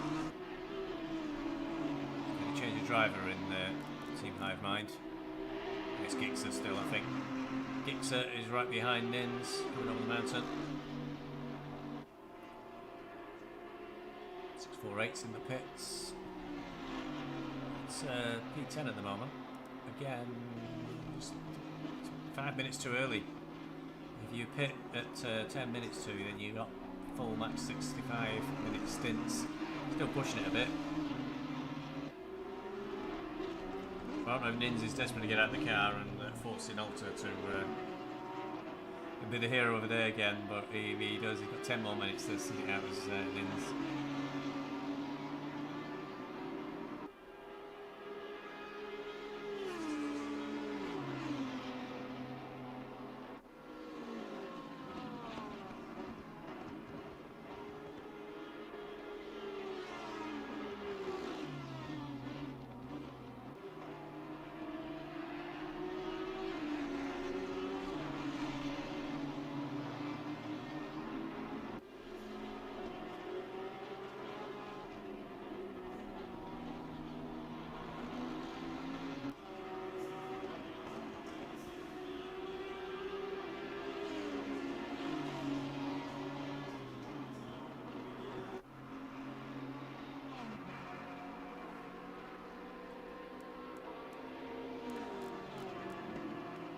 He's gone a bit quiet again. Lost his gap is 2.7 seconds. That's for the Delicat Spice to the 165 Nürburgring esports team. But we saw that pass completed by the Nürburgring esports team a few laps ago, so that gap's actually probably slowly increasing. Leaders of the race, how we race it, still doing 203.9s, so still pretty quick. Daniel Pugh, very, very quietly, the Pacemakers team are now in 3rd place. That car is doing 203.9s, so they're looking really strong. For these positions are looking pretty firm. As firm as you can be in this race for the final 3, but it all depends on where the pit stops go and how far ahead they planned to not need another stop. 5 more minutes really, so 8, 7, 8 in the pits. They're too early by 3 minutes really at max. Depends what time they rejoin the track.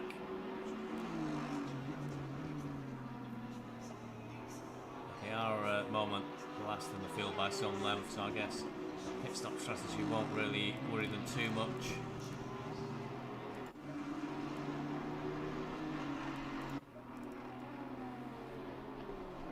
Goat 4 still trying to make that recovery from disastrous start.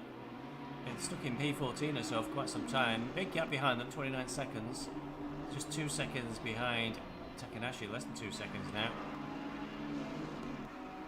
420 car, has it been slowly dropping back? Maybe just had a pit stop.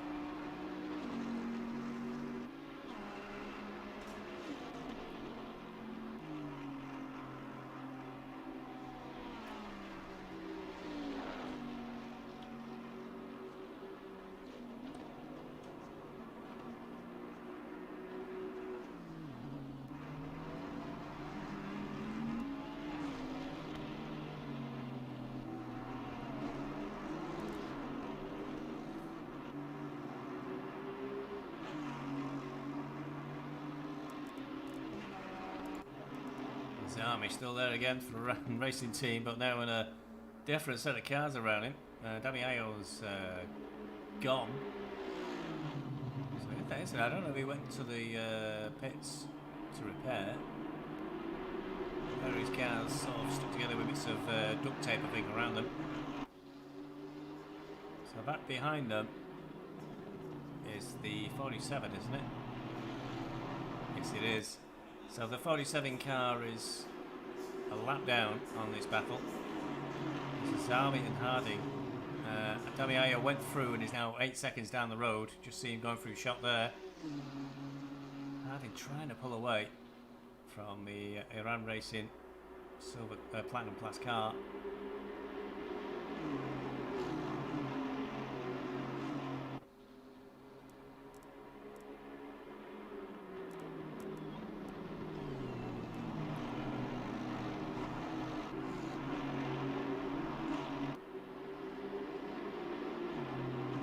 Somebody's missing a livery.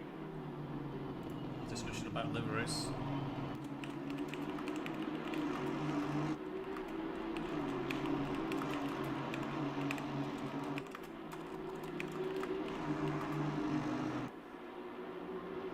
Oh, it looks a bit naughty. They just killed. It's side by side, and he looked like he clonked. He won't be very happy about that at all, I'm sure. That's not the way to do it, I think. Very dangerous to overtake on the mountain, and that looked like Harding. And then to rub salt into the wounds, he kills himself just a few corners later. Drove right into the wall then. Oh, that's not good. Oh, there's death everywhere as a result of that. People coming around the corner. Oh, it's all going badly, badly, badly wrong. There's cars all over the track on the mountain. 969 is the leader.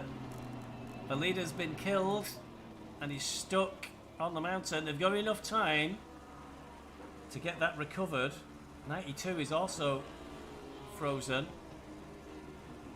This is not the end for 969. They've got more than enough time in hand.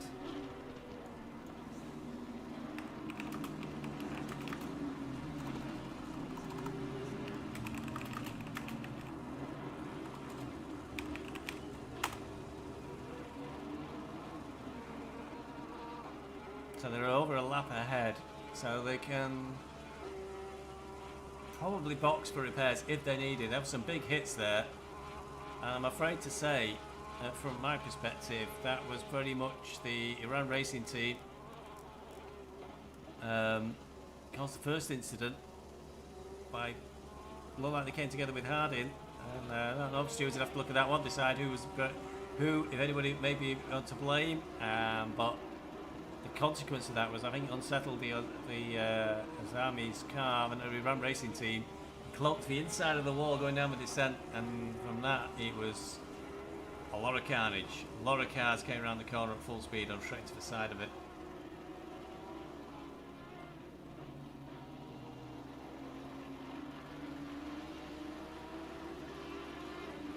So they're still going, they're not boxed for repairs, they've got a lot of time in hand.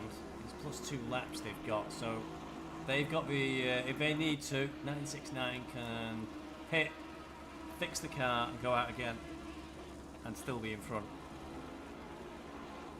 I have to tell now who may be pitting, who's intending to pit and who wasn't intending to pit. So obviously Harding's in there.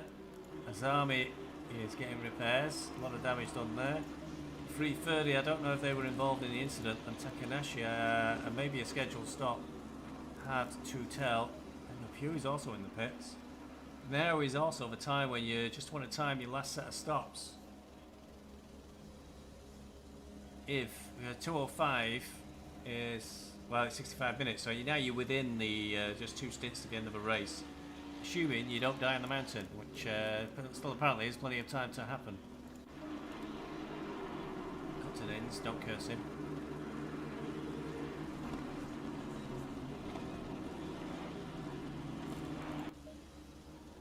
Trying to find the McLaren, which I've got no livery. I think they may have quit the race, because it was definitely McLaren.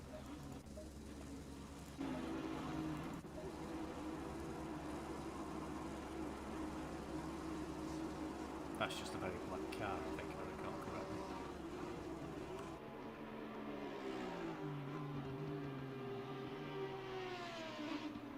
Yeah, I'm not sure if that's just black or...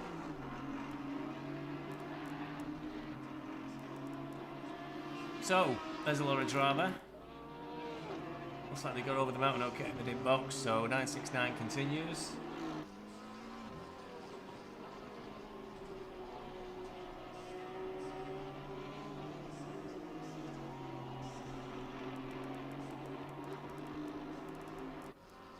Computer's not showing any close gaps now in the field. Still some cars in the pits. The Ram Racing team still in the pits getting repairs, along with Harding.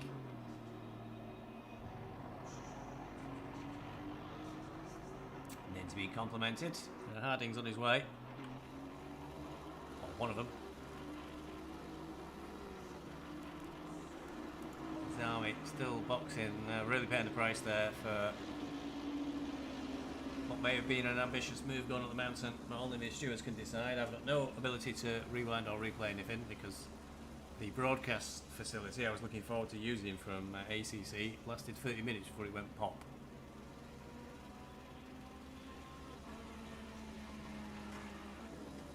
Men's is still going, but we're in the window now to do driver swaps to the end of the race.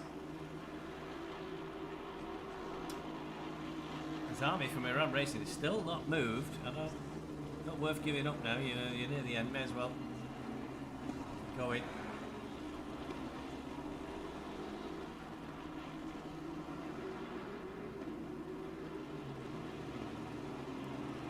And the IO, a little over half a lap or so behind.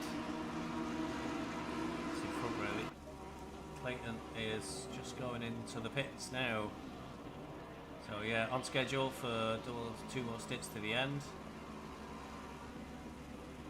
I'm sure Clayton's taking all the speed he can into the pits there, so to slow down a long way beforehand.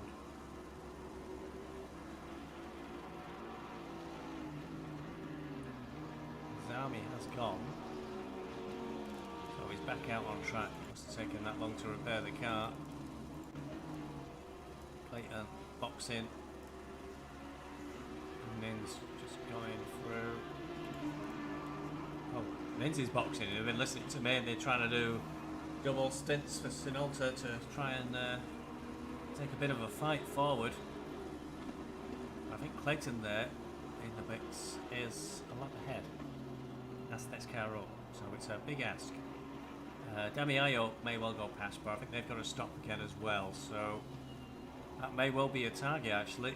They only got one more stop regardless, the same as 333 car. And they're coming down. Can't run straight now. Depends how quickly the 333 car can get going.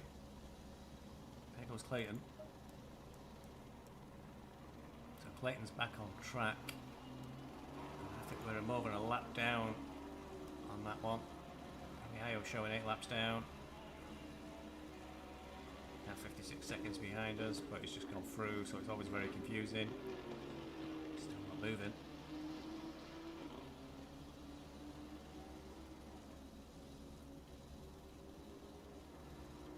It's taking the terminal a long time, these pit stops, don't they?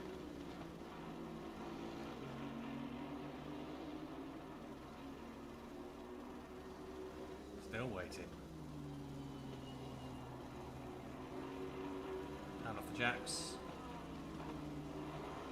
It's not pulling away. And it's finally moving. We're behind Dummy Io, so that is the objective really. I don't think they are... They might need a splash and dash. All to fight for, but we're a long, long way down. I was told Sinolton's driving next, so that should change next time it goes through. 969 still going. No need for repairs, it would appear.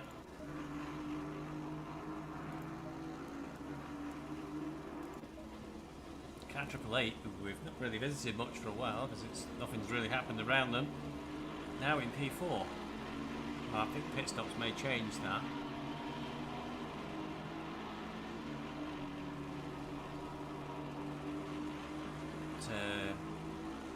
Team Hivemind, Grumpy Old Farts will be a bit out of kilter. Because I think they had to pit, didn't they, for repairs after that big smash up on the top of the mountain.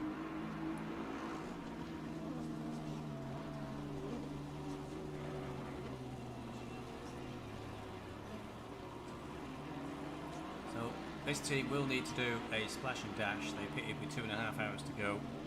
So we can expect them to do a standard box in another 30 minutes, 1 hour and 30 to go, and then another box at 30 minutes to go. So whomever gets in the car next should take it all the way through to the line. And if that's Hayden, that will spell trouble for anybody around them because he's very, very quick. Eugene's pretty nippy too. Sibia's a lovely person, but I've been the first to admit that they're not. I think Hayden may be tier 3, tier 4. Forgive me if I've insulted him. I think Eugene was tier 5, so pretty rapid guys. So he's down with at tier 8 level with me and Lord Nem. That's where all the cool people are though. All we can see is big gaps here up and down the field.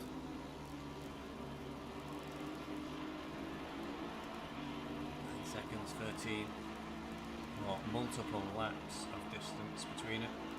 Drivers, keeping an eye open for any potential yellow flags.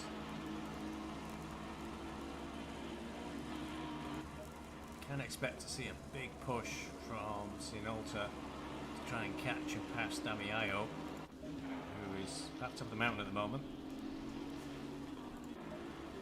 There is a car behind Martin, but that's Ferrari of now time to P number 170. That is technically that's Augustinic. I think it's tier 5 driver or a tier 6. So may well make a push. It's an alternative, but he'll have to be nippy to do so. Under normal circumstances, I'd say, as Martin is very rapid.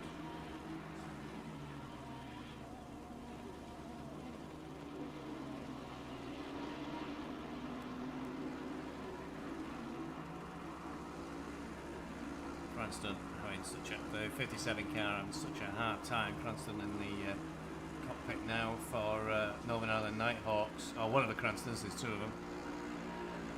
They've dropped down and they're now behind number 41, which is the spicy sauce.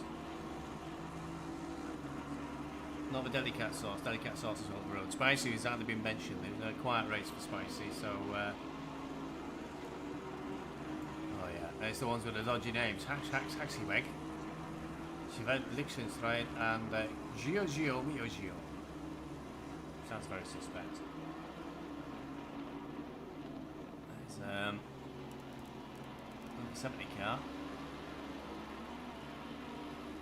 Revolution Sim Racing.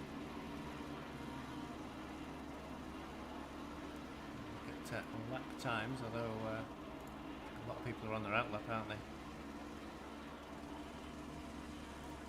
204.0 for Sinalta, but Damiao was trying to really lay it down. Damiao just did a 203.6 to try and stay away from the 777 car. And the 777 car with Trip at the controls is doing a 204.4, so ironically, of all the silver class cars in the mix here, it's the platinum class car that's doing the slowest lap times of a 204.7. Hopefully the number 70 car, which is doing a 206.8, will let us through rapidly. Because Martin is all over the back of it, really all over the back, he's nearly hitting it. And there's a spinner way down, that's number 3. So we don't catch anybody. Oh, looks pretty close. Worse than anything. Oh, he's making that a lot worse for himself. Better things have driven forward. There's a bit of an indent there on the just to the front of him where he was pointing. Now he's really stuck. Big gap now. So now's the time to get the car turned around and away. Come on, still in reverse. Just like a real car, isn't it? It's away again.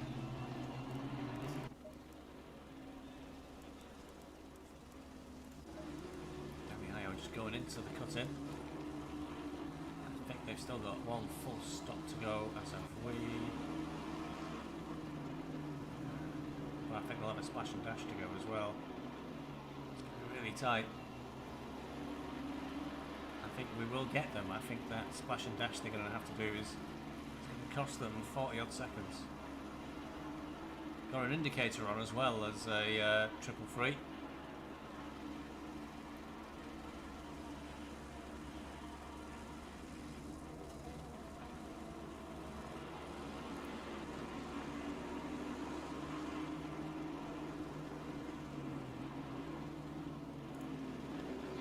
Anybody's listening? Martin's got his indicator on. Get that bloody Bentley out the road. Come on. There's twice on the mountain now, where there's like an inch off the bumper.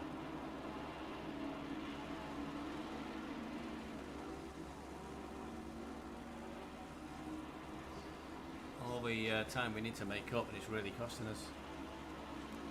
We did a 207 last time round in the Bentley. That means Martin's stuck behind it doing 207s. He was doing 204s. Oh, he's through. Got through there. As ever, if you want to get past anybody, just have me look away and they'll lure past instantly. Somebody else noticing 333's got his indicator on. Maybe he was indicating number 70, get on the road.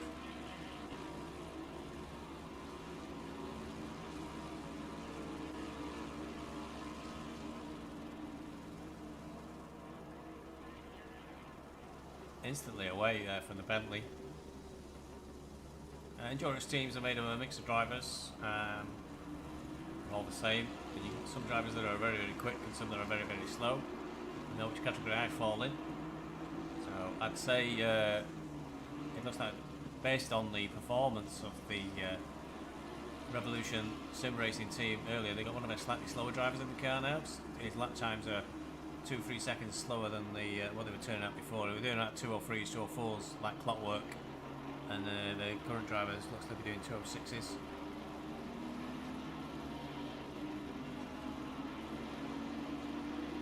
Don't let 170 pass. We've got to get past them.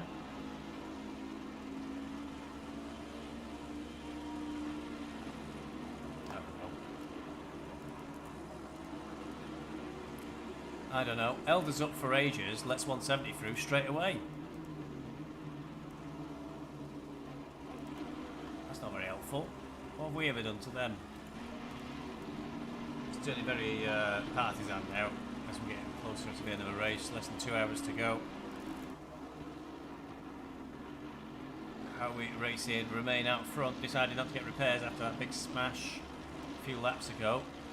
So it looks like the damage mustn't be too bad because there's been no real drop off in performance, still doing 203.5.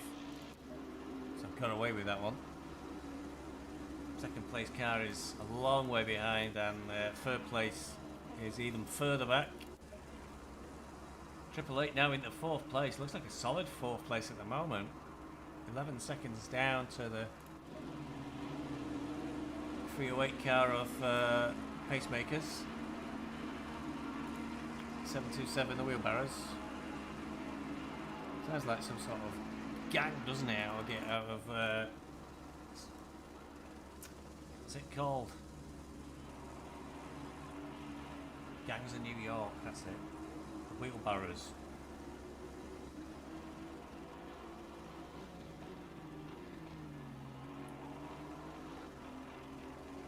Dicky Matt must be bored. He's downloading and installing liveries. That implies he hasn't got another stint to go. He's too scared, clearly, to go up against Sinalta, who's 2 laps down and got no chance of catching him. However, he'll be flying now. He's got clear of the number 70 Bentley. Fine enough though. Damiao doing a 204.5. Martin doing a 205.2.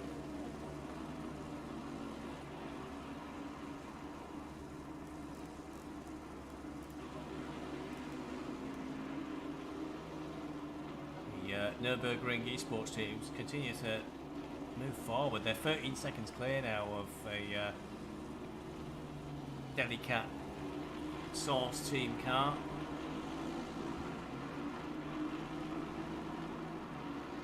And closing into less than a second on the well, we've seen this Bentley is not as quick as it was earlier in the race. Now Roosevelt is driving, so maybe he's one of the slightly slower drivers in their team, but catching it hand over fist. And the Nürburgring esports team were very quick at the start of the race, then they had a bit of a disaster and ended up 15th. And looks like they will drive their way back up into 7th place. Won't really get them any extra points from my perspective in the Platinum Championship, because it's a silver class car they're going past.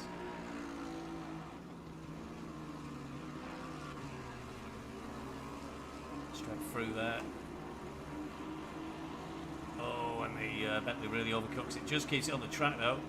Overcut the brake far too late there. You can see how much time that cost, then overshoot the braking zone.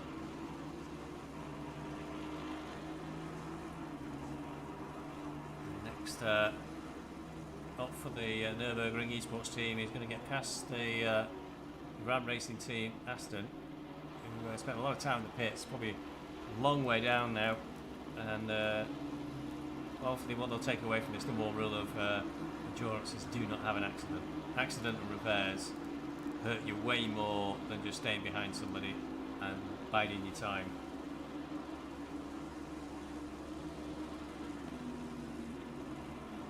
Straight through that, too much problem. Next car up the road for them is Voodoo, but that's quite a distance away. Voodoo, 42 seconds as it happens. This is a look, just going through Forest Elbow and onto Conrad Straight for Teeth Hive Mind. Uphill fast, got a lot of flashing going on there from Goat 4. Cheeky Goat 4's well down. Voodoo's not slow.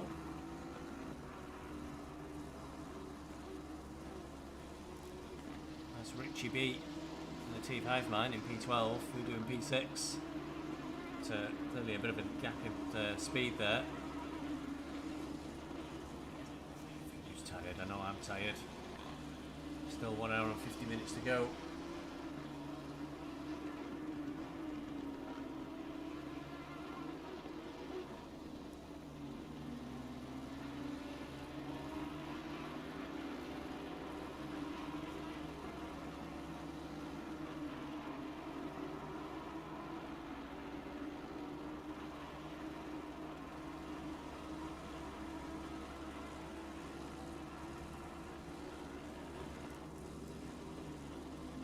So the number 70 Bentley now dropping behind. Really, for the 888 car, it's about avoiding any trouble, which is easier said than done. A lot of people have tried to avoid trouble and have failed miserably.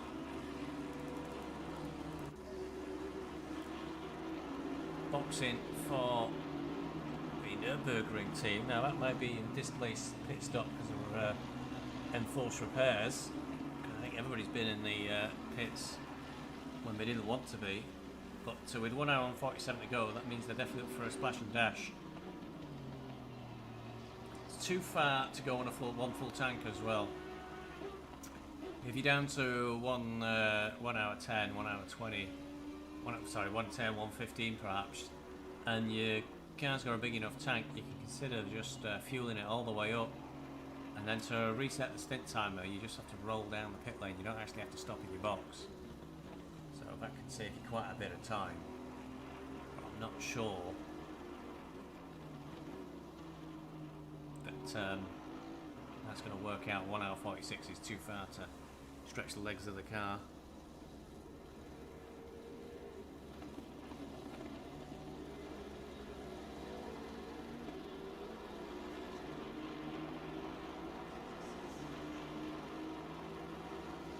Any exceptional lap times in the last lap.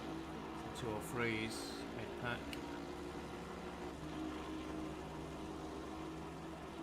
Sinolta did a 203.6. There's Damiayo, who's really pushing hard, did a 203.8. So Silver, the battle for silver here in the middle of the pack, 21 and 22. These cars, Nissan, Damiayo at the controls. The Aston Martin with Martin Sinolta are both absolutely hammering it around the track.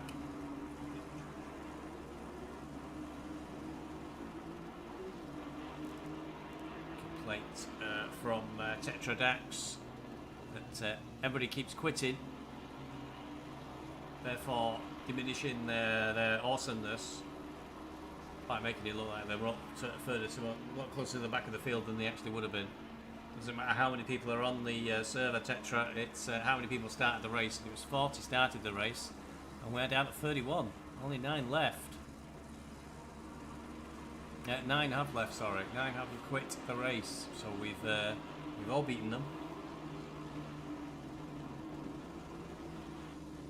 But at the moment, there's no real close gaps. 4 seconds is not particularly close.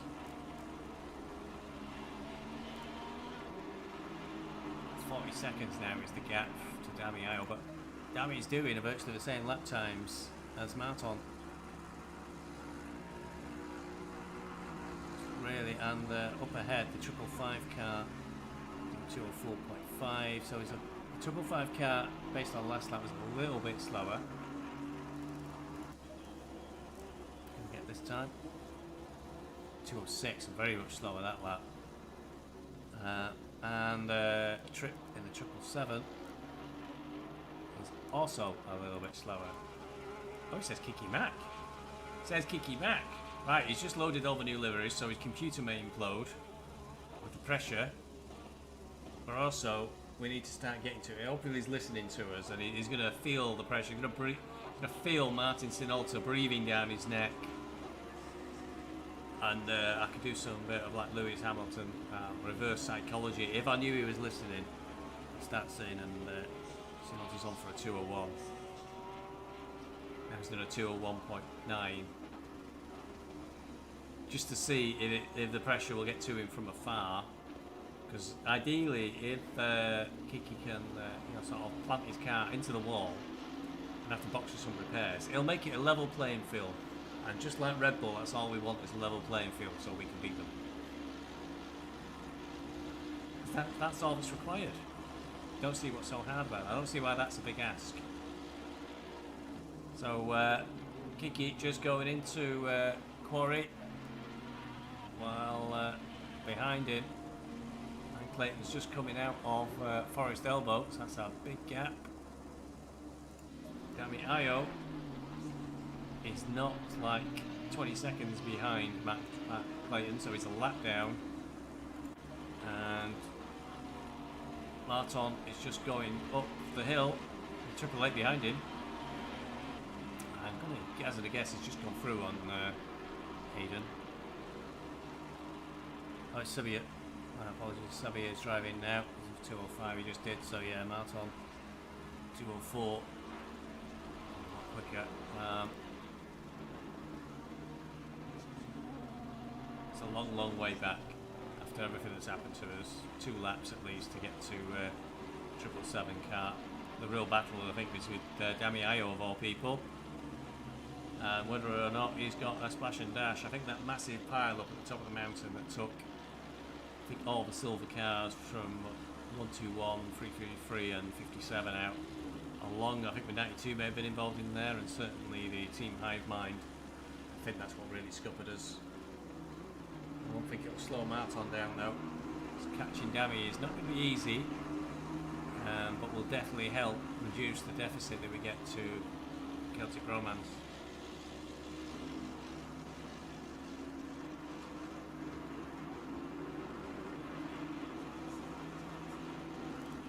Not that this is a partisan broadcasting, anyway whatsoever. So, we know that the 70 Bentley of Revolution Sim Racing, Team Red, is still doing 206s, and the McLaren here of Delicat sauces. I feel like getting a sachet of sauce, getting a picture of it and putting it on screen whenever I mention them, is pushing, and they're doing 205s on the last lap, so nearly 1.5 seconds quicker, and now they're 0.8 behind.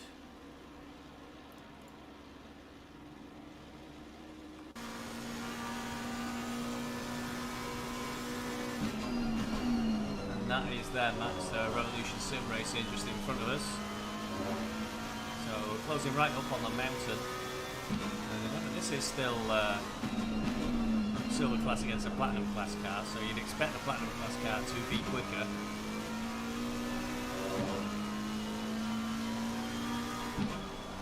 And that is the Iran Racing team just up ahead.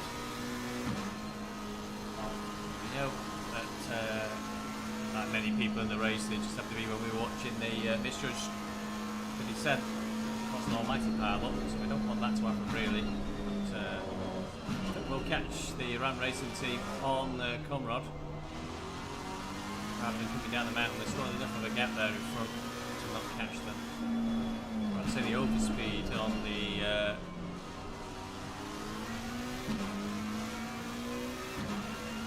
Delicat sauce is enough that we should get past.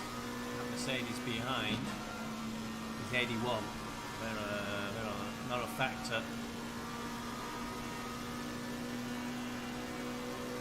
They are currently P13. No way through this time round. What you really want to do, I think, is line it up so you can get them on American straight. So focus on this final corner, the start finish straight, and then Hell corner, and get a good run out of Hell corner. Try and carry an overspeed into Quarry. Getting a bit defensive is the Bentley. He's offline, not got a perfect line there from the corner. I don't think catching the Iran Racing helped. I think that also put off Frankie. No sauce this round. Lost too much time there in the corner. He just caught that back marker as he went into it. So we go through on the Iran Racing team. So clear for the mountain. We won't get to do this pass, I don't think, until the next lap.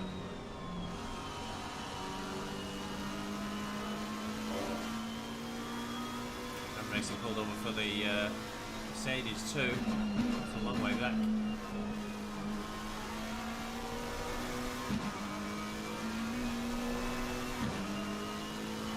What just happened to Triple Eight? I don't know. Still okay, I think. So we're doing 63. We were looking at this battle at the time. So whatever it has happened, it's happened.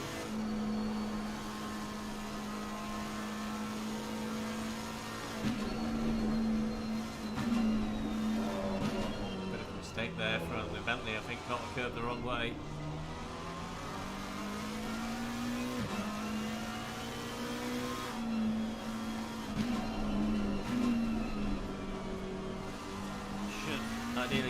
exit here. Carry a lot of overspeed on the way down the mountain. Is it enough? I'm sure it is. In real life, of course, Bentley won that first.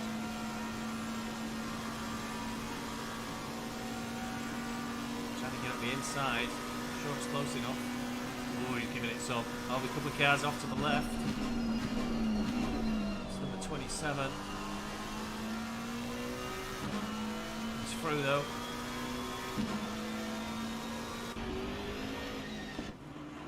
Oh, it's the legendary 27. How can the legendary 27 be off? And 666. Now that is important because that is one of the silver class cars. It's had to box. It looks like it's got heavy damage. So we were busy watching the pass being made in front of the field, but that looks like a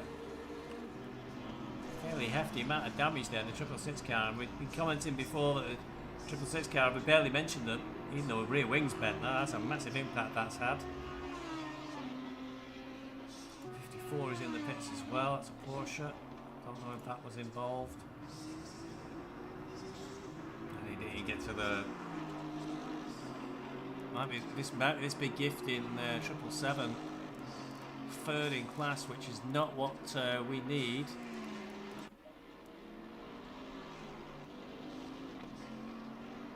Celtic Bromance just had a problem. They're going slowly as well. Can't see any damage to their car.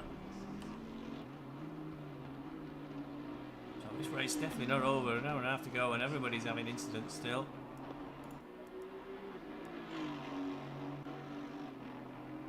Martin's ahead of the Celtic Bromance car. I don't know if he's passed it when it was going slow, or whether it's gone past the 888 car. Very hard to judge what's going on. Unfortunately, can't be everywhere at once. I think the lap time's over. Start finish line will probably tell a tale.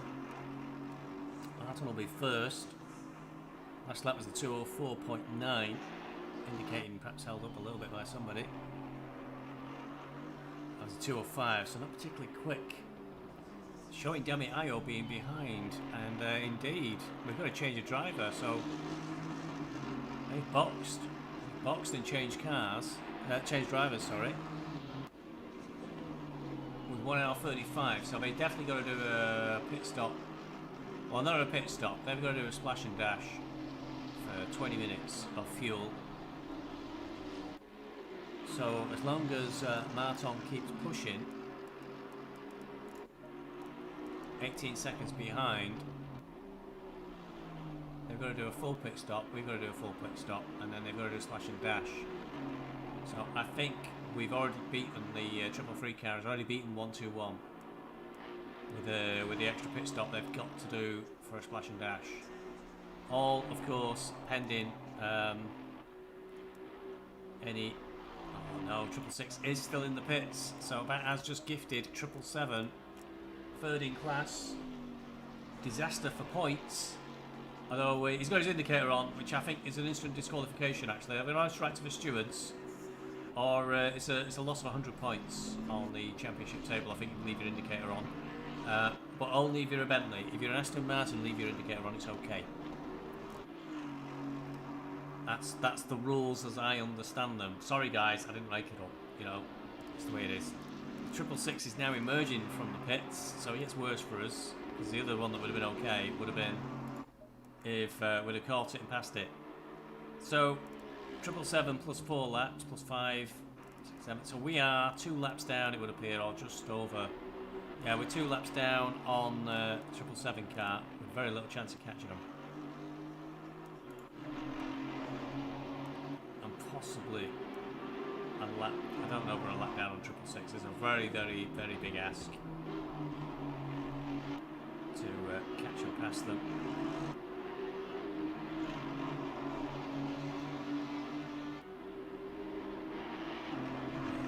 Let's put some big numbers there. Always incredibly difficult to figure out where you are in relation to the car ahead in terms of gap.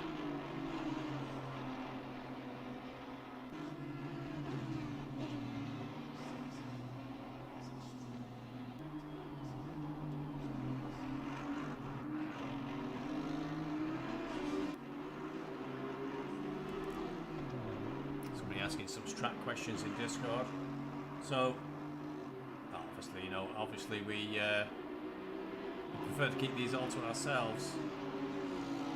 But yeah, if you only fuel the car and you don't change driver and you don't change cars or tyres, and you don't take any repairs, you only use the time required for the fuel. So if you go into your pit stop menu and deactivate repairs and deactivate changing of tyres and only put fuel in, it'll give you an instant estimate of how long that pit stop will be, but you're talking probably 10 to 16 seconds for most splash and dashes. If it was any longer than that, they would require like 30 seconds of fuel, then you're probably better off changing tyres anyway. But the way to judge how long your pit stop is likely to be is to go to the pit stop menu, deactivate everything except refueling, and then get an estimate from the pit stop time calculator. So a 666 car was 5 minutes, that's no surprise. Kicking out was a 204.6, so it didn't appear to be too slow. However, the 555 car had a 207. Martin is about a second quicker than kicking back, but he's got 200 seconds in hand, I think, with 2 laps. 6:12. About 200 seconds. It's a 2-minute lap here. 120 seconds a lap. 2 laps. It's a very, very big ass to close that in. With 90 minutes to go. But anything can happen, as did happen to 666, who looked absolutely solid in 3rd place in class.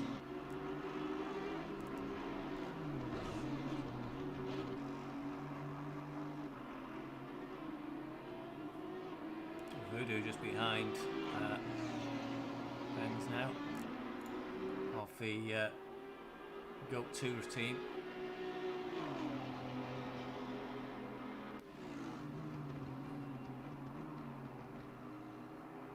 That one through. Oh, but you just caught a big clunk in the wall there for one of the cars. The camera pulled away before I could quickly figure out who it was. That won't be the 969 one. Don't think it was the 969. No, it wasn't. Got a bit of pink in it. That one. Oh, that one.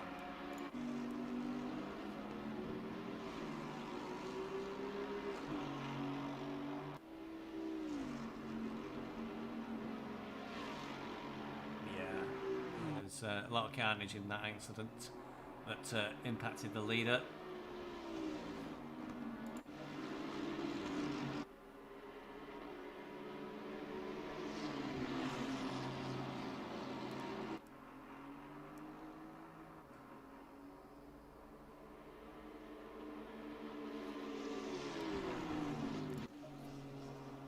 So the Nürburgring esports team are back down to 9th.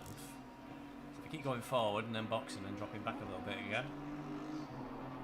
Jenna car's going over the mountain. No tight battles. Really developing. Everything's over 10 seconds. Or a number of laps. Kiki Max really pulling his finger out, 203.9. 482 Porsche is doing a 203.8. The 555 car is particularly setting the world on light. Sinalta did a 203.9 the last lap. I think the next real target has to be the 666 car, which is doing 205.7. So 666 car is going, relatively speaking, quite a bit slower than the 333 car. Still a long, long way to make up. You can see him on the grass then, that will all be costing time.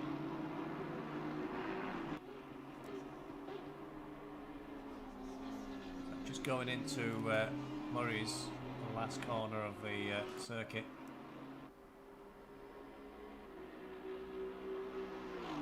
Martin is showing plus a lap, I think, at least. Depressing. Yeah. So 666 is showing 8 laps and 77 seconds behind the leader, and Martin is showing 9 laps and 112 seconds behind the leader. So whilst on the road he's only about 20 seconds behind, is a whole other lap further behind than that, which is not cool, because that is a big ask.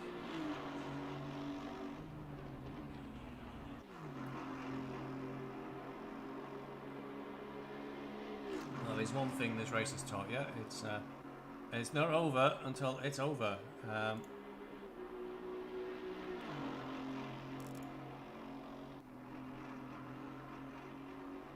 Absolutely, and it's 666 has already had a big smash into the wall, which has written the car off and required a very long repair period.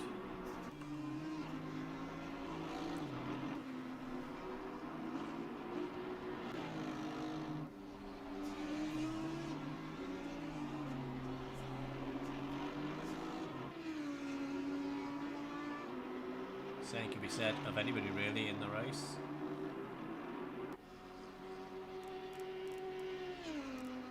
See no really big close battles.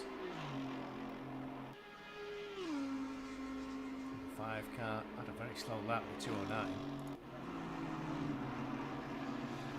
So that's what caused that on the last lap.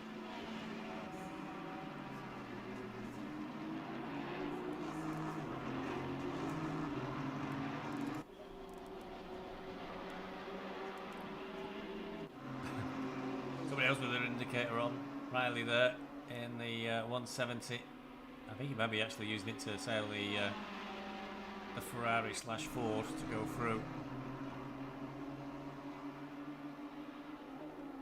It's P15 a lap up on Riley in the 170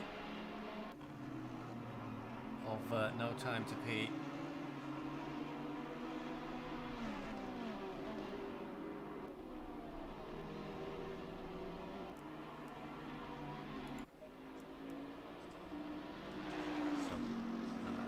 Got very confused. It indicated that Kiki Mack and Riley had exchanged places, but they're more than half a lap apart, so that's unlikely.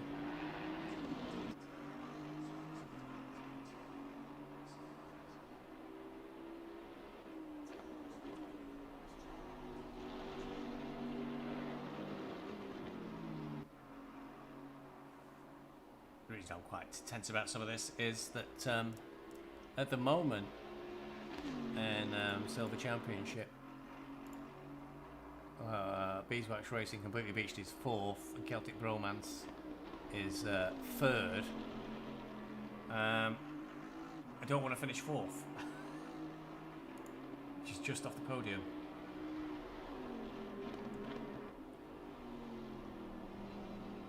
Race control, a little bit of update. Car 41 and 728, no further action. Was unlucky for car 41, but not worth a penalty. Car 41 is the is one of the sauces. Is that curry sauce? I can't tell me sauces apart. It's got spicy sauce. It's got cinnamon in it. That makes it spicy. And 728 is oh, it's Team Hivemine, Grumpy Old Farts. So one of the lead teams. And 92 and 57, both cars. Yeah, I think that will be 92 is certainly Iran Racing 2, and 57 is Cranston. I remember saying it was a difficult one. I said going too wide up the mountain was not a good idea, and the stewards kind of agreed with me, going that's not a good idea. So it was Northern Ireland Nighthawks, the special boys, and the Iran Racing team did come together, but that really set off a chain of events that really caused a mass pile up on the mountain. But an important lesson there for anybody who's watching: do not go two abreast over the mountain. Incredibly bad idea.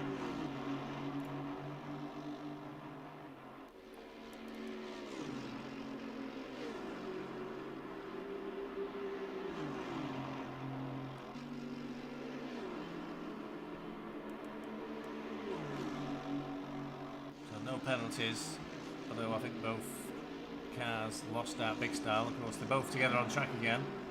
Oh, that was pretty close there. That must have been in the mouth then of Cranston as the Azami rejoined the track, having gone across the grass. But they're a lap apart now, so shouldn't be finding each other. Big gap from open up immediately. So Azami having a real nightmare race. Really, is the last of the Platinum Class cars by quite some margin. Plating the 555 car, who had a bit of a coming together with 333. But events have conspired to put 333 well down. So I think he may have passed the 6 car to keep up with events.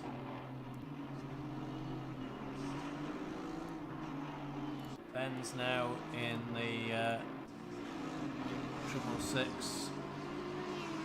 Goat Racing 2 is 10 seconds down on Clayton in the 555 Blues team.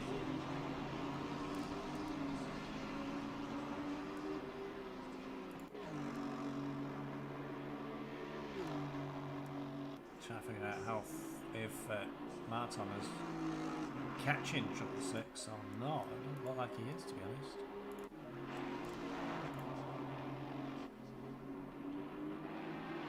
And he is taking little nibbles out of it, but it's not much.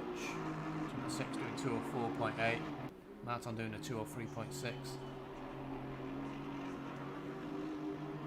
Well, Martin is reducing the deficit, so it's 9 laps on 109 now. It was 112 before, but 3 seconds over 10-15 minutes is not going to be enough, really. However, if he's listening, still got to keep pushing hard because it only takes one slip, and 666 has made that mistake once and ended up in the pits for a considerable length of time getting repairs made. Now, we've no idea where the pit stop strats are going to work out at. They've definitely got to do another stop 666.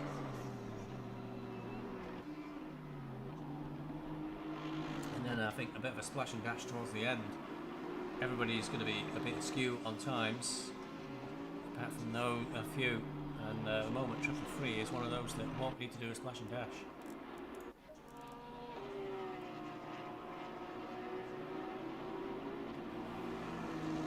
Seeing the gap is actually close. Whoa. More important. 888 Hayden in the car now. We'll be laying down some quick times, but Voodoo is just 1.9 seconds behind.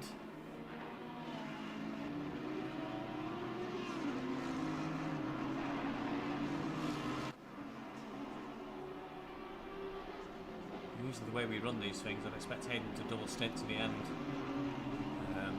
Usually we try and arrange for a short stint at the end, best we can.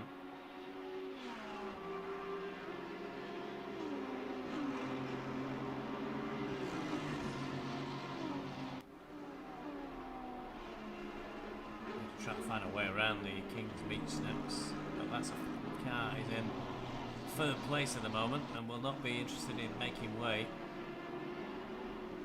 P9 behind Hayden is P5.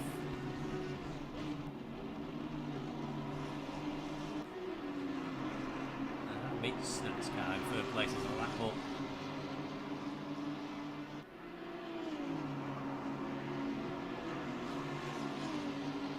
So it's not 4th position in any way. It all gets a bit tight when it's like this.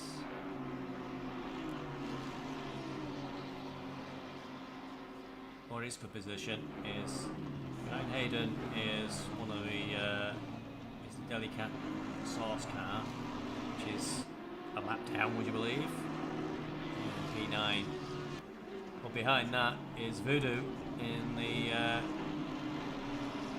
Team Hive Mind Grumpy Old Farts Audi, or is it a BMW, or I'm confused. Don't tell Shooter it's an Audi entry, who's looking to get onto Hayden, because that is for position. Hayden really wants to get past the 3rd place car, who won't be that interested in making way. Hayden's giving it a bit of a wake up. Have a look left and right. Don't overcook it. It's not worth it, Hayden, really, because it's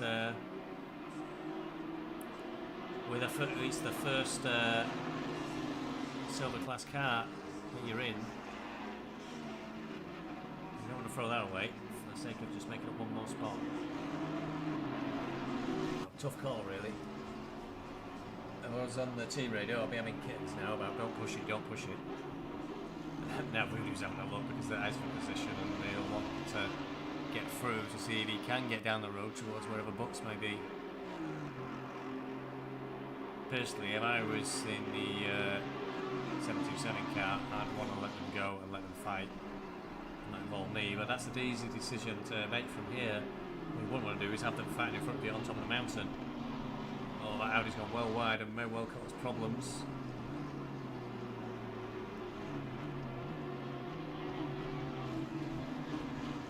First two are through.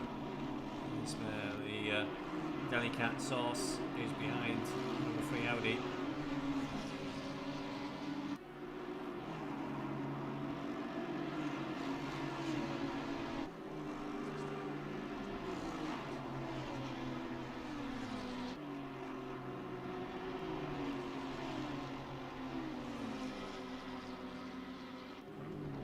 Nathan's pushing hard, but the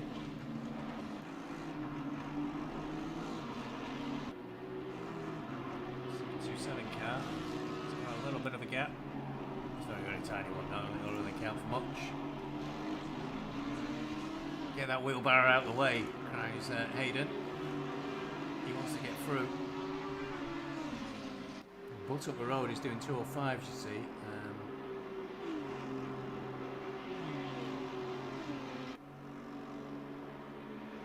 I think these Hayden and Voodoo may be possibly getting held up by wheelbarrows. They definitely needs to be all over them.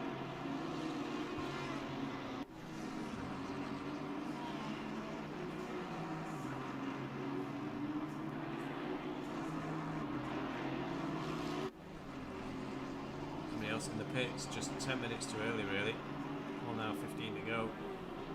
Car 63, but I think they're well down the field. Oh, I caught a lot of dirt there. That might well be enough for Voodoo to have a go. Side by side, coming up towards Quarry. Imagine Eugene saying to him, it isn't worth the fight. We've got first place for our class in the bag.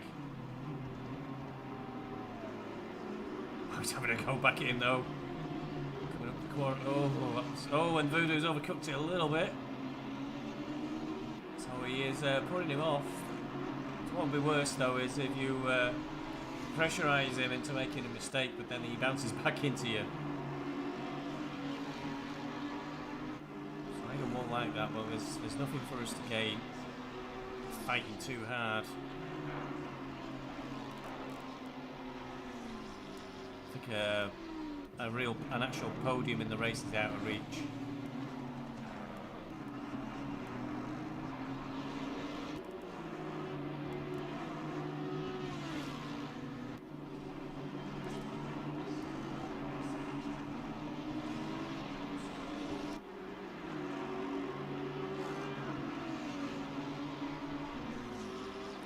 Was doing a 203.5 while the 666 car ahead's doing a 205.5, so 2 seconds taken out of it on that lap.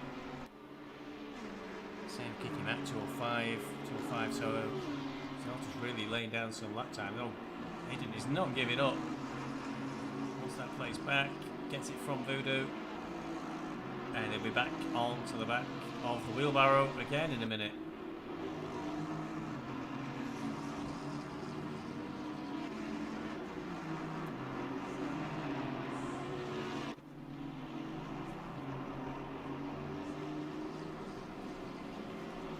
Having a look at the inside, but not really.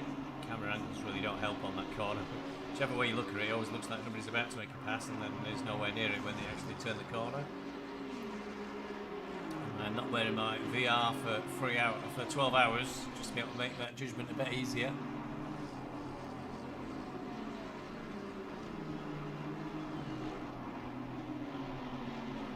Big chain of cars going up the mountain.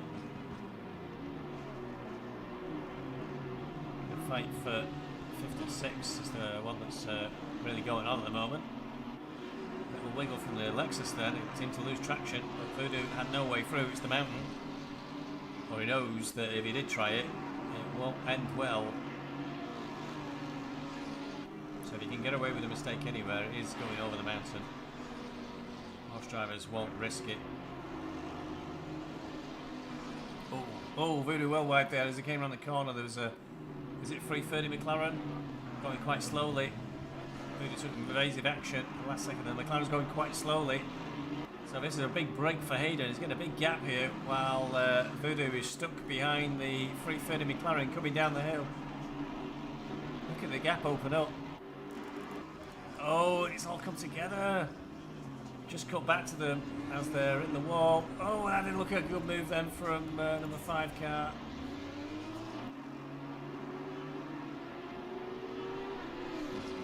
He did just react and drive across the track, and that's not gone well at all. Oh, for the replay feature that doesn't work. Now that has really given an opportunity for Hayden there. 11 seconds it's showing. There's a sector marker halfway down the Conrod straight, so that might increase a little bit when you're over the next sector marker. I don't know if the Delicat Sauce car got a bit too keen behind Voodoo, or whether Voodoo had a slide. He was on the grass. And before we could cut to it, we found them both in the wall. It didn't look like there was too much damage on the cars. They both carried on round.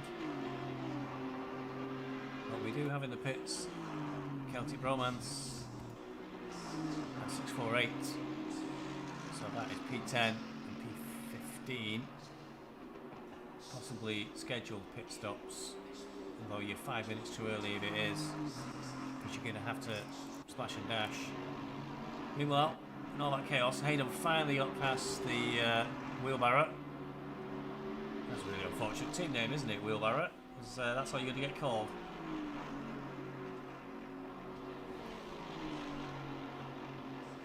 So Hayden will carry on pushing.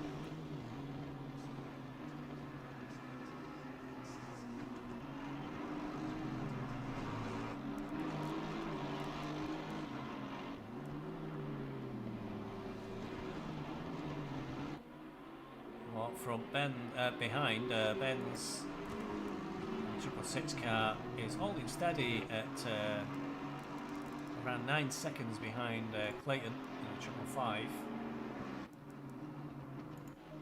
Sonata very, very slowly chipping away at the gaps, but still a very long way to go. He's doing very fast times, this Martin. He's really dropping the gap, so it's 9 laps and 40 seconds, but the 666 car is 8 laps and 15 seconds, so it's still well over a lap he needs to make up, although he's certainly trying his hardest.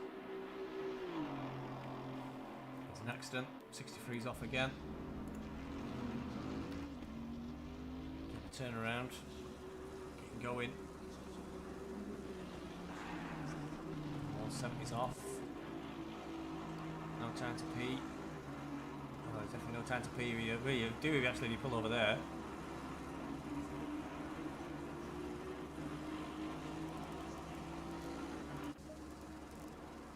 And every time we cut away, we come back and Aiden's back behind the wheelbarrow. So what happened there? I'm going to check the incidents that were on the mountain with the yellow flags.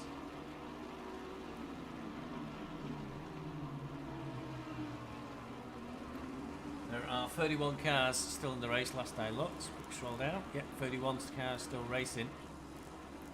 878's in the pits though. I assume that is a planned stop. Looks like the 878 dot is moving, so they are rejoining the track. Yeah, they're rejoining the track. So 31 runners still in, 9 cars have pulled out. 309 laps completed with an hour and 7 minutes to go. So in the next few minutes, anybody who pits, that's it, they don't need to pit again.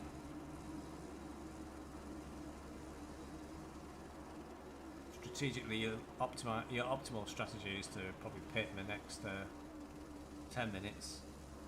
Anything else is probably an extra stop. Just did it again, and Hayden straight through there. Looked like he opened the door a little bit there. The wheelbarrow. Probably the best idea. Hayden's on a mission to get going, and the 727 car wheelbarrows. He's got nowhere to go. We're not going to catch P2. It's too big a gap now, an hour and a bit to go. Given that everybody's on pretty much the same pace. Hayden really wants to try and get up the road and catch Butts if he can. And there's always that. I mean, but Butts is just about to descend off the top of the mountain. Not impossible.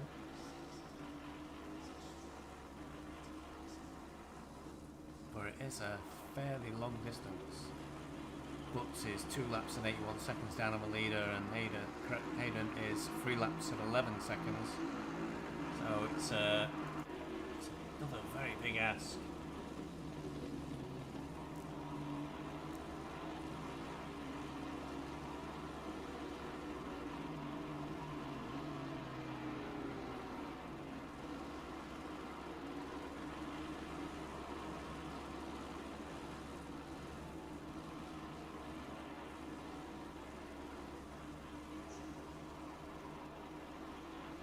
It's an option,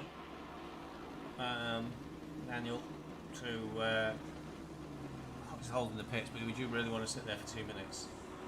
I think you'd lose less time by just doing a quick roll through the pits and reset the stint timer. But if you're forced to pit, you're forced to pit. I think one race we overrun it and you get a drive-through straight away, so you may as well do a drive-through as it were and get the stint timer reset. Or is it even worse than that? I think it depends on the event, on what sort of penalty you get, but you do get a penalty. It's not what you want after 12 hours of effort.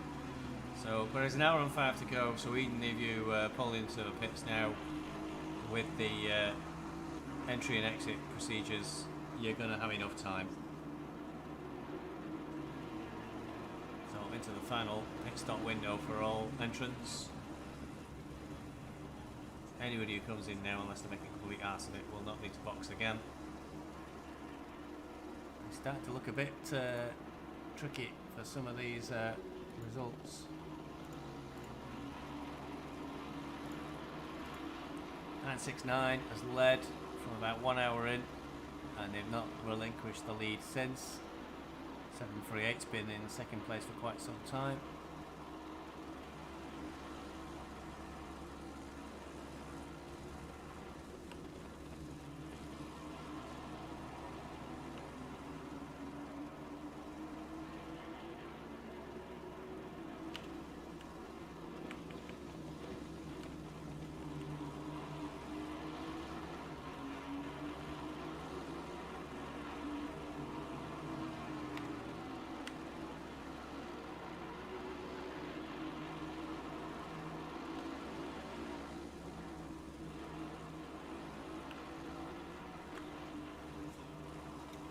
Number 5's in the pits, so their strategy was bang on time.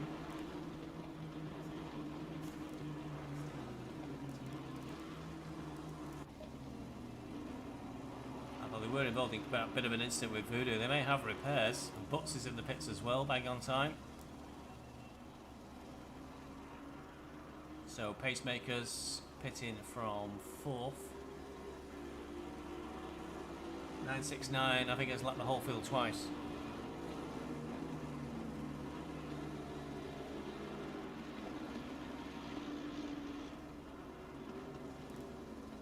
Just for clarity, Daniel, you can just roll through the pits. You don't actually need to wait for a drive-through penalty to appear. You just need to roll through the pits and it will reset the timer. Depends if you want to box for fuel or not. In the past we've timed it so we've got an extra 20 minutes or so for the final stint, and all we do is either long fill the car, or if it won't fill that far, we do just a fuel stop, which takes like 10 seconds.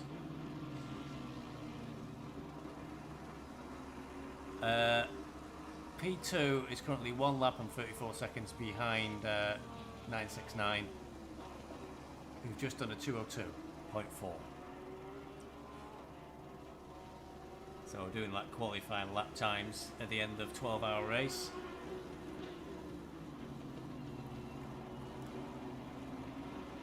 Everybody's coming in now for their final set of stops, really.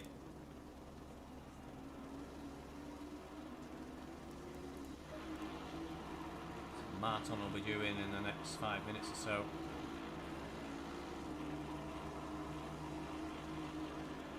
And as predicted, the 121 Nissan is in. Down the IO's team. So positions will even out, and that car will remain behind the triple free BeesWax car. I can't see, nobody else is within threat range, so barring accidents, of course, which seem to happen every 10 minutes on this track. That position is pretty solid. The speed difference on the Audi there. I'm going to take a few risks. He's going to be held up now behind that on the way down the hill. He's nearly plonking into the back of it. It's such a big speed difference. He's going to cut across, it's that bad. Just get around it. Don't know if we'll get a cut warning for that. I've not seen that happen actually. You can get cut warnings, can't you? Get a penalty.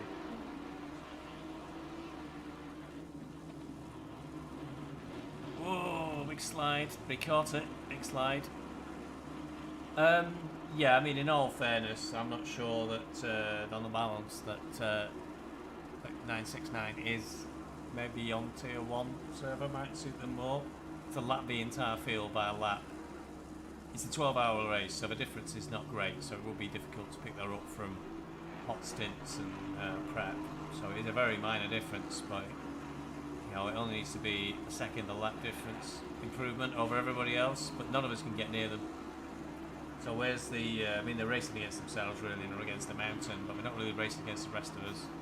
So it kind of diminishes the fun for them, or the challenge. All kudos to them.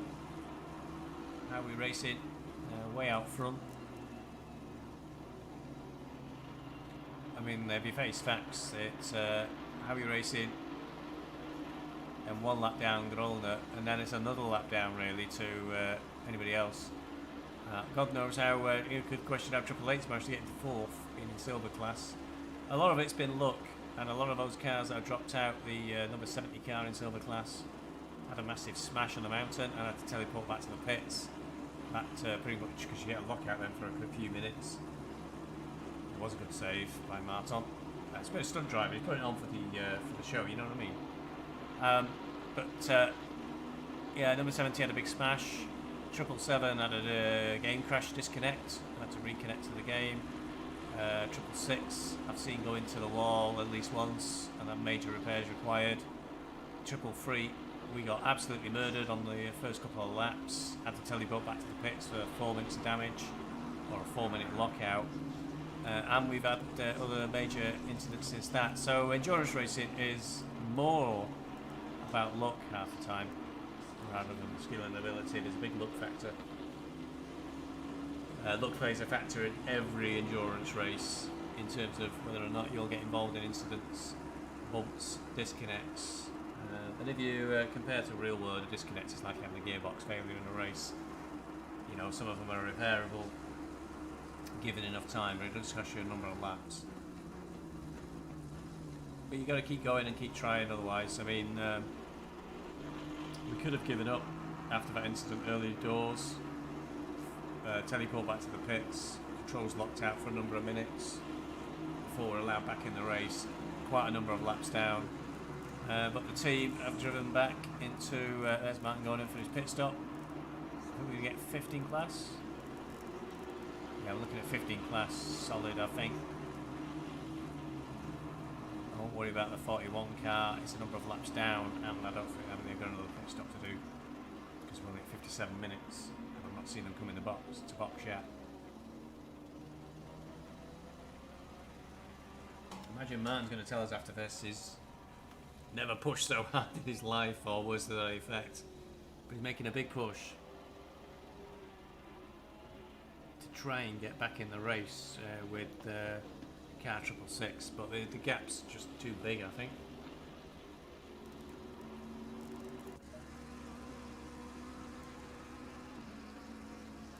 So there's a lap gap to P2, a lap gap to P3, a lap gap to P4 in 28 seconds.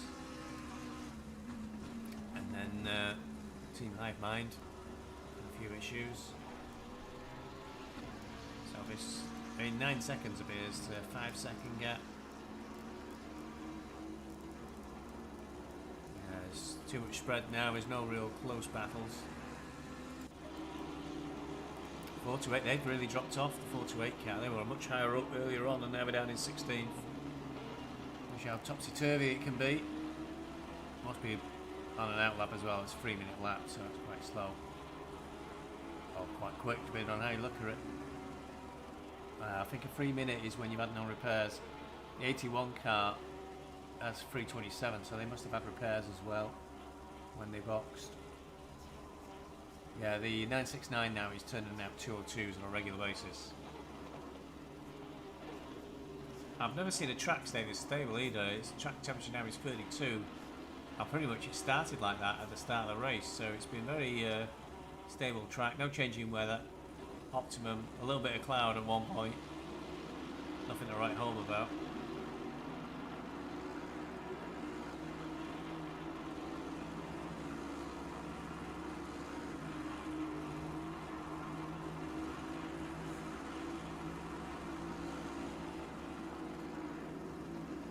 So spread out that the Merc there at the forefront of the shot is P28, the Ram Racing is P26 behind it, and obviously it's coming around to lap it again, the 28th position car.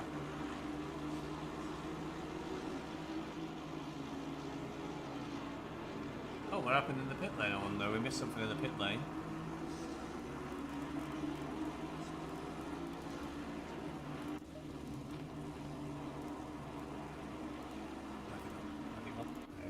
Back out on track again, whatever it was, we missed it. 555 is completely that, can be that close.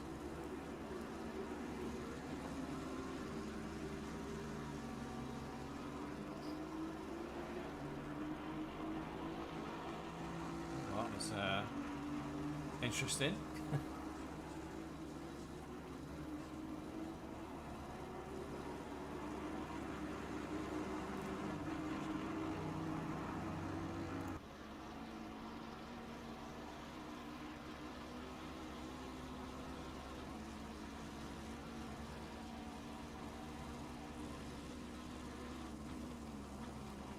I'd say at the moment there's zero chance of rain here. We can see 30 minutes ahead.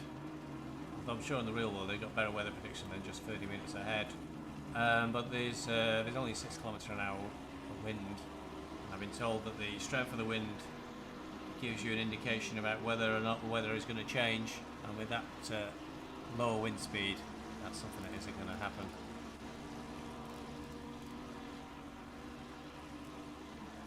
17-second gap, 11-second gap, 8, 7. No real close battles out on track at the moment.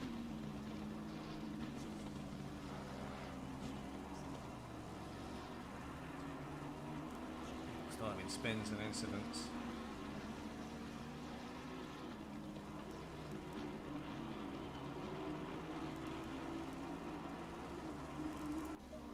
Wheelbarrows. No, not the wheelbarrows. 727, it is wheelbarrows. Forgetting who I am. Getting delirious or getting tired. There's the wheelbarrows in the pits. It gets even worse. I've got to try and work out my championship table in like before the end of the race.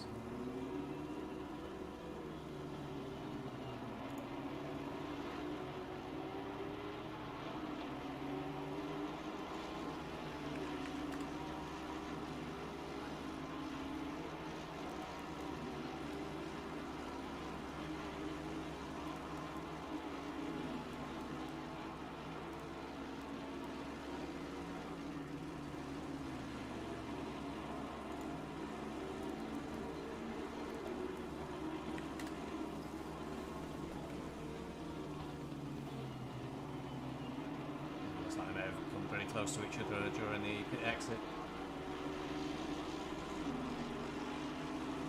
Yeah, I saw an update about the times and dates or something of both Bathurst and somewhere else being changed, but I didn't actually follow through and look at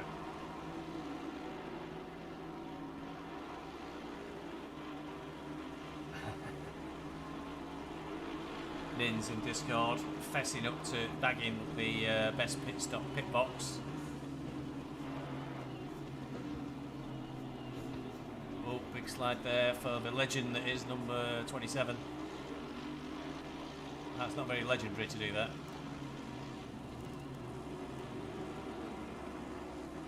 I bet the heart was in the mouth there for the wheelbarrows, because they're in third place, so they don't want to get involved in an incident. And hoping the legend will lift a little, just let them through.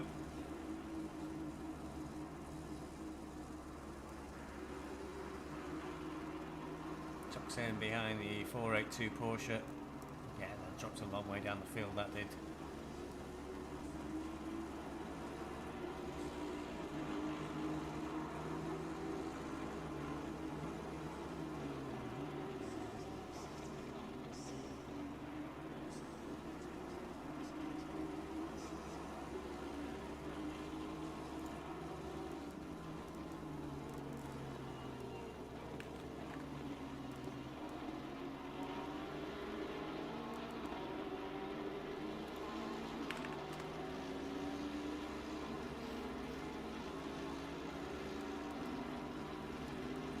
Still no real close gaps. 5 seconds for the 81 Mercedes of Pleshko. It's a doggo in the 420 Karim Bambimba Motorsport non-sweaty. They will be sweaty, I still don't believe them. Oh, that was it was Kyle Lambert. Yeah, I saw Kyle Lamy with the heavy rain the other year. It was ridiculous. Yep, some late penalties. So car number 5, unsafe rejoin on 648. So I must have hit the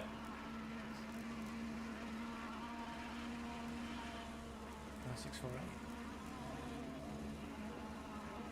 They left us. Oh. Got Martin right behind them. Well, 648 is the is the Rev Sport CSC International Tax Evaders. Sounds like some sort of international conspiracy, doesn't it? Who are in 9th place, and they won't be inclined to make way for Martin, despite the fact he'll be coming like a scalded cat down the road. In fact, they're what's going on there? That was a bit close.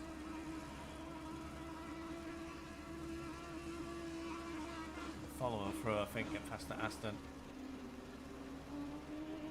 Martin does not want to be held up. He was worked straight past. Much later braking there than the 648 car. Martin very much on a mission. Still a very uphill battle to get back to the 555 car. 3/4 of a lap at least, I think. A long way.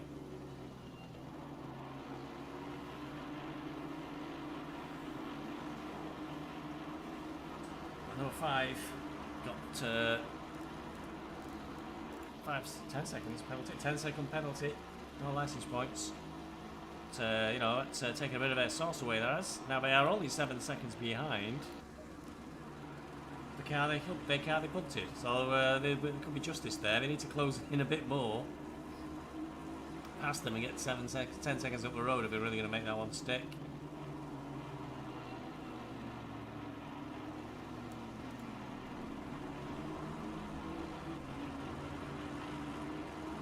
And again, Martin is doing 2:04.2s and 555 car is doing 2:05.6.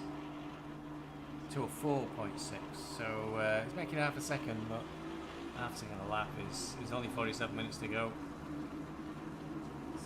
Grim as it may be, really relying on a bit of a big incident to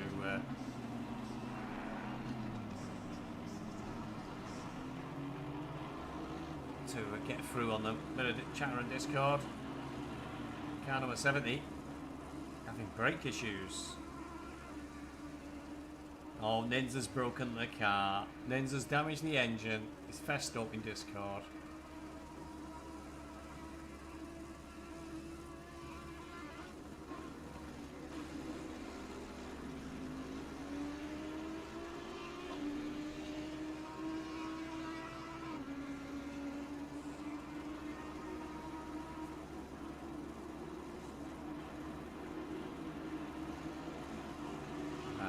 Car 555 asking that in order to make up for a bit of a mix-up in the pits, I think where they both tried to leave at the same time, if you won't mind, you know, letting them keep the position if you do catch them up, but it's a very long way for Martin to get back. Important thing to remember, Daniel, about Kailami and the rain the other year is don't let Crop see that video and give him funny ideas, because he likes wet races.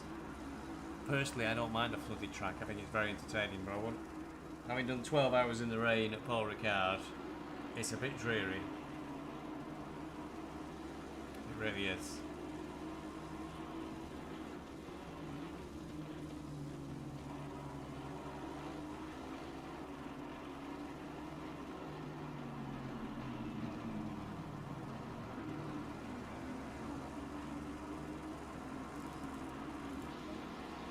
So I'm not sure that the Delhi Cat car is making much of an impression there on the 648 car. However, the 81 car is now within 2 seconds of Doggo.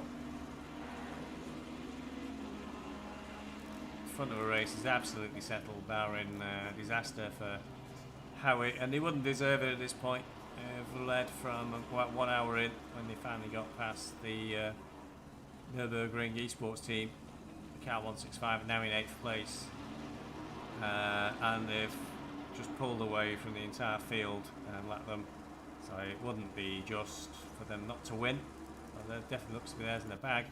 738 in the pits. This will be their final stop.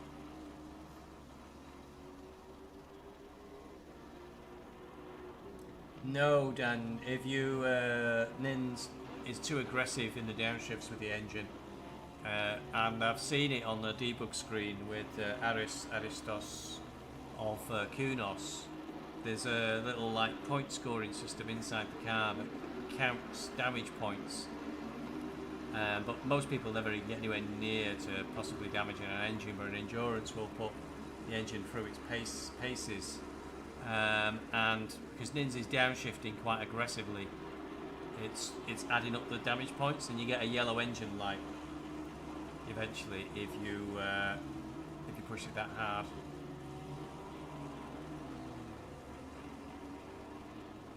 Was it 9 hours, Paul Ricard? I can't remember how many hours it was. Yeah, that was where the meme about the Lexus being good in the wet really came to the fore with the Paul Ricard race.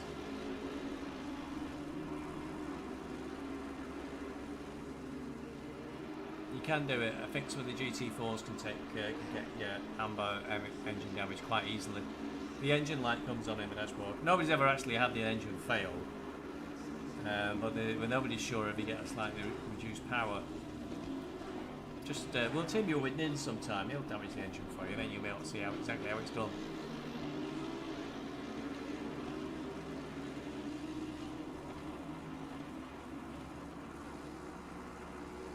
He's kicking back out the car now. He's been into the wall.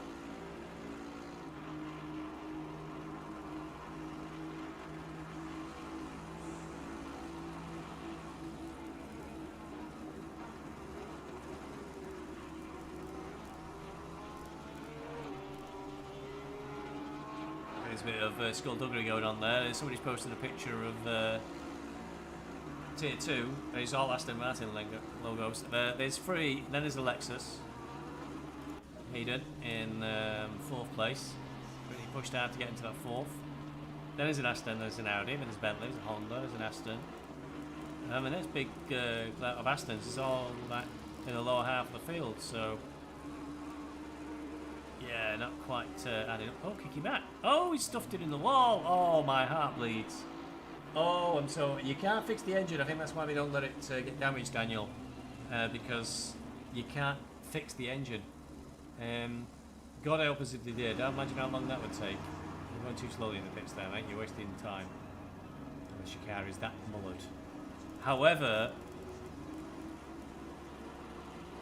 completely missed it as ever. Kiki Mac decided that trying to move too far away in the championship isn't good for anybody.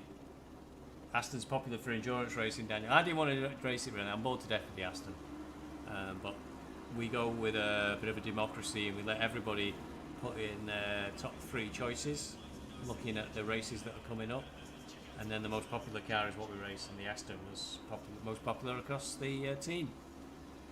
Well, we didn't have a split choice. Some of the other drivers wanted Lexus, which is why we got split entry, with car 888 being a Lexus and then car 333 being an Aston.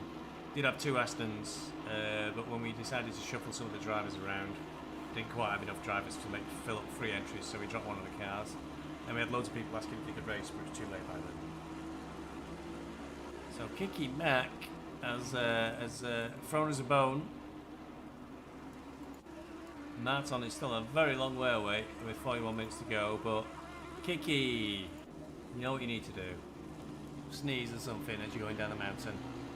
Remember, you're legally dead when you sneeze, so it's okay to crash. Still a lap difference, I think. Oh, I don't think Pit Wall is most confused, but Martin is doing it. So before the change of position, car 555 was 9 laps and 31 seconds. Car 333 9 laps and 115 seconds. So Martin has really pulled it out of the bag there to get on par. So I think that Kiki Mac in 777 is technically within touching distance if Martin can drive like an absolute madman.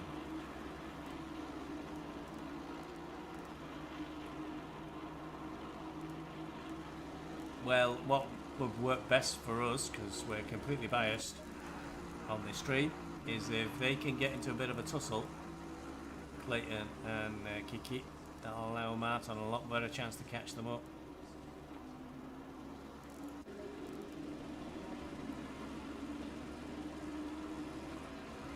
So 0.5 of a gap there between these two.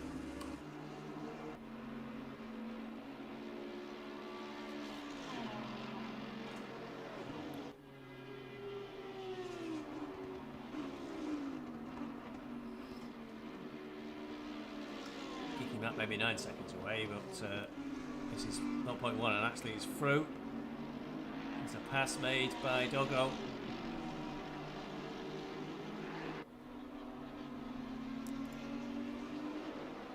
For Karim Bambimba, non-sweaty.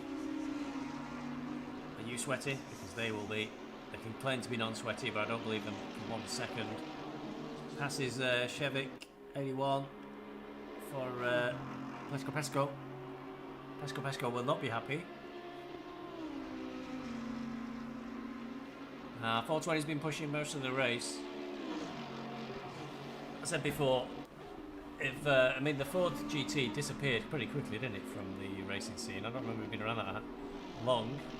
I'm not giving up though, the Mercedes. I don't think it's going to get the best line though going up the mountain. This could all end in tears, really. Got Nürburgring race team behind them as well. They are ahead on laps, so we should be making way for them.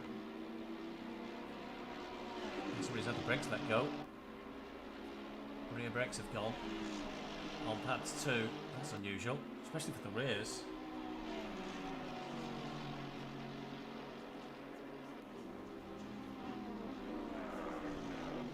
Uros with the top tips. Just keep going. We had red brakes once. You don't want to be going on red brakes. I've had the pads go. You've got no braking whatsoever. It's a complete nightmare. We had our last race at, not one of the last race, one of the previous ones at Donington. Eugene was experimenting with putting pads 1 on the front, pads 2 at the back, and he forgot he'd left it on the setup. But halfway through my stint, the front brakes just exploded. I had to box. I suddenly noticed they were going red. I went, what's going on with the brakes? So we had to box and change the brakes, and that takes quite a while. It takes 45 seconds minimum, I think. Somebody said the Honda's very, very fast at this circuit, but it's not a car many people get on with, so I'm surprised to see 1 or 2 in the field. But, no, it's gone, hasn't the Doggo's checked out the front there. There's a 1.5 second gap nearly, and that Mercedes is going to have to let through the Honda sooner or later. Obviously, Doggo's trying to get on the back of the Audi just up ahead. Kicking back is pushing. Now 5 seconds behind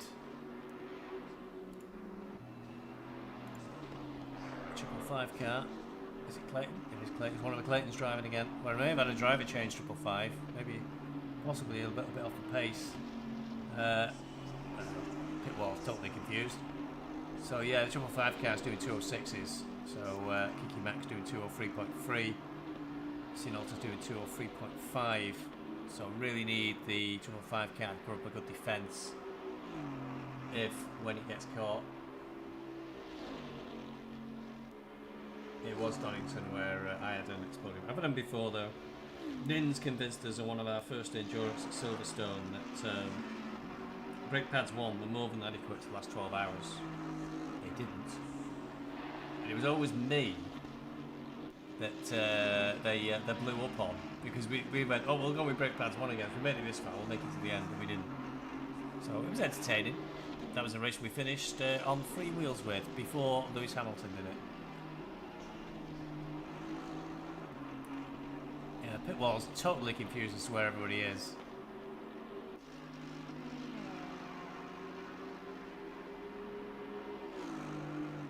We'll take what we can get, to be honest. It's going to be very difficult to catch Kiki Mac, but being just 1 place behind them will reduce the deficit, and they'll all be to play for at Imola. Kiki Mac now down 3.2 seconds. That is the 555 car just ahead.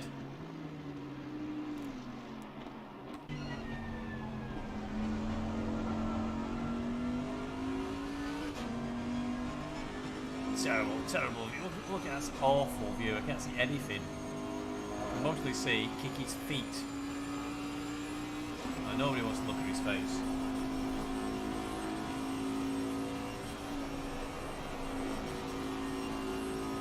Well, let's put it this way. We don't trust anything Nin says anymore about brake pads or brake ducts. Learned our lesson.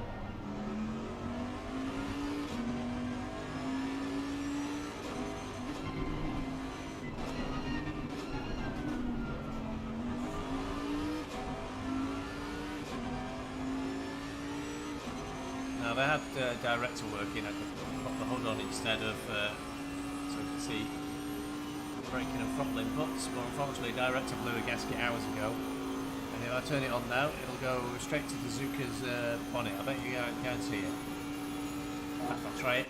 Told you, straight to the Zuka's bonnet.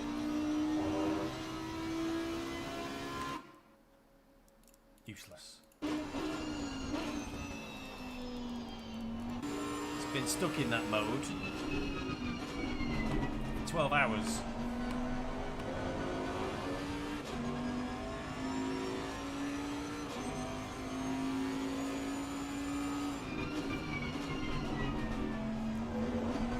So ACC directors proved to be a very big disappointment.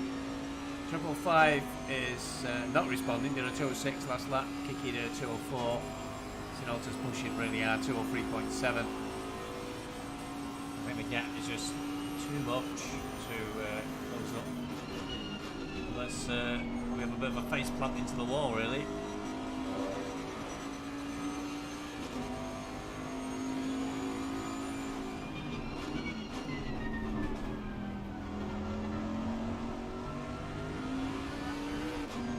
Oh, he's pulled up to the back of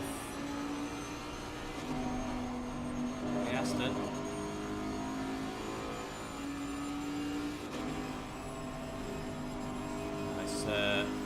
seconds. It's actually 14 on 13, but it was Doggo we saw go through before. A 1.9 second gap is the gap between the Merc 81 and the Ferrari 420, but the Ferrari went past the Merc, so that gap's likely to increase.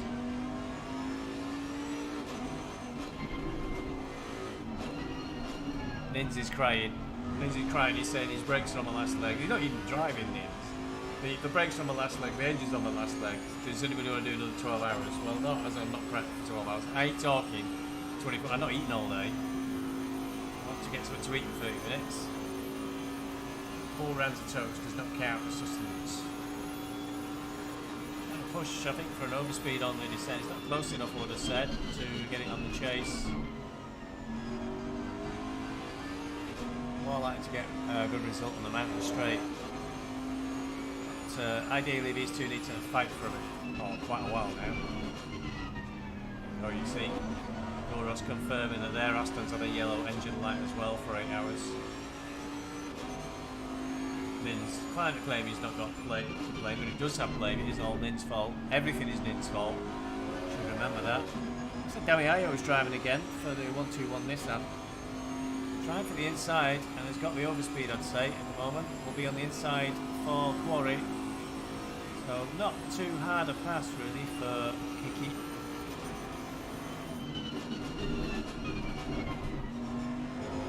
Not what we're looking for, don't really help Sinalta do the catch. If he gets past that easily on the 555 car.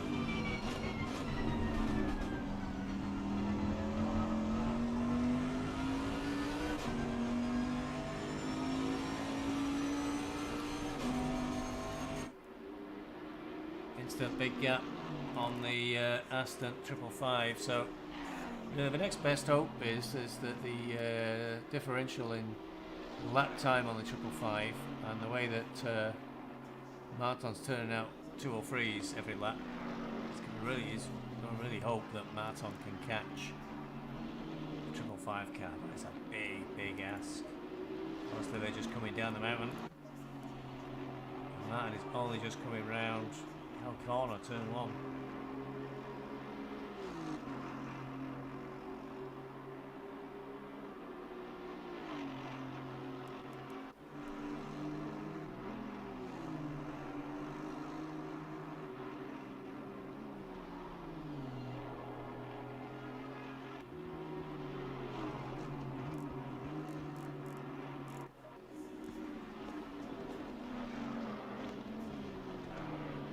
Meanwhile, the Nürburgring esports team are on the back of the number 70 Bentley, who's given away in Discord, of course, that their rear brakes are falling off the car and melting.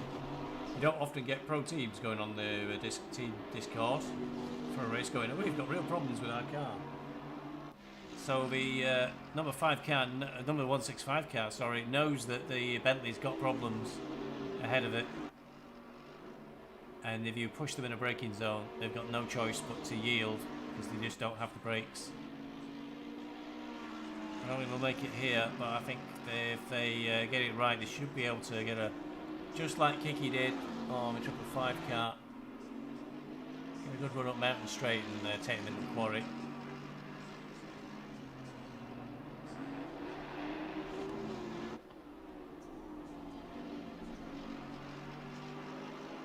Five car did a 207.4 last lap. Sinalta did a 203.9, so 3 or 4 seconds of lap. Still a very long way. Very long way to catch up.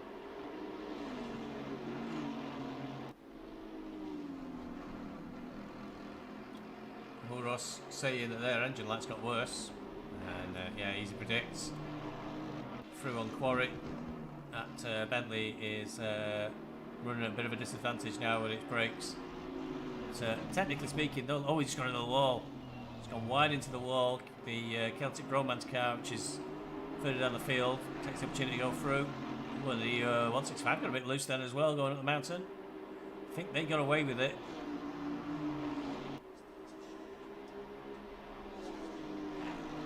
Bentley is clearly proving to be a bit of a handful with 27 minutes to go.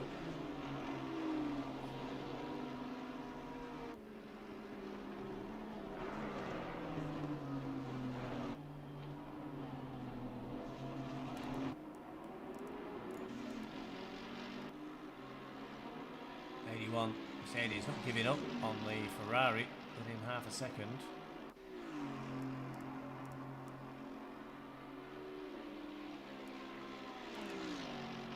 So lots of battles now coming together. The last 30 minutes to go.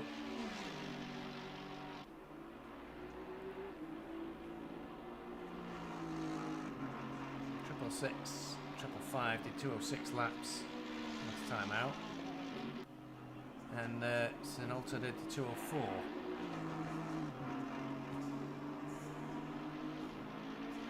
Is the Merc going to try and make a comeback while going down to Quarry?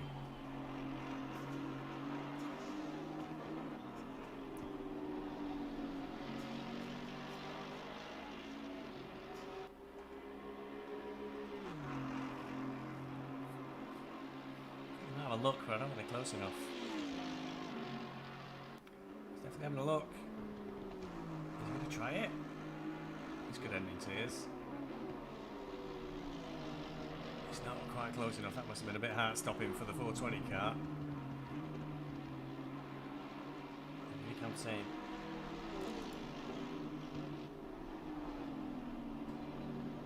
Babina non-sweaty over and over again. You're wrong. Let's go. Oh, that was really close then for the Ferrari.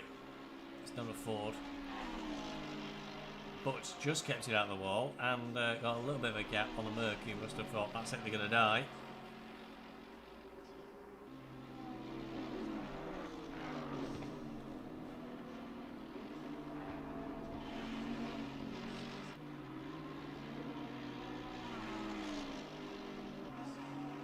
Well, 25 minutes to go, and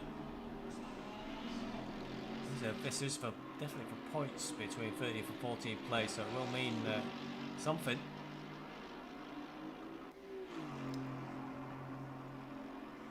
Karim Babina, non-sweaty on the Platinum Championship, are in 11th place.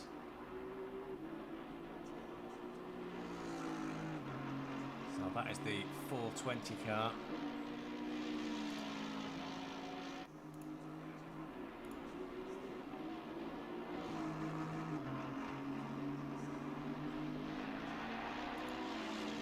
Whereas Pleshko is in 14th place, so it won't make a massive difference, but it would, if they can get in front, Pleshko would help them close the gap a little bit to Karabin Bambina and Sweaty.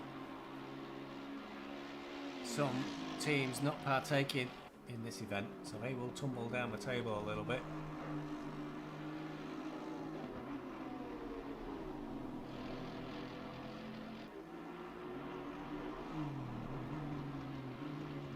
Again, there's no way to, there's no place to make an overtake. Oh, he's really trying to throw it inside. He's trying everything in the Mercedes. The Ferrari sticking to the faster line on the outside, stays ahead.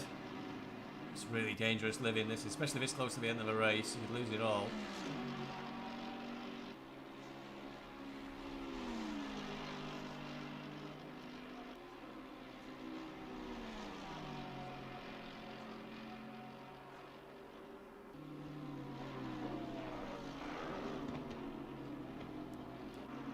Everybody, you know what Fever's doing? He's now apparently playing Counter-Strike. I think you got to have your priorities, Fever. Oh, as Daniel said, there's been a news announcement. The M4 GT3 is being released next week for certain. I've seen a tweet about that. Apparently the DLSS upgrade. That's a bit of a strange one for me, really. I have thrown ridiculous amounts of money at my hardware because I run VR most of the time. So I've got some very, very high spec kits. So despite the fact I actually run 2K triple screens, I have everything turned up to max normally, even when streaming, and it runs no problem on the triple screens. But on VR, it's hard work, and it can struggle at times on the VR. So if the not enough. If a DLSS can be used in the VR, it might really help things. So I'm interested in that. But I don't need it for the triples. I've run DLSS in Cyberpunk 2077, and then when I experimented with turning it off, I realised that DLSS looks bloody awful. So I wasn't overly impressed with it. So I'm prepared to give it a go. Trying again, going in the quarry. And has got up the inside this time. So 82 comes back, forced the Ferrari wide. I know he thinks it's a Ford, but it's not. So this battle not done, I think. That's 13 for 14th, exchange places, but as it was Doggo that went through earlier on the Merc, I'm not sure they won't tear that line down, they'll keep pushing.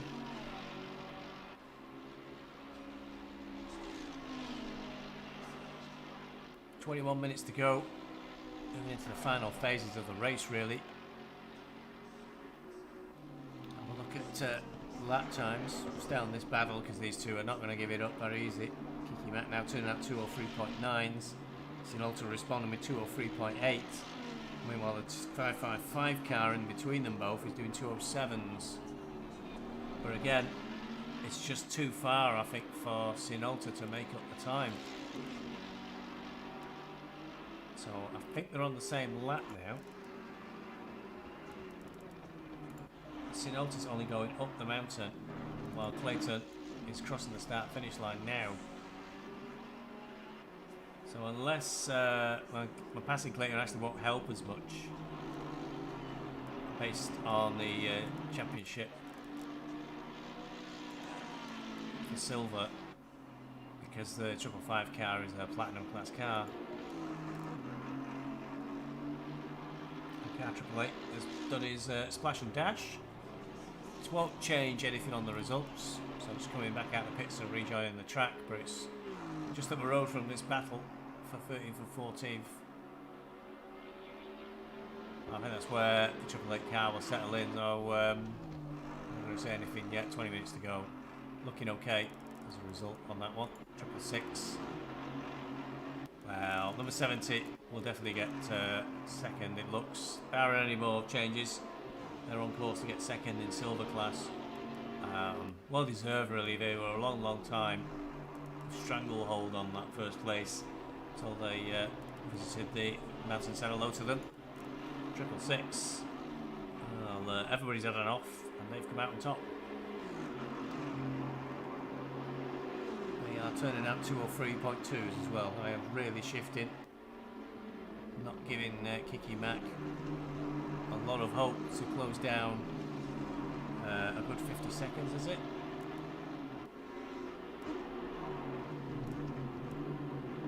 That is the Sinolta just in front of the 666 car. That's how impossible it will be to catch that position.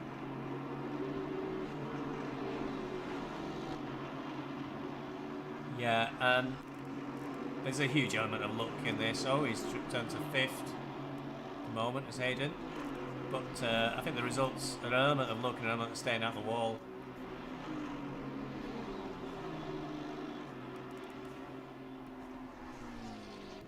I think the 70 car's got a very strong driver lineup. Just fate played against them.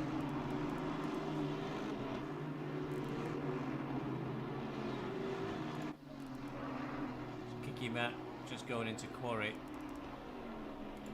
Ben's coming down the mountain. With only 18 minutes to go and not much of a difference in lap time. Can't see that being 52 seconds is the gap. It's a long way. Kiki Mac is going up the quarry. Through the cutting, sorry. And Clayton's just going in. I think it's just this is a 2 right now.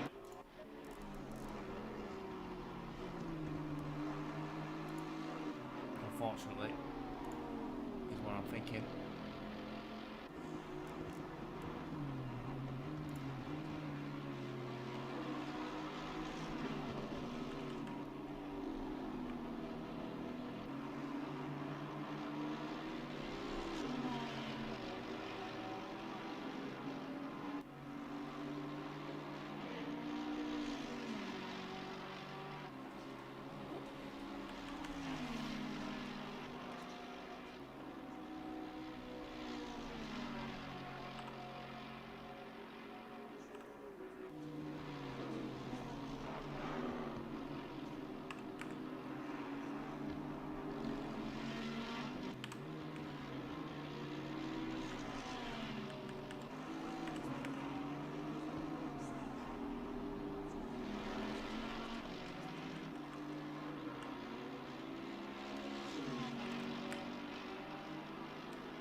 free though.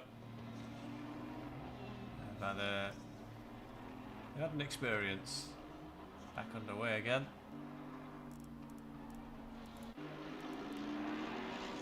It's really a case of who's going to be in front out of these two, I think.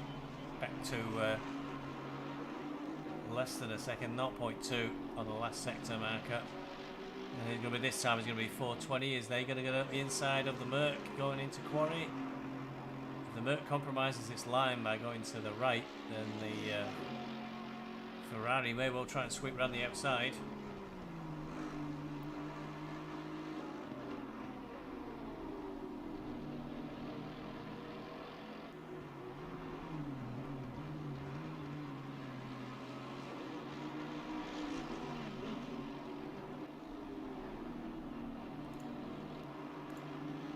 Way through.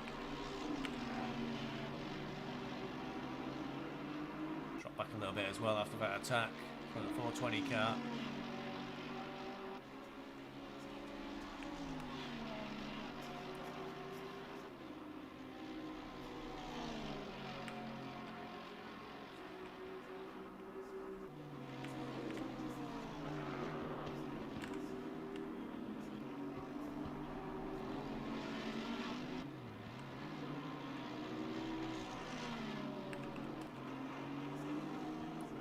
Over the mountain, maybe try and get a look. You really want to start your move.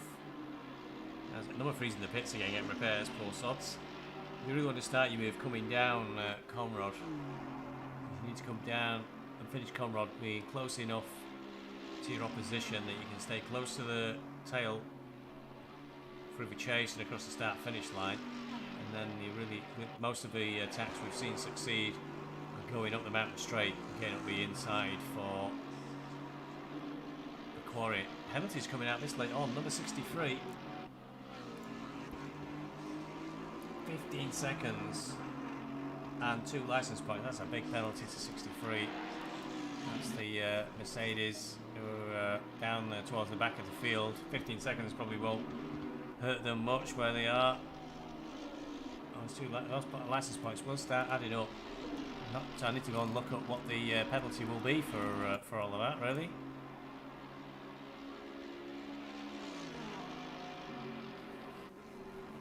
Yeah, for sure. I think that 4 seconds, though, it's a big gap to close in just 13 minutes. 482's in the pits. Get through. And that's stopping in the pits as well. It must be a splash and dash. Possibly change drivers, but that will potentially cost them places.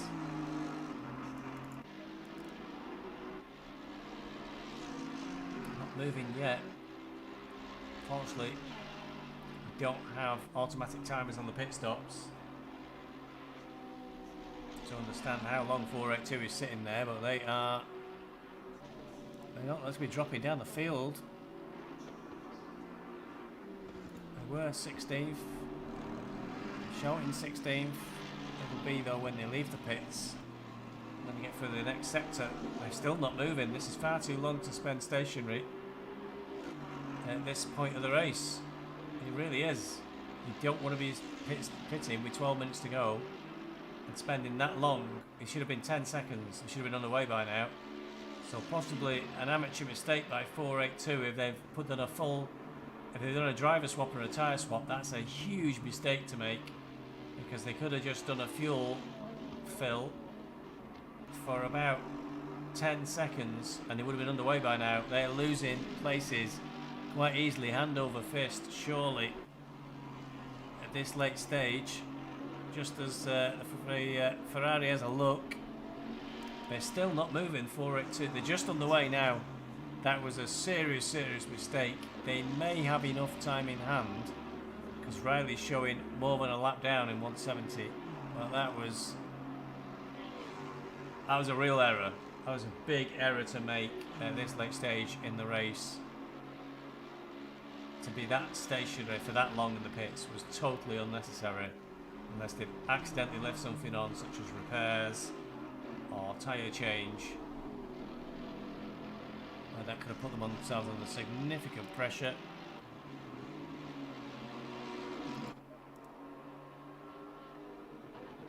that's the position 7 car, and they're still showing 16th. I think they may have got away with it. And they were very, very lucky there. Very lucky indeed.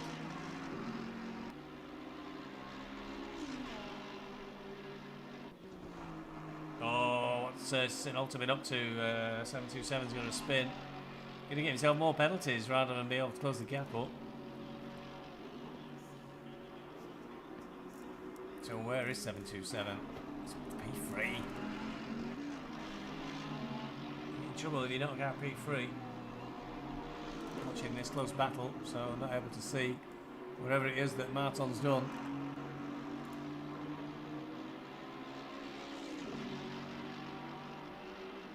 The 555 car is doing 2:08 on my last lap, so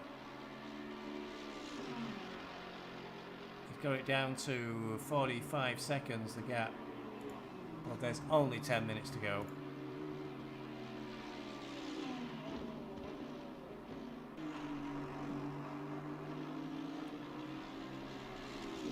Can't believe 482 held on to. Oh, and he's gone off. Big mistake. Big mistake. That's that over and done with, I think. That's the Ferrari definitely finishing behind the Mercedes. Went straight on at the chase over the grass. And that gives such a big gap now to the Mercs over the same sector, saying 4.8 seconds. That'd be about right. So we should be able to close that down.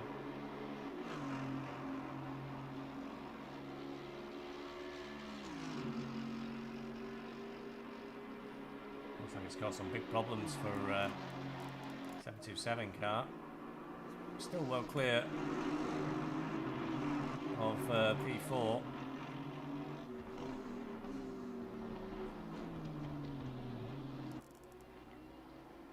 Yeah.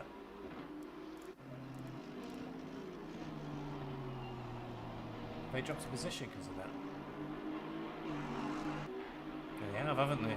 So 420, that mistake cost them a position against the 778 car. So I'm sure there's some colourful language going on with a non-sweaty team.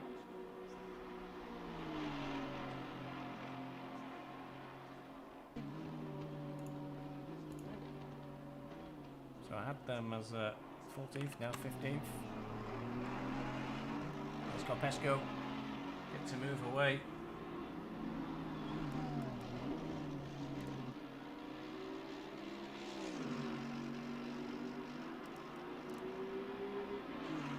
Triple Eight's got 1.8 second gap to the 308 car. But, Doggo is only 0.35, and that is for position, and clearly he's going to be riled up as well.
Minutes to go.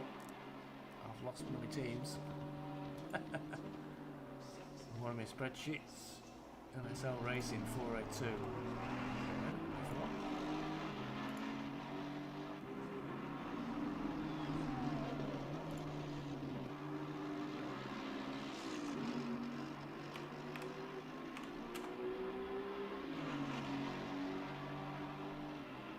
exist.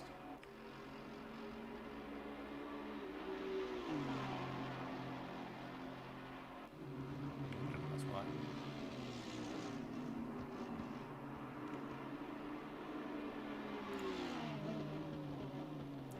And I think that's done it for the Ferrari. So that's the place recovered for 420.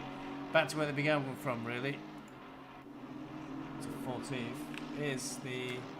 Oh, that will really piss them off. Celtic Bromance had to box after all their effort. Must have not had enough time on the clock. They should just do a run through the pits without stopping to reset the timer. They really made 420 work for that one before peeling away. Oh, you presume they outbrake themselves going into the chase. It's usually what happens. So 482 will move into battles back on, really. 778's come up behind 482, who have cost themselves there. I think 482. They would have been easily a long way up the road if they'd not sat in the pits for quite a long time with no good reason whatsoever. Down for 16th anyway. Well, I think they'll get 15th now, so very lucky really.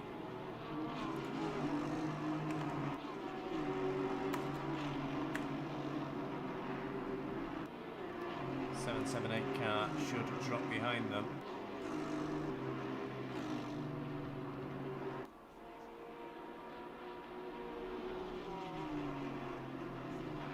Was it a lap between them? Is it that safe a position? It must be, because it's still not set them back, so it's just cost Celtic Bromance one place to Doggo and the unsweaty team on a lovely day.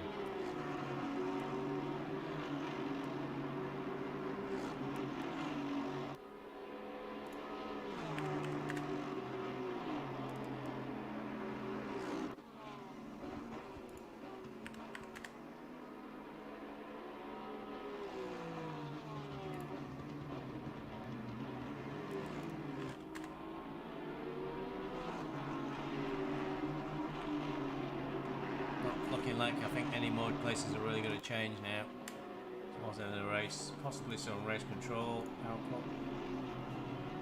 It's all on tier 1, my latest updates.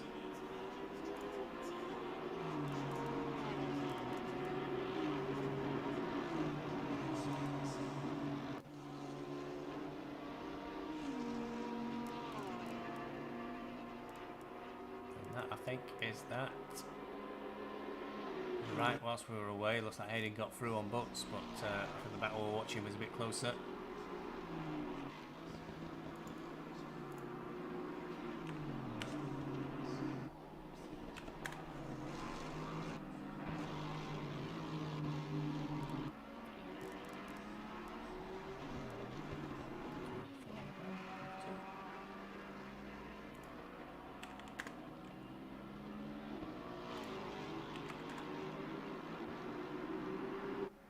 Disappointing end for Dami Ayo.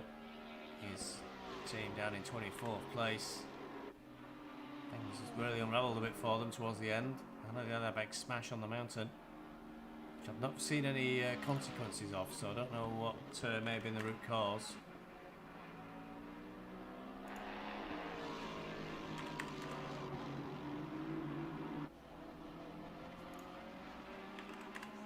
Poetic justice there. The legendary 27 is currently in 27th place. Perhaps they should change their name to the legendary 1. See if that helps things. Triple 8. Complaints about Triple 8. Punt to pass. Now that is Hayden up in the 4th place. Didn't see what happened. Definitely not able to comment. Rather not happy though.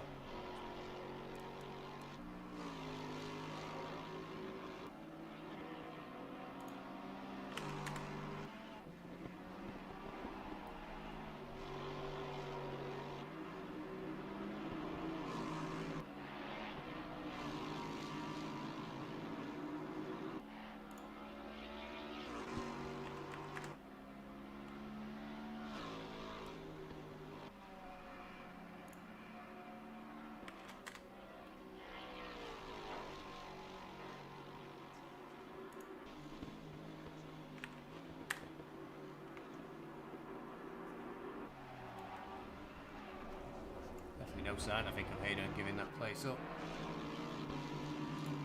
But none of us saw what happened, so...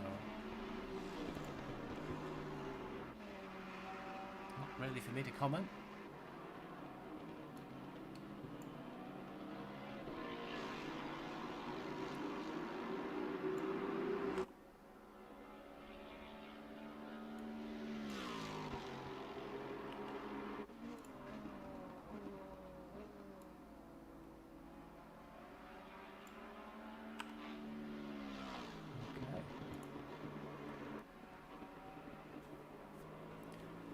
Right, man. Leader is on the final lap. Give it all you can. Right.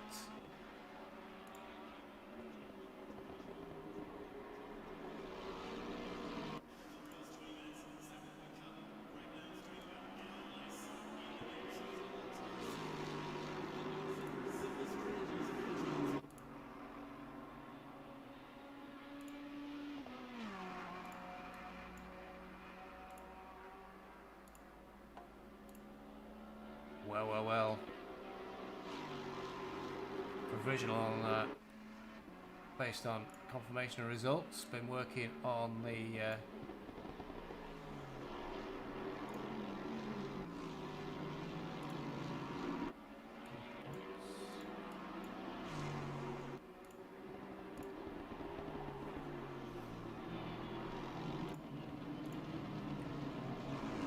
final lap for the leaders. Coming down the mountain for Howie Racing. Looks like they're going to win this one. 969, 738. Ignore that.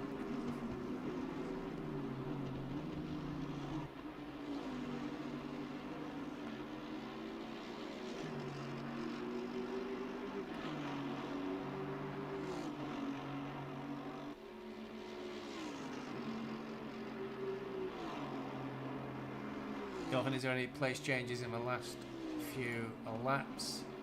So how are we racing? Going down towards the chase and the end of the race.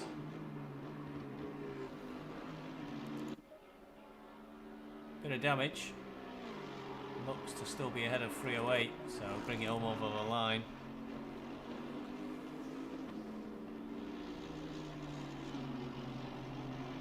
Will be a protest going into the stewards, though it looks like they weren't happy with the pass. But there you go, Howie Racing brings it home, 12 hours. Victory to them, and they were a long way ahead of nearly everybody. One incident that we caught on the mountain where they got involved in a bit of a crash. Looked like they got away with very light damage. And 738 come across the line in second place, still way down, still coming down. Conrad straight for the P2 car.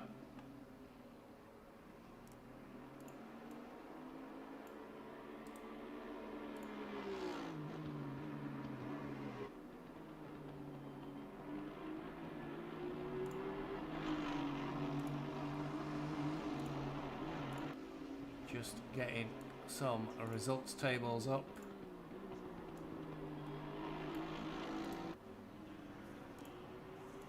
Very quickly, fast as I can. And there we go, people using chat while people still racing, very rude. It's P2 across the line, P3 is still going up the mountain.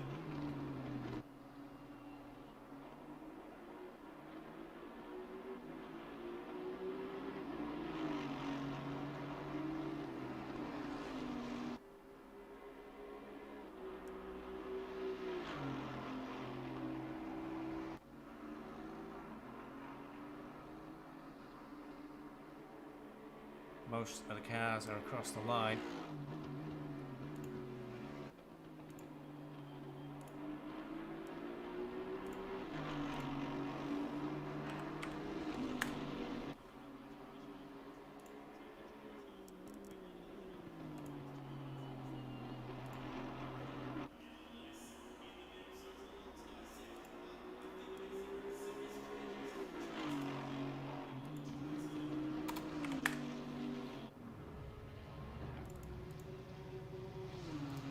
And that's it, the session is over. However, this up here.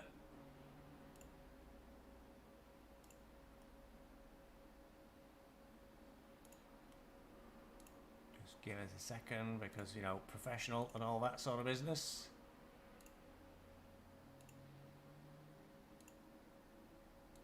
So if a race is done, people will be chattering away and chit-chat wherever.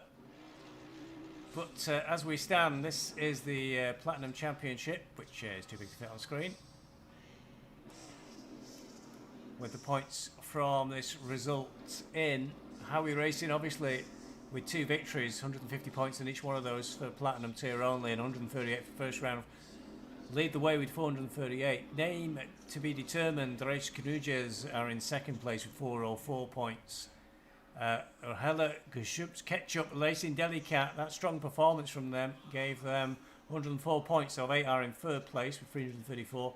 Indian Racing Community Porsche Boys, not so good this one, but they're getting consistent, decent results. They are fourth overall. Need to work on that numbering clearly. This was thrown out very, very quickly. I sorted the wrong numbers there. Pacemakers are in 5th place. Team Hive Mind, Grumpy Old Farts, move up to 6. Goat Racing number 4, 6th, 7th. 8th. Non-Sweaty, then MSL Racing 482. Plesko, I think ran out of the top 10.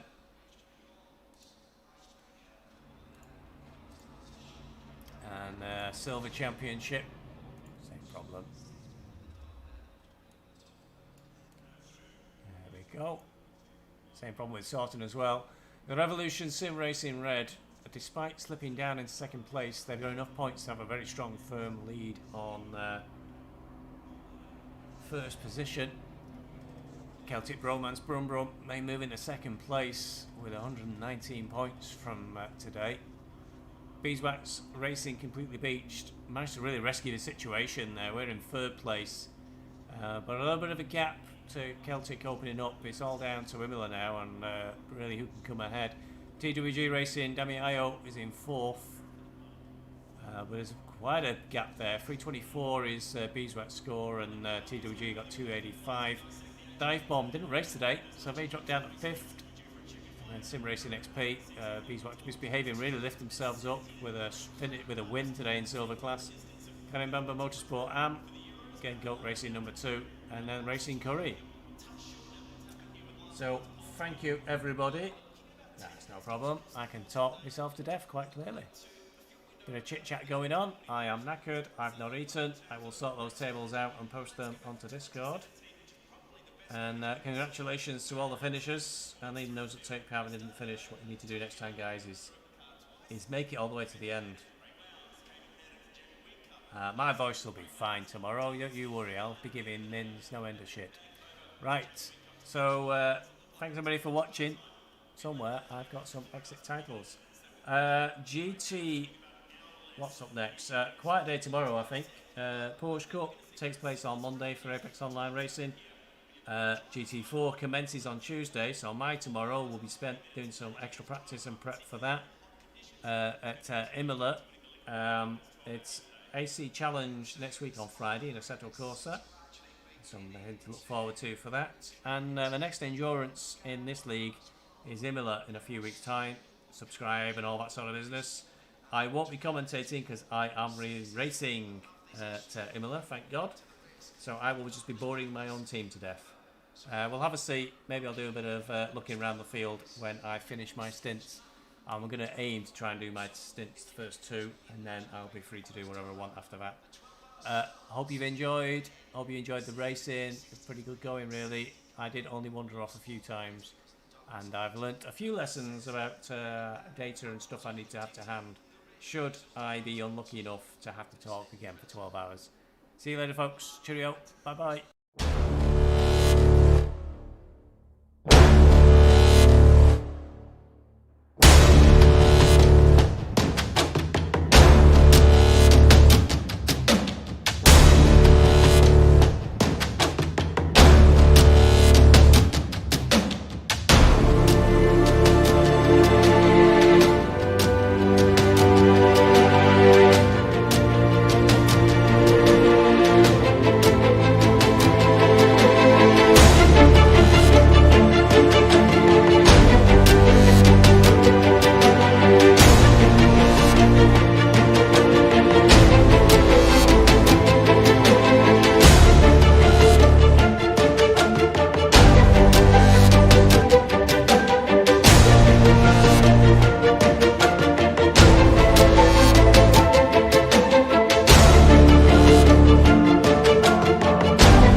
Bye.